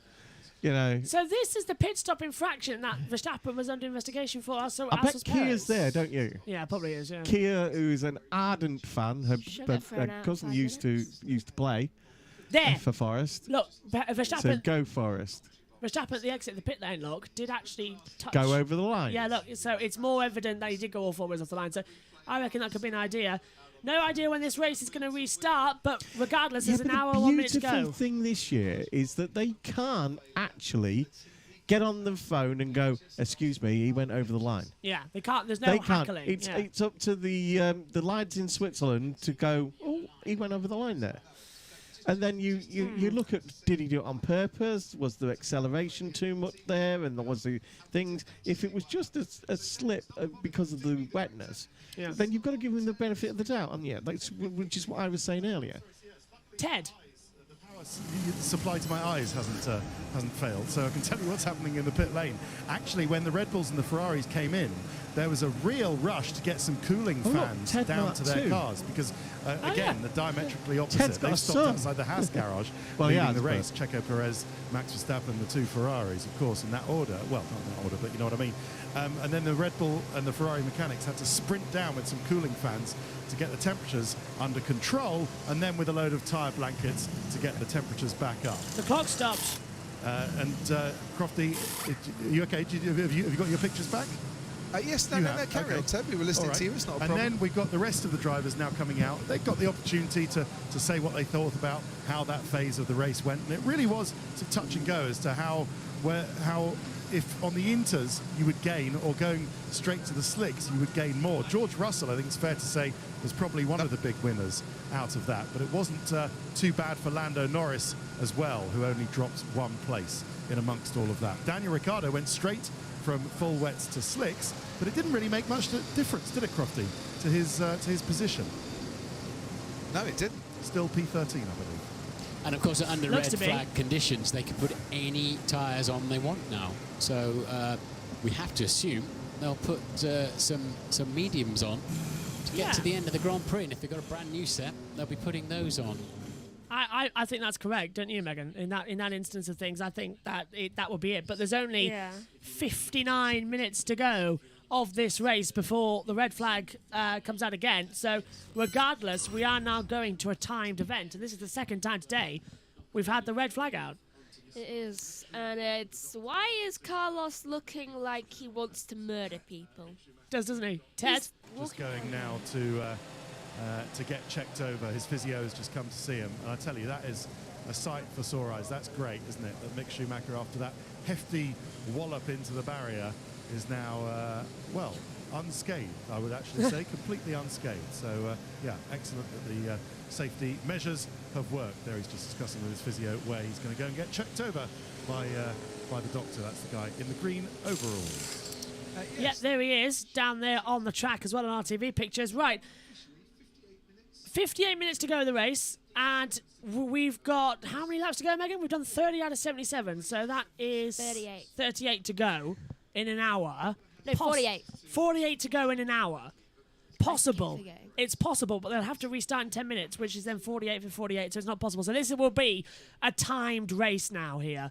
Already, we can't make it the distance of 77. This will be a timed race regardless. Although, one thing that's worrying me is that the clock keeps stopping, and it has stopped at 57:40, and now it's gone started again. So the clock keeps stopping and then starting. As we've lost Josh up here in the box. There he is. Test 1 2. Yeah, got you now. Just lost your image for a second. I've got a little key. Go on. I need my indie notes. That's why we're just changing over. I don't have any indie notes. I need to make my indie notes, so I'm going to NTT Data IndyCar as well. Yeah, I have absolutely no indie notes. I am doing this all. There's a massive dumper truck on the track. This is what, yeah. Of vehicles there. Well, this is why. Lots of work. This is why they had to red flag it then, I suppose, because they needed to bring these trucks on. They need to be the cranes on. They needed to make sure the barrier's okay and get everything back in place. And Eduardo Freitas will be down there as well from race control, just checking. But either way, red flag out lap 30 of 70. We're not going to get this race to full distance, which means we've got to start looking at the facts. Can we get to past 75% race distance? Which would then be full points, because after 50%, we're in that strange category of 19 points for the race winner, not 25. Given their times, I would... yeah? What time were we doing before they were under safety? They were before safety... I haven't got that graphic at the moment. 119? 129. 129s we're doing. 129. What's the fastest lap of the race, Josh? It's Russell, 121.037. That was set just before... On lap 25. I need a... That was just for the red flag. What, say it again? It was a 121.037. Race resume time. Yes, Josh? 17:15, and sadly, Josh, it's a rolling start. Joking me. Oh. I've got a little key of something. So that's 10 minutes time. We're going to go green. So 10-minute warning. It would take another hour. So we're not going to go, with 50 hours to go. Yeah. It's a rolling, that's why they don't want to waste time with a standing start then. So race will resume, and it will be a rolling start procedure. 2 red flags here at Monaco. I'm going to times it by 40 laps to go. Yeah. That would be 54 minutes. I presume they don't want to have a situation where we'll do a standing start and everybody crashes out. Yeah. It will probably go 41 more laps. 41 more? Yeah. With 49 left in the race? Because this is how many minutes 40 would be. And that would bring us... Well, count 10 minutes back, so it's a 45-minute race. Wait. Session starts... 15. So how many laps can we do in 45 minutes? Hold on. By the way, it looks like we're going to go on air, by the way, at 5:20 for the Indy 500. So all our build-up plans get thrown out the window here. Thanks, Monaco. Leclerc? Now, box for hard. Stay out. Oh, Ferrari. Tire, position 5. See, I think... That was the radio message that we heard, Josh, and they threw it away once again, didn't they? Yeah, just having a look. This is 34. We've been talking about a lot of the marshals, haven't we, lately? Yeah. With the Phantoms. Well... You've got tons of different personnel around the track, right? You've got the marshals, you've got the firefighters. Well, I've got a way to identify them. Have you? Uniforms? So, a white helmet. Look at Leclerc and Andrew in the He's cockpit punching the steering wheel, yeah. Yeah, so a white helmet with orange overalls, maybe an orange stripe on their helmet is a marshal. The yellow, orange, and red helmets, black overalls are fire personnel. Yeah. And white helmets with green overalls are doctors and medic staff. Good spot. I'll take your word on that one as well as we come through. Earlier, and I thought it was quite fascinating. It was, yeah, I agree. Thanks, Josh. We're waiting to go down to Ted because I need to get my notes, and unfortunately, nothing's working at the moment, which is really annoying. But I found them, actually. I found the correct system I need to be in as we come through. So, red flag has been out once again here. So everybody's just sort of wandering around going, well, what do we do now then? What can we do now? But it's all just a little bit of a wandering situation up here in the comms box as well. As we've got the starting lineup for the 500 race, but sadly can't do anything with that at the moment. As they come through. Go on, Josh. Right. We're going to go to the battle screen for a while. Okay, we had earlier. If we go to the... I'll do this after the battle screen. It's showing something. No. Go on. I'm on the battle screen so I can do something else. Go on. That's fine. Go on, Josh. No, Josh, go. No, I'm telling you to go. The battle screen's on because I'm doing something else that the camera can't see, so go on. Okay, so a red flag currently.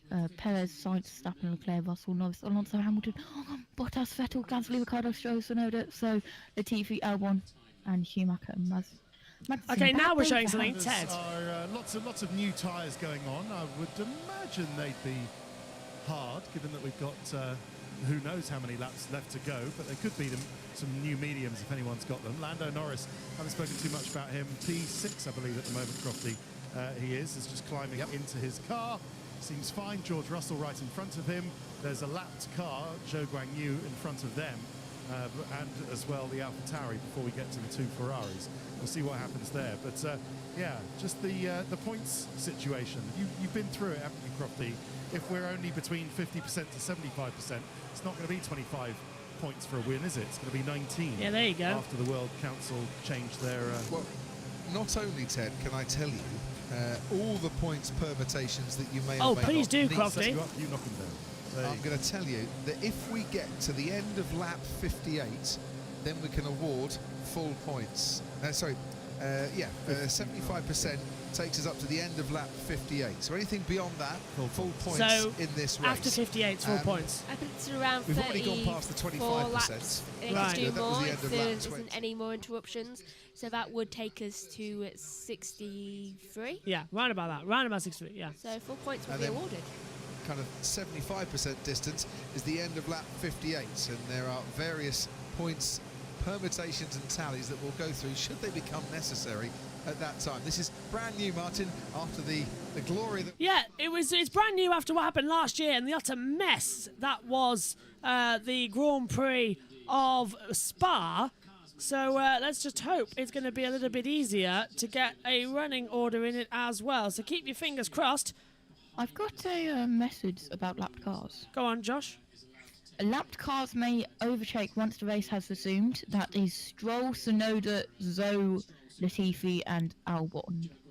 So that is the situation down there on the field then, from what we've got, as the infographic is not actually working on here at the moment, which is hard to see what's happening, as we'll be back on the main screen shortly, actually, as we're just getting everything back on. So the race is going to restart in around about 5 minutes time, and it's going to be a rolling start procedure. Lapped cars may now overtake once the race has resumed, so that's going to take another lap, because I reckon we'll get to lap 32, then go green again with the rolling start.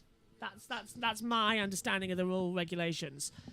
Not that we're going to have much time to run there to Indianapolis, though, because we've got 49 minutes left of this race, regardless what happens. So the race will end at the top of the hour, then we'll have a 20-minute national anthem every 10, and then we'll go straight over, I reckon, to covering the 106th running of the Indianapolis 500. Race will resume, 5:15, local start. That's in a few moments' time, and hopefully this mess that we've had here in Monaco will never happen again. As we're back up now with the Combox camera. And myself and Megan just standing by, waiting to go. And it's been a long old day here in Monaco, hasn't it, Megan? It's a situation that we just want to end it now, don't we? And go back to Indy, because that's the main one, the 500. I feel like I just want to sleep before Indy. Don't think you're going to get a chance. And this has prevented me. Yeah. Red flag is clear, by the way. We were originally so happy that we would have a break. It's your fault. Why? Because you said during the MotoGP, everything's gone so smooth today, and we haven't had a red flag. Race. Yeah, and we haven't had a crash or anything like that. In that race, I meant not. 2 red flags in the Formula 1 before the 500. Look, I don't mind. At least we get some form of coverage as well. Down to Ted. Worried that I've just heard from the Brickyard. Apparently, sorry, the Indy 500 drivers do want to watch the Notebook, and they're quite happy to. And they delay their start just to see you rambling around the paddock. So my question has been answered in that this race will indeed time out before the start of the Indy 500. So don't worry, everybody. We'll go straight from Simon, Nico, Paul, and Anthony, and yourself, Martin, discussing the end of this straight into the Indy 500. So Ted has just confirmed for everyone listening on Sky Sports F1, it's gone straight through. Monaco for all the reaction to the Monaco Grand Prix, but if you do want to see the start, Sky Sports Action will be the place to watch that, assuming of course you're in the UK and Ireland. If you're not, hello to the rest of the world. Okay, so Sky Sports Action is going to have the Indy 500. That's when me and Megan will be watching it. Sky F1 will join later. So Sky Sports Action right now is the place to be to watch the Indy 500. We will join as soon as we finish here in Monaco. We will go straight over, get all it set up, and go straight over into that. Poor me, I don't get a bathroom break, and I'll have to tell you to print out my notes instead. But I have tea. Well, it's that question of the fact is that we need notes for the 500 rather than some food. And there's a red... I need food! And speaking of which, in the Michelin Ginetta Juniors, there's a red flag. So it's a red flag galore day, it seems, today, at the moment. And let's go over to Gwenwyn, actually, because she asks, speaking of barriers, do you think there's new technology that they'll try out with new barriers? Safer barriers, like we have at the Brickyard. Gwenwyn also says, here's a question. Russell possibly to steal 3rd place? Yes, but right now he's still P5. Russell? So, George, we have some rain west of here. It doesn't look like it will hit us, but it's not completely possible that there will be some more towards the end. So there's more rain on the way, Josh, it seems, out there as well. You're going to get ready in the start? box. Go on. Indy starts at 5:45. Okay. That's the green flag, according to the time I've got. So stay tuned for all of the action here. Did I hear more rain expected? Yes, more rain expected. Trying to do the Jeremy Clarkson. Oh, no. Anyway, yeah. Right, here we go then. We're going to restart once again here in Monaco. Meg's predictions for race part 3 of this 500. No crashes. Yeah, let's get through this. It's going to be 45 minutes of action. It's a rolling start, so there's no standing start and 5 red light procedures once again. Red flags galore, but hopefully no red cards galore. Yeah, hopefully. So, we're going to restart. The red flag is going to be rescinded, and the safety car heads back out. Yeah, it's your fault.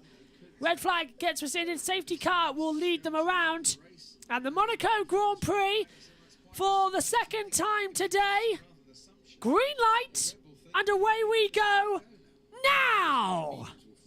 And Bert Marlander leads them out of the pit lane after the 2nd red flag here in Monaco, after Mick Schumacher had a nasty shunt down at the pit swimming pool section.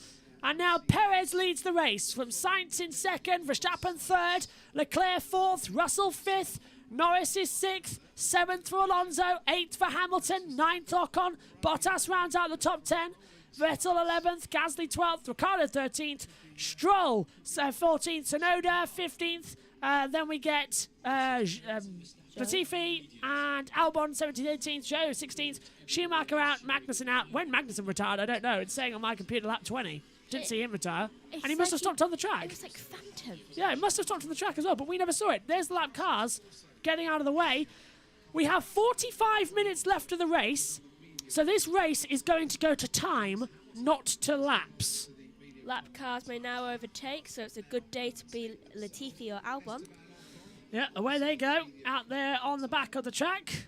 So It's all action here today at the moment, isn't it? I'm going to send my notes as well to David and ask him to print them out for me. He's kind like that as well. And David, if you're watching, you've just heard what I was going to tell you as well. But this is going to be an interesting situation that we could see the cars coming at the end of this lap. Josh Plays in the pit. Josh, what tyres have they left the garage with? Can we tell? Yes, we can. If I come over to my screen over here. Perez, new mediums. Sainz, used hards. Verstappen, new mediums. Leclerc, used hards. Russell, new mediums. Norris, used hards. Alonso, new mediums. Hamilton, new mediums. Ocon, new mediums. Bottas, used hards. Vettel and Gasly used hards. Also, Ricciardo used hards. Stroll used hards. Tsunoda, new mediums. Latifi, new mediums, and Albon used mediums. So that's the situation at the moment. Was that one of the Ferraris looking a bit slow at the exit there, Megs? And a little bit. Yeah, I think they're just trying to get out of the way for all this lap traffic that's coming through as well. So they seem to be a bit all over the place at the moment, it seems. Oh, I see. Is that new? They've put like yellow covers. Yeah, it looks like they've put some yellow covers over the side of the track there, just to get it out of the way, it seems. Looks like it's to help stop punctures. Good idea. Good idea, in my opinion. Good idea. Just in case. You never know here, especially at the Brickyard, what could happen and what kind of trouble we could be in as well if it stays bad like that.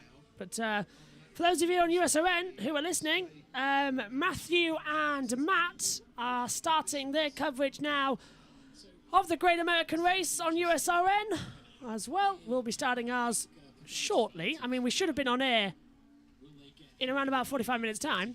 But it's F1. Go on, Migs. Is there a section to this that they don't use anymore? No. It's all the same. I swear I used to remember something.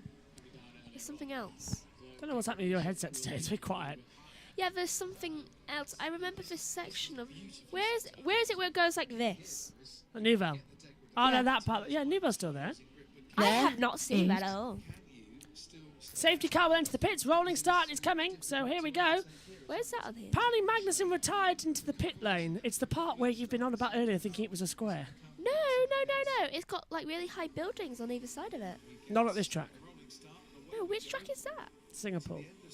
I miss Singapore. Yeah, Singapore is back this year. I know what you were thinking, but it's Singapore. Yeah, because I haven't seen that one in so long. Yeah, so cars come into the pits. It's a rolling start. Are you having picture breakup as well?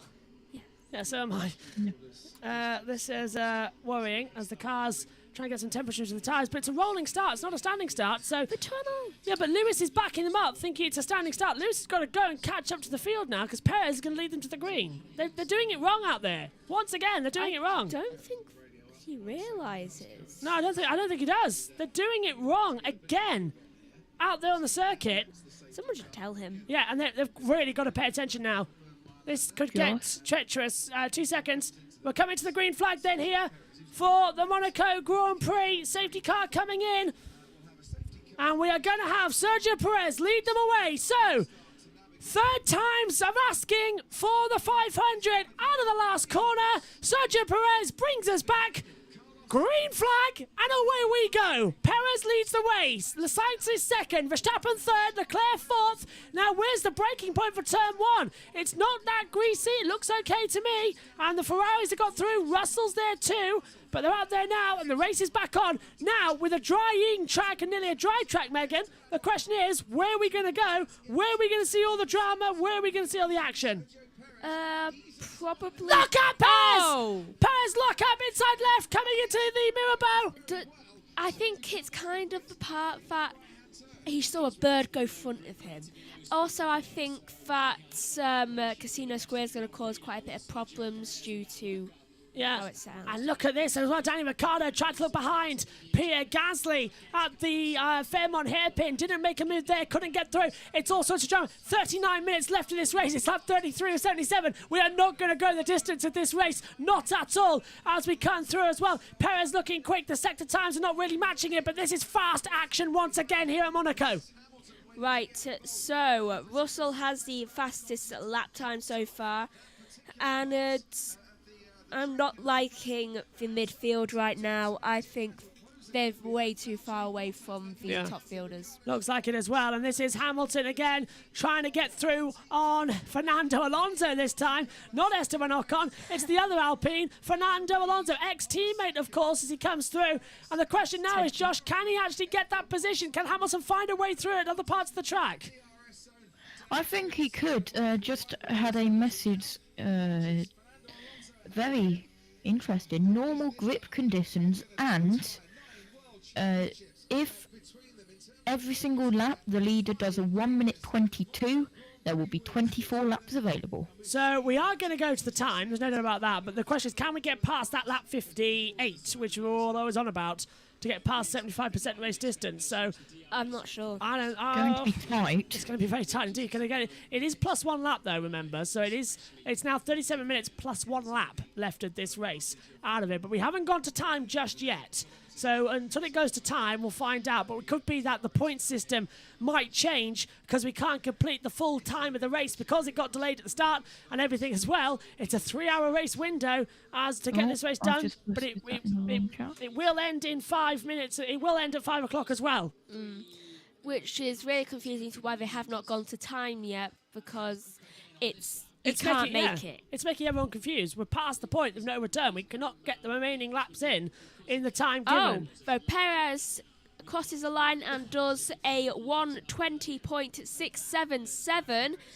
We might make it 24 more laps, hopefully, due to the speed that everyone's going. Definitely meeting that 1:22 mark.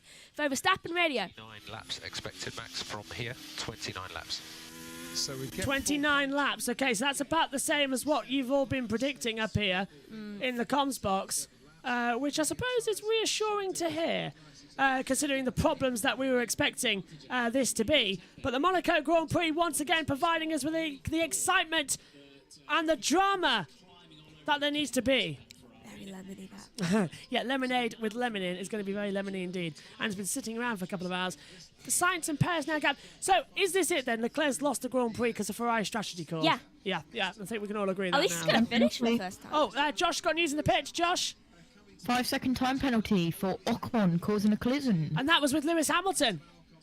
So that is a done deal, it seems, on the board, which I find very, very upsetting, in my opinion, because I think there was a good opportunity there for some other moves out there on the circuit today, but obviously it had a different idea and a different battle for it as well, as they come out of Anthony Noakes down the start-finish straight once again. I feel very underprepared for Indy. I don't know about you. Very. Yeah, it's like this race, there should have been about an hour or 45-minute gap between it. We should be off air right now, get ready for IndyCar. We're not, because of this. Race hasn't finished. No, I don't either. We're going to go straight into one. Hamilton Radio. Don't know why, but Alonso's driving slow. Copy. He's just been told to manage his pace as much as possible, just to keep you behind. So that's... I'm getting echoes back of 2007, Megs, are you? Very much so, and he's been told to hold you back just because. I'm not sure they should be allowed to tell them that. Yeah, it's not like please don't hold you up, please do this, please do that. It's like someone showing you cards when they're gambling. You gotta know when to hold playing poker, just like with your cards that way, just like. Well, you know the rules. You've got to know when to hold them, know when to fold them.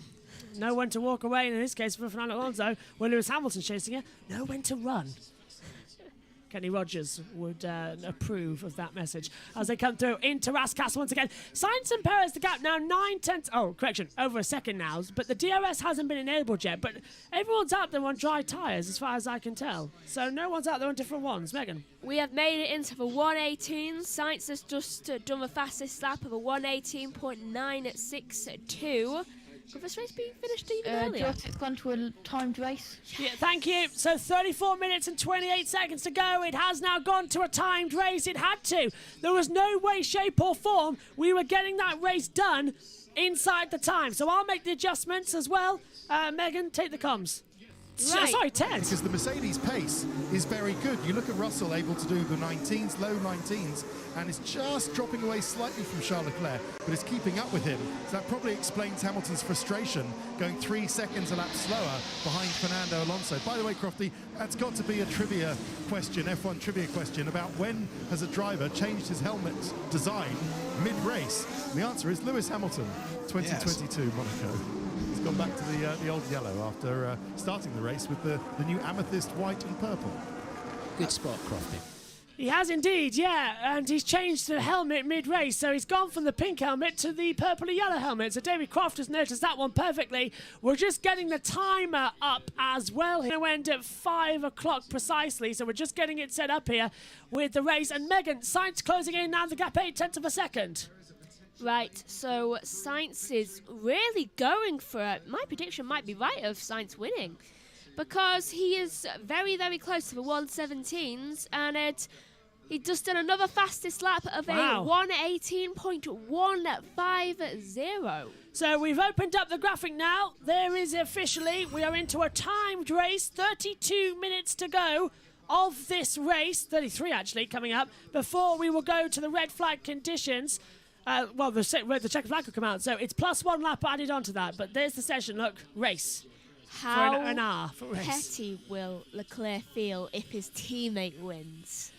If Sainz wins, it'll be his first win of his career, but I can understand what you mean. Leclerc wants this, but he's, 4 seconds back from Perez? It's still on the cards, but we've got half an hour of racing to get this done. So this is going to be a crazy Monaco Grand Prix, but at least we know that we'll be on air right just before the green flag for IndyCar. Yeah. So that's good. That's very good indeed. I'm happy about that. Desperately, of course, the laptop's going to have to be invaluable for notes today, by the way. Really invaluable. So we're not going to have that many. But luckily, I've watched every single practice session and knows what happened in IndyCar. Yeah. So, and I think we can cover it quite well. We usually do, don't we? We usually do. It's just like it's 500 miles. 200 laps. Here's To Lewis. talk. Yeah, Lewis Hamilton. And we've done 3 hours already. Lewis Hamilton again is struggling. He's behind. Lewis Hamilton's struggling. He's behind Fernando Alonso, and the gap is closing, visibly closing now as they come into the braking zone for turn 1. How long do you think IndyCar's going to last? Definitely until 9 o'clock. Great. Yeah, I know. That's Great. nice. It seems to be an ongoing problem as they come through, but at least you know T's at 5 and you can disappear at 5. Yeah, I've actually just got a text about that. Just like, T still at 5? Question mark. Yeah, because the race will end by then, in half an hour. It's a timed race now here. So for the first time, Monaco goes to time, not to the overall position. As they hurtle down. Hey, hello, DRS enabled. Yay! But it doesn't do that much of a difference here at Monaco, does it? 117s, very close to the 116s. Perez has the fastest lap of 117.081. That must have been on the previous lap as well, because it's lap 39 for anybody who's interested as well. But we're coming up to start lap 40. It's a 117.143. Verstappen now fastest lap of the race. That Leclerc, 116.980. Look, Leclerc is the fastest guy on the track. He's brought the gap down to Perez to 3.8 seconds as we see a replay of Perez. Did he brush the wall in the swimming pool chicane? He brushed it. He brushed it in a half. Like Schumacher did earlier. Yeah, and we all know what happened there. Sainz. Any sign of raining on Checo? Not yet. This is what Ferrari. Why are they so concerned about the rain? I was wondering the same thing, to be fair. Why are they so concerned about that weather? What is going on with it as well to cause such an issue? But half an hour to go of the race. It's still closing in. Still a lot of time left as well, Megs. This could get very personal very, very quickly. It's looking that way, and Sainz, Verstappen and Leclerc are all doing pretty similar times and are slower. Though, what have you noticed? Sector 1 times for both Perez and Sainz are exactly the same. Bang on time. Look. Both done at 20.374. And that again, that's what, the 5th time that's happened this weekend? Did they just keep matching the times? I've never seen that before. And to be so consistent as well. And Sainz is just a little bit faster in the Sector 2, though Perez gets the fastest lap time of a 1:16.473. They're going quicker and quicker. Half an hour left then, 29.24 left on the board. It's lap 41 of the Monaco Grand Prix, this race will go to time rather than to the board. Megan? But this is a timed race now. they don't have to quickly get this done because of laps. I presume they know. I hope they know as well. I don't think the order as things come through. But look at that, Megan Perez, as you just mentioned, looking quick. And now Hamilton's still behind Alonso. Even with the DRS, they're closing in as well. And that is a very close call. I think Hamilton's going to catch him in about 5 minutes, I would say. Possibly. And Verstappen does the fastest sector time for 1. Looks like that could be the way, yeah. It's a Sector 1 for Verstappen. It's a 20.207. Sector 2, Megs, it's a 35.747. So Verstappen looking mighty out there as well. And race control, Josh plays. Timed race now. Strategy sort of goes out the window. It's basically, can you make it to the end on these tyres? Yeah, in Formula 2 words, it is technically gone from a feature race to a sprint race, 28 minutes left. Yeah, in fact, I think actually F2 will do more laps than Formula 1 did. 42 laps now. So yeah, now, with half an hour to go, Formula 1 have done 42 laps. That was the length of the F2 feature this morning. And they did 30 laps the day before, so that's what, 50, 60, 72 laps they've done. Yeah, F1, done more. Yeah, F1 went in. So F2, yeah, hang on. F2 have done more racing laps at Monaco than F1. Megan. Look how close they are. They're literally...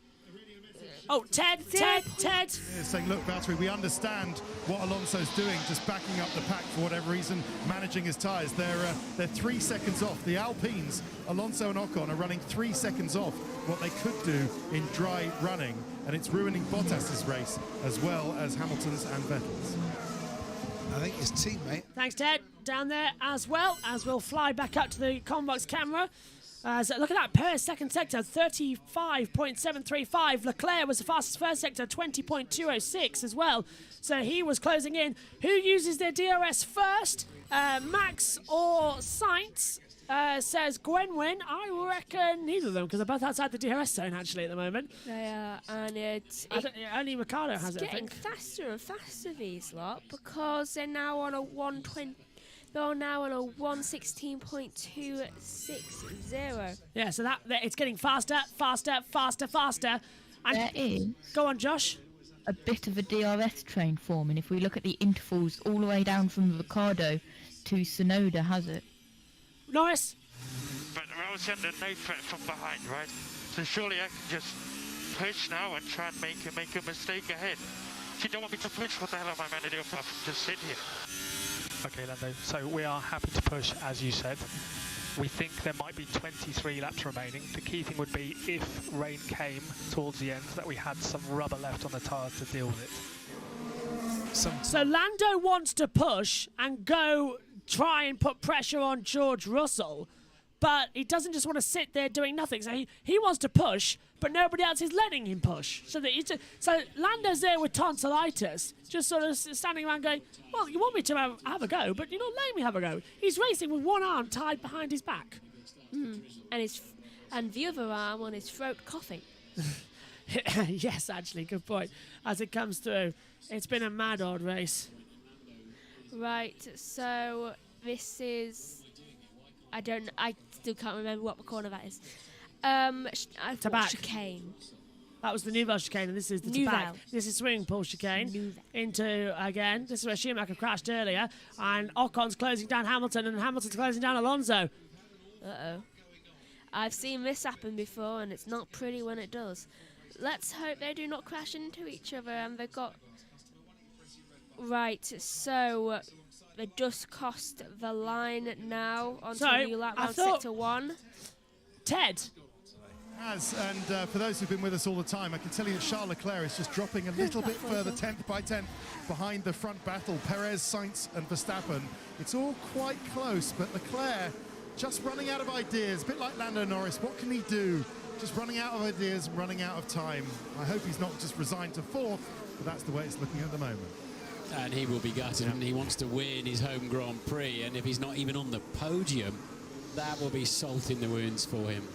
I mean, it will be a first finish in Monaco. That might not be too much. Yeah, of course, Leclerc's never actually finished the Monaco Grand Prix. It's something that we've been talking about throughout this broadcast, so at least he will finish. But the problem is that he's so far from what he wanted to be, Josh. He had the chance for victory. Ferrari messed up the strategy, and it all played away. Yeah, as you said, Leclerc has never finished a Monaco Grand Prix. He's even never finished a Monaco historique event. He's Formula 2. Yeah. He's not even. Yeah, my rears are overheating. That's behind Checo. That's Sainz saying his rears are overheating, and that's why the gap has grown to 2.2 seconds between Perez and Sainz. So game on now in the hunt for this race. Monaco, you have been thrilling. You really have. What a race. Race of the year. Monaco. Are we dreaming? Are we dreaming? This is great. We might be, because I also think that Leclerc's got further than he has. Yeah, I agree. Well, he's retired in every single race. 17, 18, You 19. watch a minute left. Yeah. 2016, 2017, 2018, 2019 and 2021, all retirements across F2, F1 and the Historics. You watch. You'll get a minute left. Yeah, minute left. A minute left and just like, oh, I crashed. Yeah, hits the wall and exits stage left as Sainz nearly did exit stage left and nearly hit the wall at the exit of turn 1. So it's nearly the other Ferrari who went in the walls as well. But Sainz on for a podium. He wants to win, but it might be Sergio Perez who becomes the king of Monaco. And after what happened 7 days ago in Barcelona when he was told to let Verstappen through, is this going to be payback by the team to let Perez go win one? Kind of deserves it. I say he does. But there's nobody more on this field that deserves, maybe Charles Leclerc, but Perez deserves to win this race. He's been right up there all weekend long, and after Barcelona, he's a driver on form. I would be very happy if Perez won this race. Bottas also deserves a win because, you know, the tweet. I just want Leclerc to win, and Leclerc at least to get a podium. I want that Monegasque driver winning as well. The first one since Louis Chiron back in 1924. To try and win the Monaco Grand Prix. The fans... Maybe next year, yeah. And that, Megan, I hate to say it, but look at that. The rain clouds are coming in. That rain is coming in with 22 minutes of this race to go. It's lap 46 of this race. We're going to go in to the 19-point system because we're beyond 50% of the race distance, and we're in between 50 and 75. At some point, so we're going to go into different points. To push for Ocon to try and create a gap to cars behind. So Ocon's going to try and create a gap to the cars behind as well. It's all sorts of chaos raging on in the tunnel section as well. I feel like we're not actually talking about what's happening in the race because there's so much going on. Further back, we've got Gasly, Ricciardo, Stroll in there as well. Let's hear from Lewis. How far are they ahead? All case of how close they are behind Lewis. Alonso's pace is very slow in comparison. Jeez. They're pack racing. They are, and that is Zhou. So this is Gasly, Ricciardo, Stroll, Tsunoda, Zhou as well, all in that little battle for 12th position. As they round Raskas. And Josh, I think the rain's coming back, don't you think? Yeah, we have they say here comes the sun, and here comes the rain. Yeah, let's hear from Lewis again. Sorry, they're behind me. Okay, check out last lap. They are 30 seconds away at the moment, 30 seconds. Well, that must be talking about Russell because Hamilton is 48 seconds behind Perez, but he's only 30 seconds behind Ricciardo. So Lewis is talking about his own teammate, it seems, out there. Yeah, that's not good news as the pack racing continues here at Monte Carlo. He's trying to beat him. I don't know, but I think you're going to have to peel these headphones off my head later as well as the race continues on as well. So Perez leads, Sainz second, Verstappen third, Leclerc fourth, Russell fifth at the moment. Ding dong, we've got our IndyCar notes as well. The three we needed, including the all-important driver tracker up here. The rest will just have to be done on the laptop. I'm fine with that. I'd rather get on with the show. Anyway, here's Hamilton again. If we're doing any stopping, make sure we jump this guy in front. So if we're doing any stopping, make sure we're going to overlap the guy in front, Megan. So that guy's name is Alonso. Thank you very much. Ex-teammate Fernando Alonso, I'd like to point out as well, and has been several times over here in the past. Megan? Russell's still going to finish inside the top 5. Every single race this year. Yeah, please. Why do people always read my mind, and why do I always read other people's minds? Fourth in Bahrain, fifth in Saudi. Ted, And you can feel Hamilton's frustration. Oh, Verstappen radio. Sainz went straight on. Copy. Oh no, he It's raced. the apex of turn 10, as they call it, the chicane. So They locked up. Yeah, so that's where Sainz went as well, with 19 minutes to go of this race. And I think this is it, Megs. Look, he's gone straight on, down in the chicane. So yeah, Sainz cuts the corner, and Little Owl is saying as well, this is turning into the Hamilton show. The Hamilton show. Yeah, I knew where you're going with that one, actually. Ted. He didn't want to say the word, did he? He didn't want to say 50 seconds. He didn't want to say how far he is behind. But without it, I mean, you know, he could have been challenging. Look at the pace of George Russell. I think Lewis could have well been challenging Lando Norris, but he would have been able to get past is another thing, of course. But yeah, Russell and Norris comfortable where they are. It seems like Some second and a half quicker than Hamilton, but stuck behind. Cheers, Ted, as the race continues on as well for Sergio Perez. 4th place at Monaco last year. It was the first time he ever scored at this circuit since taking a podium back in 2016. From 10 Monaco Grand Prix appearances, Perez has scored 3 times. He's on for the jackpot here, though, at the moment in Monaco by going for top dollar, Bill. And Norris is really trying to go for it. I'm really proud of how well he's actually done today, given that it's been delayed start and due to his tonsillitis. I'm really surprised. It's been really impressive, a really impressive run as well. And for Sergio Perez, of course, victory in Sakhir in 2020, victory in Azerbaijan in 2021, 3 victories spread across 3 years, and the big one being Monaco. For a guy who thought he was retiring from Formula One at the end of 2020, got gifted the Red Bull seat as well. He certainly has proved he's good enough, and today it's about time he wins it. And he can't exactly pull over and give it to Verstappen, can he, like he did in Spain? Because Sainz... He's like 4 seconds behind. And Sainz is in between them. Yeah. Perez has walked away with this one. I tell you what, I'll be watching on Sky F1 in the box when we're watching Sky Action for the IndyCar. Perez is going to fall into the motorhome. It'll be his turn in the Red Bull pool. And I will show that as well, hopefully later on in the highlight show later on tonight. As we come through. This is an exciting one, isn't it? 16 minutes to go. Feels more like a practice now than a race, doesn't it, with the timer on instead of the race? It's lap 50, by the way.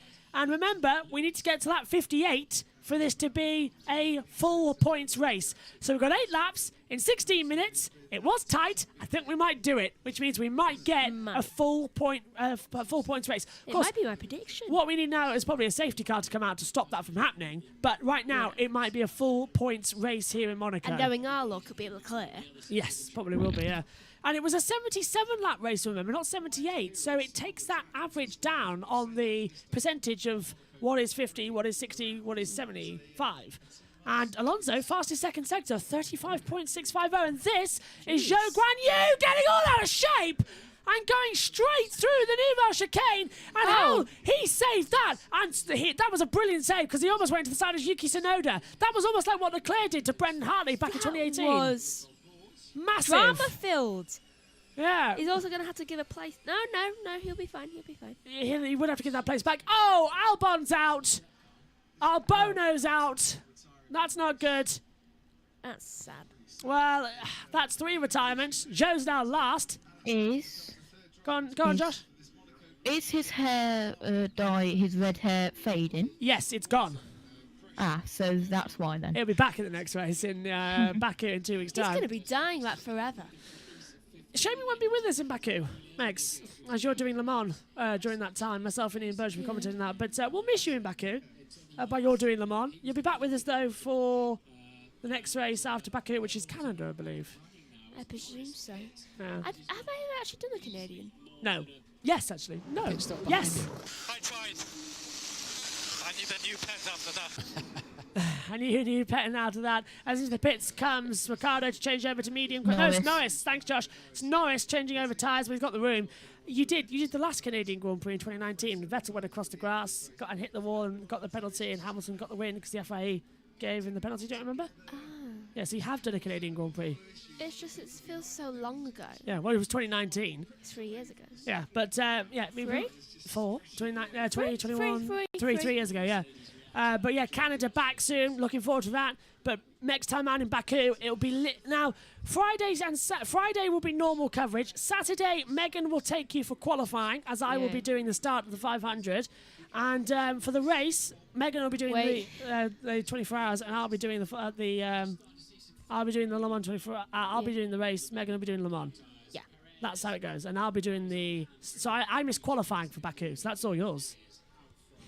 People are about to just scream in agony. Yeah, that's all yours in a couple of weeks' time as well. And we'll figure out exactly what's happening around that else with other shows. And I am literally, right? I'm literally just going to be on a pool, just floating around everywhere. Probably. Yeah, Nick Homewood is in the box, I think, for British Touring Cars. I you're not there. Qualifying like I do W Series. Yeah. Well, just do it, it'll be fine. Anyway, back onto the action we go. 13 minutes and 36 seconds to go. Perez now is... actually, Perez has slowed down a lot. Let's hear from Sainz. Perez lap time 18.0. Try to put pressure on him. So now, we've got 13 minutes to go this race, and it's all eyes up front as the top four are beginning to close again. 3.7 seconds separate Perez, Sainz, Verstappen and Leclerc. That's closed down. And now Sainz might just win the Monaco Grand Prix. My prediction? Yeah. I think anybody can get through deserves to win this race. This is fantastic racing. Brilliant racing. Am I going to be right? I think you might be. You might be on the money here, actually. Lap 53 of the race. If so, then I get points. Well, as the late, great Murray Walker used to say, catching is one thing, passing is quite another. Which Hamilton is learning right now. Yeah, and let's hear from Ocon. Esteban, we have a 5-second time penalty. We need to push up, please. Forgot about that. For such a dramatic race, I forgot he got that penalty for hitting Hamilton before the second red flag. That feels like so long ago. I'll tell you what, I'm already thinking we're going to have a red flag for Indy, aren't we? It's going to be such a dramatic one. We're going to have a red at some point. We're going to be there till 10. Oh, no. We're going to be there for a while. Touring cars might have to be delayed until tomorrow. We should get loads of food in. Yeah, well, I've got a full dinner waiting for you when I finish. Yeah, Josh, by the way, if the touring cars do run late, we'll just do them tomorrow. Okay, what I was thinking maybe depends on how Baku goes. Of course, I'll be off on Sunday. Yes, you're not around. Don't worry. No idea. It's not needed for another hour. I'll put it to sleepy beeps. Anyway, that laptop's been on for the entire race. Oh, look, a timing screen. Who knew that was there? As it comes through as well. This has been yet another dramatic one. And look at this. Hello, ding dong. If you're still listening, here we go again. Look at this. Our Sainz is closing down. It's Ocon. Fernando is blocking Lewis, so he needs to push if possible. Copy. Yeah, Fernando blocking Lewis if it's possible. But look at this. Perez has backed off so much. And look at that. Last lap time, 18.2 for Perez. Sainz, a 17.9. This is it. Game on, race on, and the battle between the two. Monaco, in the race where we were questioning, do you deserve to be on the calendar? Monaco, you have delivered a superb race as well. I've learned that if you're going to think a race is going to be boring, then it just decides to be the most exciting one on the calendar. It's a shame it wasn't like this last year, but this race, Monaco's good. Surprisingly, yes. Though catching up there, sciences. Have we had a boring race this year? I don't think we have. No, not really. We've always left the box thinking that was great. That was a great race. Oh, Miami. Yeah. Miami was evil. Miami was not great. It got exciting, but no, Miami was bad. I withdraw my statement. The IndyCar Miami, however. That's fab, Nashville, yeah. We've got the gardening team. Yeah. It'd be funny if the person who ran over the flowers were called gardening. Yeah, that's at Long Beach, California. Yeah. Here we go then. Out of California, Long Beach. Here we go. Now, gap between. Look at this now. Ding dong, 2.4 seconds separate Perez, Sainz, Verstappen, Leclerc. And this is Perez through the chicane, Megan. His tyres, that lock-up he did into Saint Devant. Flat spot. Yeah, that's why he's losing time. As his tyres get older, it's done. And Sainz is only 6/10 behind. The game is on. Here, we're going to have a cracking Monaco. And then we're going to have an even better Indy 500. Stay with us here on YouTube. You do not want to miss it. On USRN, stay with us here because they're also showing it. Matthew Owens and Matt White will be taking you through the 500 along with Seth Evans as well. Coming up later, myself, Megan and Josh will stay on to go over to IndyCar And look at that, a 1:14.693. Great job. From Lando Norris.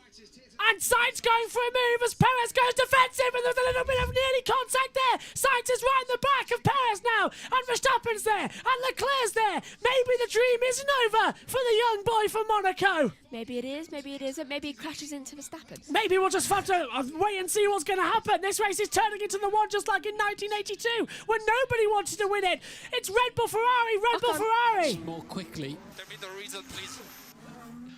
For the collision with Hamilton, you've been penalised. We've got a yellow flag. Don't be Where? Leclerc. It's sector 1. So someone's off at Saint-Devant. Can't Green see again. who. Well, who's gone off at Saint-Devant then? It was Yuki Tsunoda in the AlphaTauri. Green flag back out. But that disabled the DRS. Is that a good or a bad thing? Bad thing for Sainz. Bad for Sainz. He couldn't get in the toe. Same goes. Let's have a knock on. Tell me the reason, please. For the collision with Hamilton, you've been penalised. Guys, they crashed into me, we got the penalty, yeah. That's very clear. Sorry, mate. You cut him off. Head in the game. Yeah, that. Mate, let's give it oral. That was Ocon's fault. He turned in on him. That was 100% you. Yeah.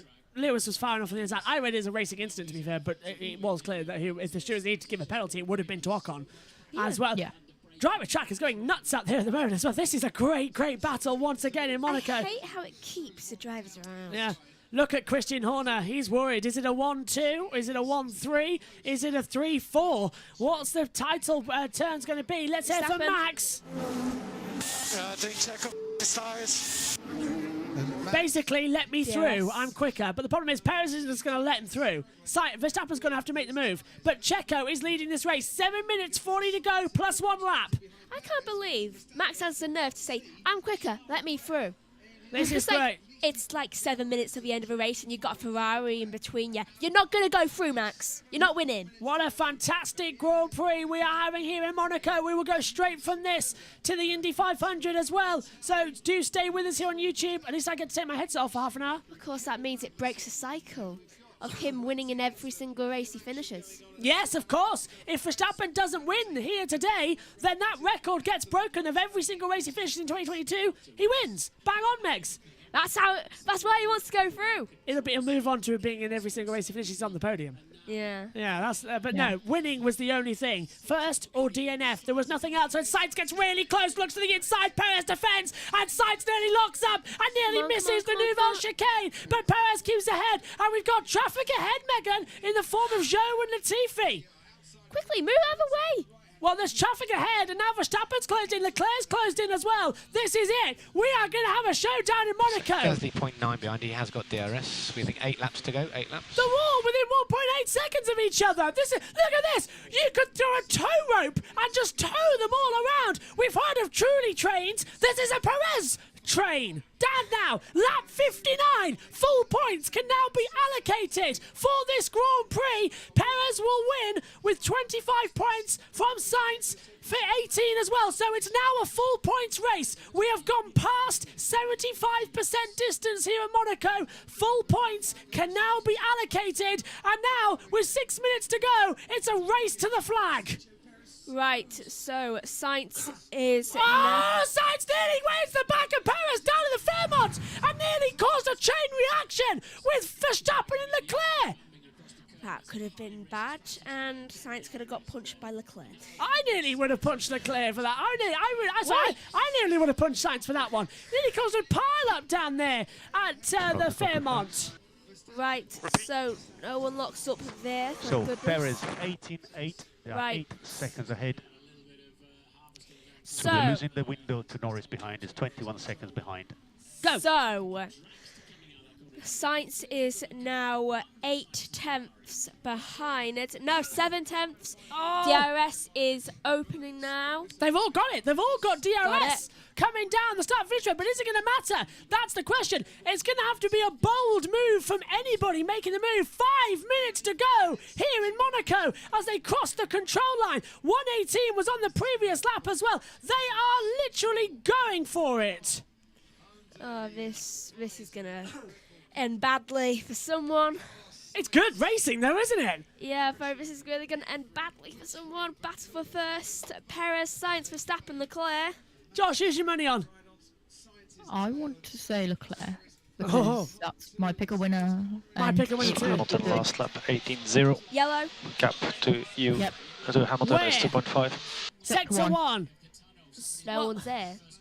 Someone's foot. It's Sonoda again, I'm being told. Oh my god. Keep Yeah. on the track! Yeah, yellow flag rescinded, so it was Yuki Tsunoda who was off again down the first corner. I thought someone had gone off at Porte, you know, and we did have a third red flag. But now we've got Latifi and Zhou right in the middle of this battle for the lead of the race. It's like 2011 all over again. Tensions are rising. 4 minutes to go. Ted. Leader Max Verstappen. He's saying, not team leader now. Look at me, I'm managing to keep this one. We'll see if he manages to do it.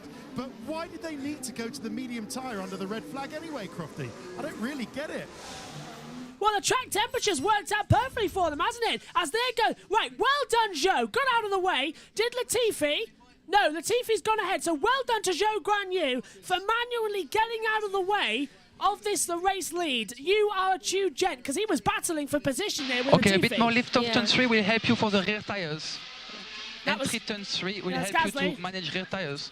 That was Gasly, but Perez started this race in third. It's not often the race win comes from anywhere but the first row of the grid. Not in the last 20 years has somebody won who wasn't on the front row of the grid. That's the stat I got told. This could... Oh, I don't know. They're all... The top three are just less than a second between each other. And it's the top four are 1.8 now between each other, and it's just gone up to 1.1 for top three. The Monaco, yeah, well, here's an interesting fact for you as well. The Monaco Grand Prix has been won by less than a second 33 times. It's been won less than 5 seconds on 24 occasions as well.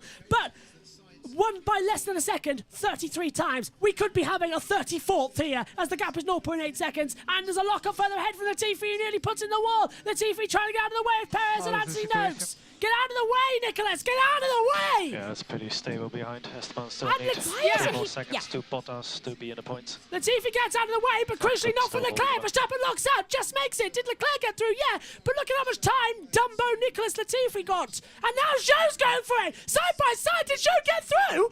Did Zhou get through? Did he get? No. Oh, I thought he might have there.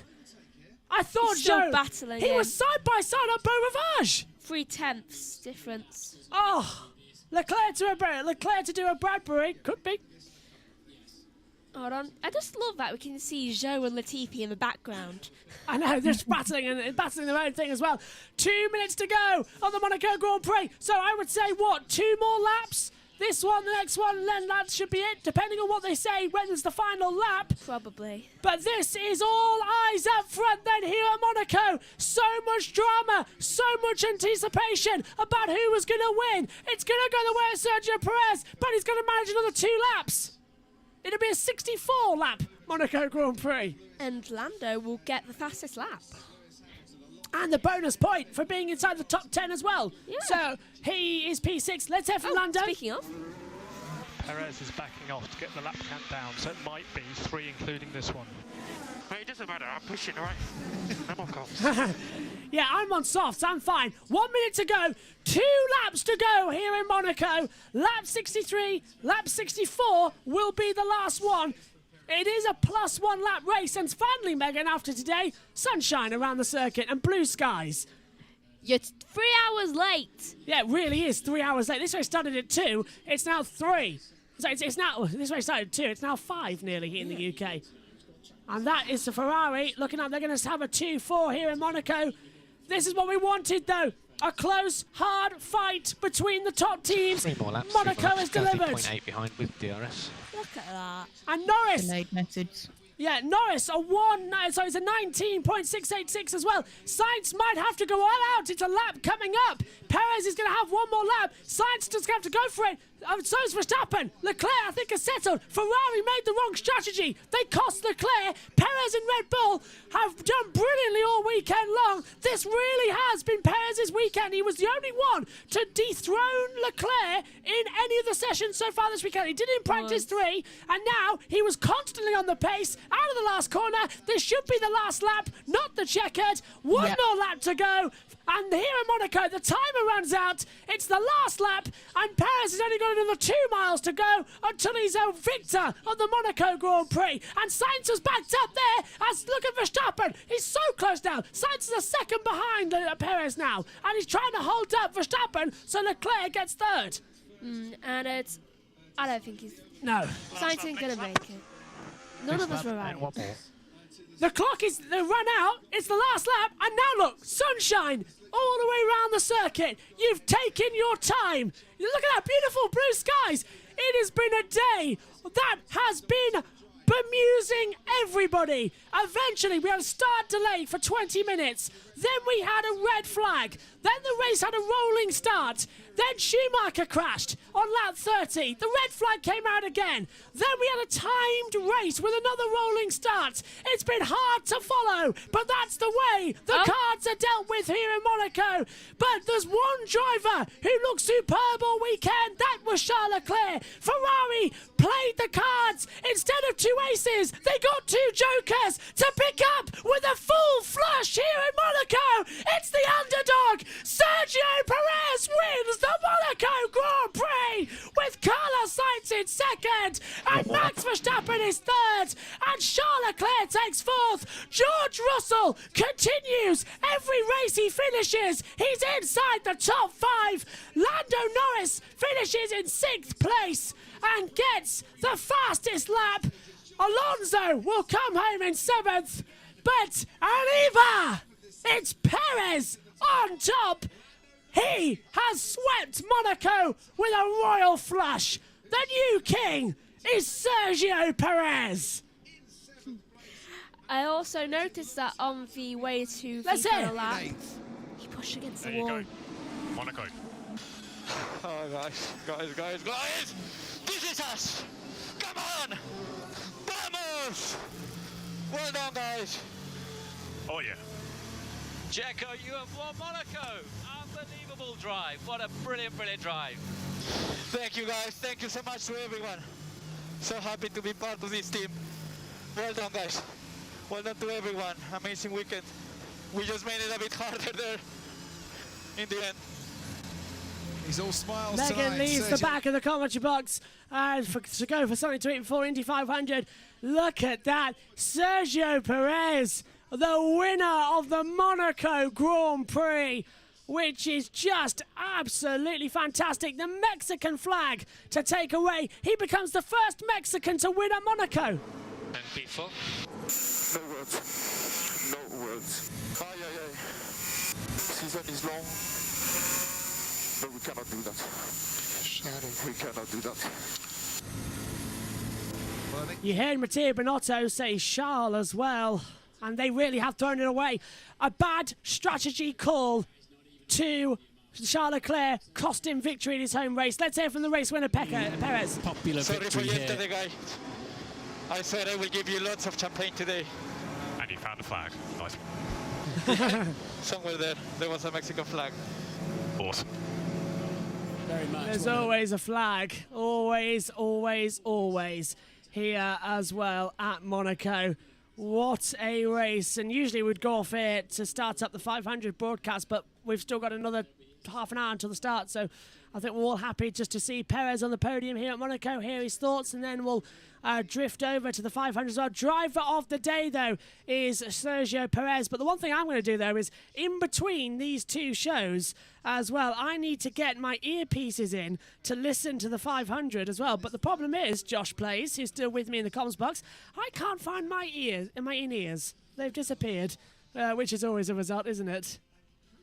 Yeah, that's a bit of a problem. I am, after this broadcast, I am going to cycle down, yes, in trousers and shirt, down to the local co-op to get some stuff before the Indy 500, as it's going to be a very long race, as it always is. I found but there could be a red flag. There could be a red flag, yes. I found my ears, by the way, and I've also got my microphone, which is always handy as well.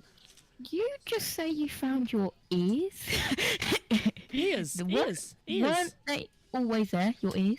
No, my in-ears, these things. I know, Yeah, but yes. I know where my ears are. They've been killing for the past 45 minutes with these headsets on.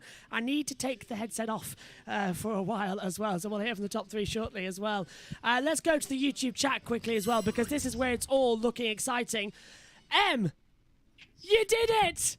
Yeah, my boy Perez, redemption, he says as well. Josh in there with Checo as well. What happened to Perez last time? It was like this 3 seconds. I thought it was a done deal. Oh, you got it there, didn't you? He's taken the race win with a perfect advantage out there as well, as we're about to hear as well from the race winner. He's hugging now Helmut Marko to get ready to get going. What a long race. Was it 2 hours 55? We've been on USRN. 3 hours 40. We've been on air on YouTube. And we're not done yet. Not by a long shot. The Indy 500 is coming up shortly as well. Lights out. Green flag will be soon as well. We'll go through the results shortly. We'll have the full roundup after the 500 as well, and 2 touring car races to do. It does seem exhausting, doesn't it? But that's the day. David Coulthard then will host the post-race interviews for the top 3 of Perez, Sainz and Verstappen. Down then to David. Carlos Sainz, starting with yourself. Well, go on, DC. Carlos, sorry. I can see a little bit of disappointment on your face. So close, but yet second place. Put us in the cockpit. That was a crazy race. It was, but I felt like we did everything that we had to do out there. We stayed patient on the wets. We took the right decision to go until the slick. And yeah, a lap car, a terrible outlap there, stuck behind a lap car, cost me the race win today. So you can understand the frustration, because a clean outlap would have secured me the race win today, but it's how this sport is sometimes. It is. It's one of the most difficult racetracks to try and predict where you'll come out on track. We heard you very early. In fact, we didn't hear another driver so early say, I want to go straight to slicks. That was a brave call. Was it because you knew that was your opportunity to try and get the win today? Yeah, I knew it from halfway through the race. I started to see the first thing, I started to see the dry line, and I started to realize that that it was going to go straight into slicks. I think we did the right call as we were leading the race, basically. Then we pitted for that hard tire. Obviously, hard is never easy on the outlap, but I had to do 12 corners, something like that, behind a lap car. That cost me at least a couple of seconds. That cost me a race win anyway. I'm not going to complain too much. I know that this sport is like that. Checo was unlucky in Jeddah. Obviously, today he did a great race, plus he got a bit lucky with myself, and in this sport it will turn around one day or later. Just a quick word on when we saw Checo there graining on the tires. That was your opportunity. No point you felt like going all in? I mean, you can see I have quite a lot of graining myself too, especially at the rear, which made the exit of the entry to the tunnel quite difficult to get close and to pass. A couple of times I was nearly really close to launching a move into there, but it was still a bit wet in the inside. Checo was braking quite late, so I think if I would have braked any later, I would have taken him out with me. Well, look, congratulations on the second place in what was a difficult weekend. Just moving on to our third place finisher, Max Verstappen. It seemed that you never quite found the luck or found the routine, the rhythm around this racetrack through qualifying in the race. So finishing in front of Charles Leclerc, you must feel that this is almost as good as a victory. Yeah, I mean, I did the best I could, of course, after yesterday.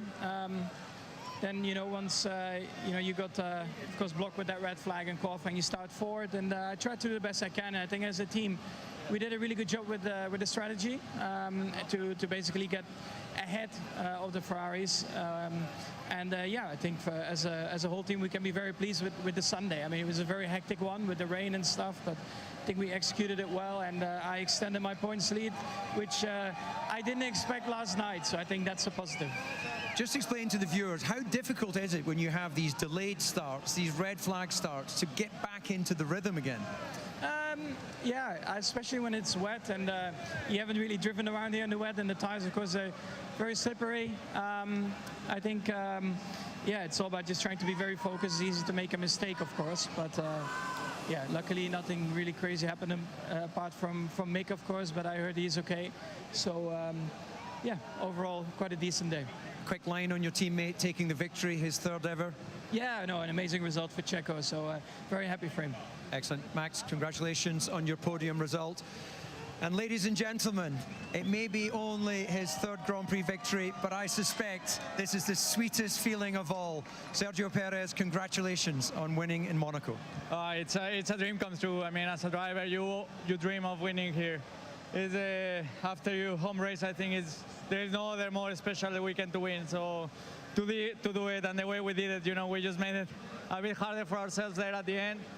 But it was just, I mean, with the graining I had to not make any mistake, bring it home, but keeping Carlos behind wasn't easy. Yeah, you are the tyre whisperer. You're the man that is renowned for being able to make the tyres work. But it looked in the closing stages as if even you couldn't make it work. We saw one lock-up at the restart. And the only other mistake I've seen is when you stood up to wave the Mexican flag, you slipped and fell back into your car. I wanted to do another race. the graining was just clearing up, so I wanted to go back again on the car. I was super excited. I'm a CLR. I mean, it's a massive day for myself, for my country. You are now the most successful Mexican driver ever in the history of Mexican Formula One. You can run for president. I'm just very, very happy. I mean, I was running today. Pedro Rodriguez had met, and I'm sure up there he's super proud of what we have achieved together in the sport. Yeah, you can indeed be very proud. Go and enjoy the champagne. Thank you. What a race here in Monaco.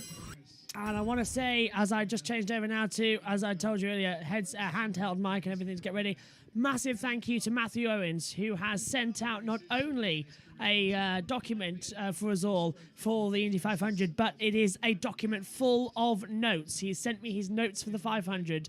Matthew Owens, who's on USRN right now as well with Matt White and Seth Evans as well.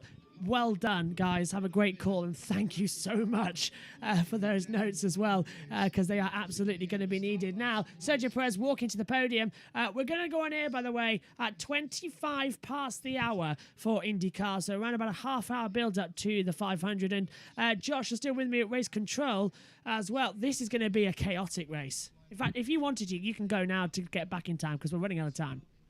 Yeah, and Josh, there is proof as I was covering my eyes up because they were showing race 2 highlights for touring cars, which I'm getting ready to press the record button. So that is proof, which I do not know what has happened. Good point. Yes. And when is race 2? Is that at 5:15? No, race 2 was earlier. Oh, when's race 3 for the touring cars?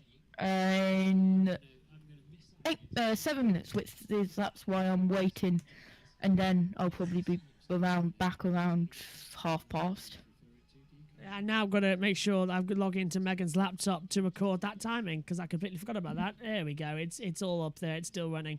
I'm literally right because my setup's right by the back door. I have my bike ready to go outside. I have shoes on. As soon as the touring car race starts, I'm out. And a reminder that we can actually be quiet and tell you what happened as well. What happened to Ocon? Did he get a time penalty? Yes. So Ocon's dropped to 12th as well after that result as well, which is why he's not behind Lewis Hamilton anymore. So Ocon did get that post-race penalty, as was discussed. Because also, just to point out, the national anthem here as well will be live performed. We can actually be quiet and we can listen to it in full as well. So that's a little bonus to what we can listen to up here in the comms box. And hopefully as well, it's going to be a great one. Go on. Oh, my dog has heard other dogs barking. Dogs barking at Monaco, not bad. On to the podium then. Go on, Josh, quick. Yep, very interesting pole for race 3. Who is it? Plato. Oh, well, they've just gifted it then, haven't they? Going through. Right, onto the podium then. Sergio Perez, it'll be his 3rd ever victory in Formula One. It'll be podium number 19 of his career for Carlos Sainz. Podium number 10 of his Formula career for Max Verstappen. Podium 65 in Formula One as well. And for Sergio Perez as well, becomes a winner for the first time this year as well. Now, first up, it is the trophies, because everything's done in reverse order here in Monaco.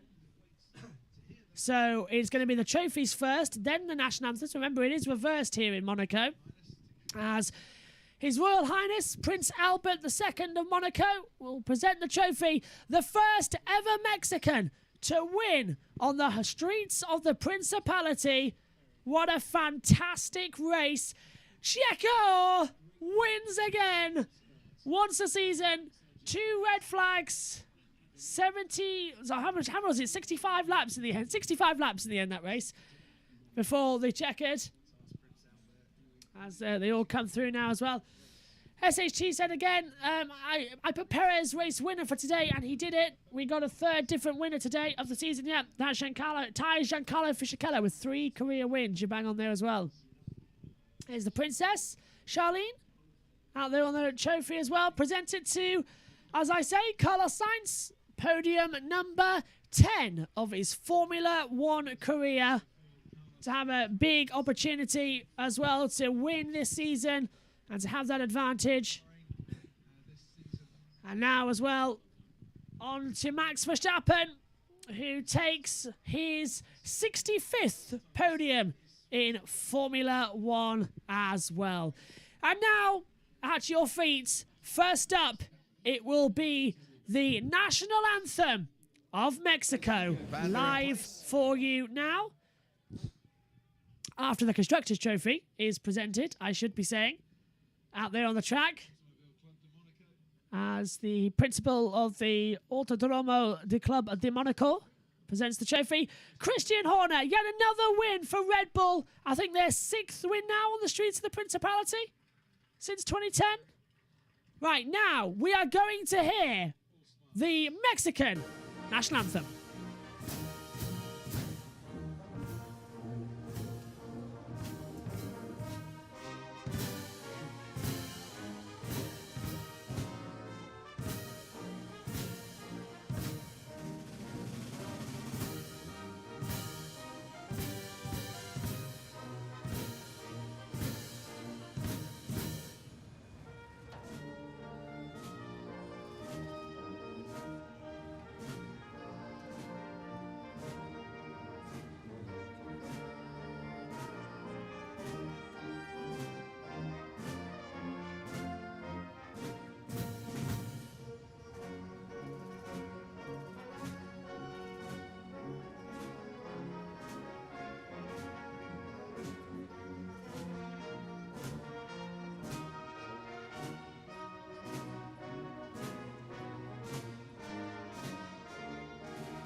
And now it will be the Austrian national anthem as well out there. And that will be for Red Bull Racing, who take their 77th, ironically enough, the number of laps we were supposed to have today, podium and race victory as well. The Austrian national anthem.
A fantastic reception of applause here at Monte Carlo. It has been yet again a fantastic race. Who says racing at Monaco is boring? And now, as ever, photos up first. The delegates have to leave the podium because it's time for the champagne. It's time for you to go now, Prince Albert and Princess Charlene as well.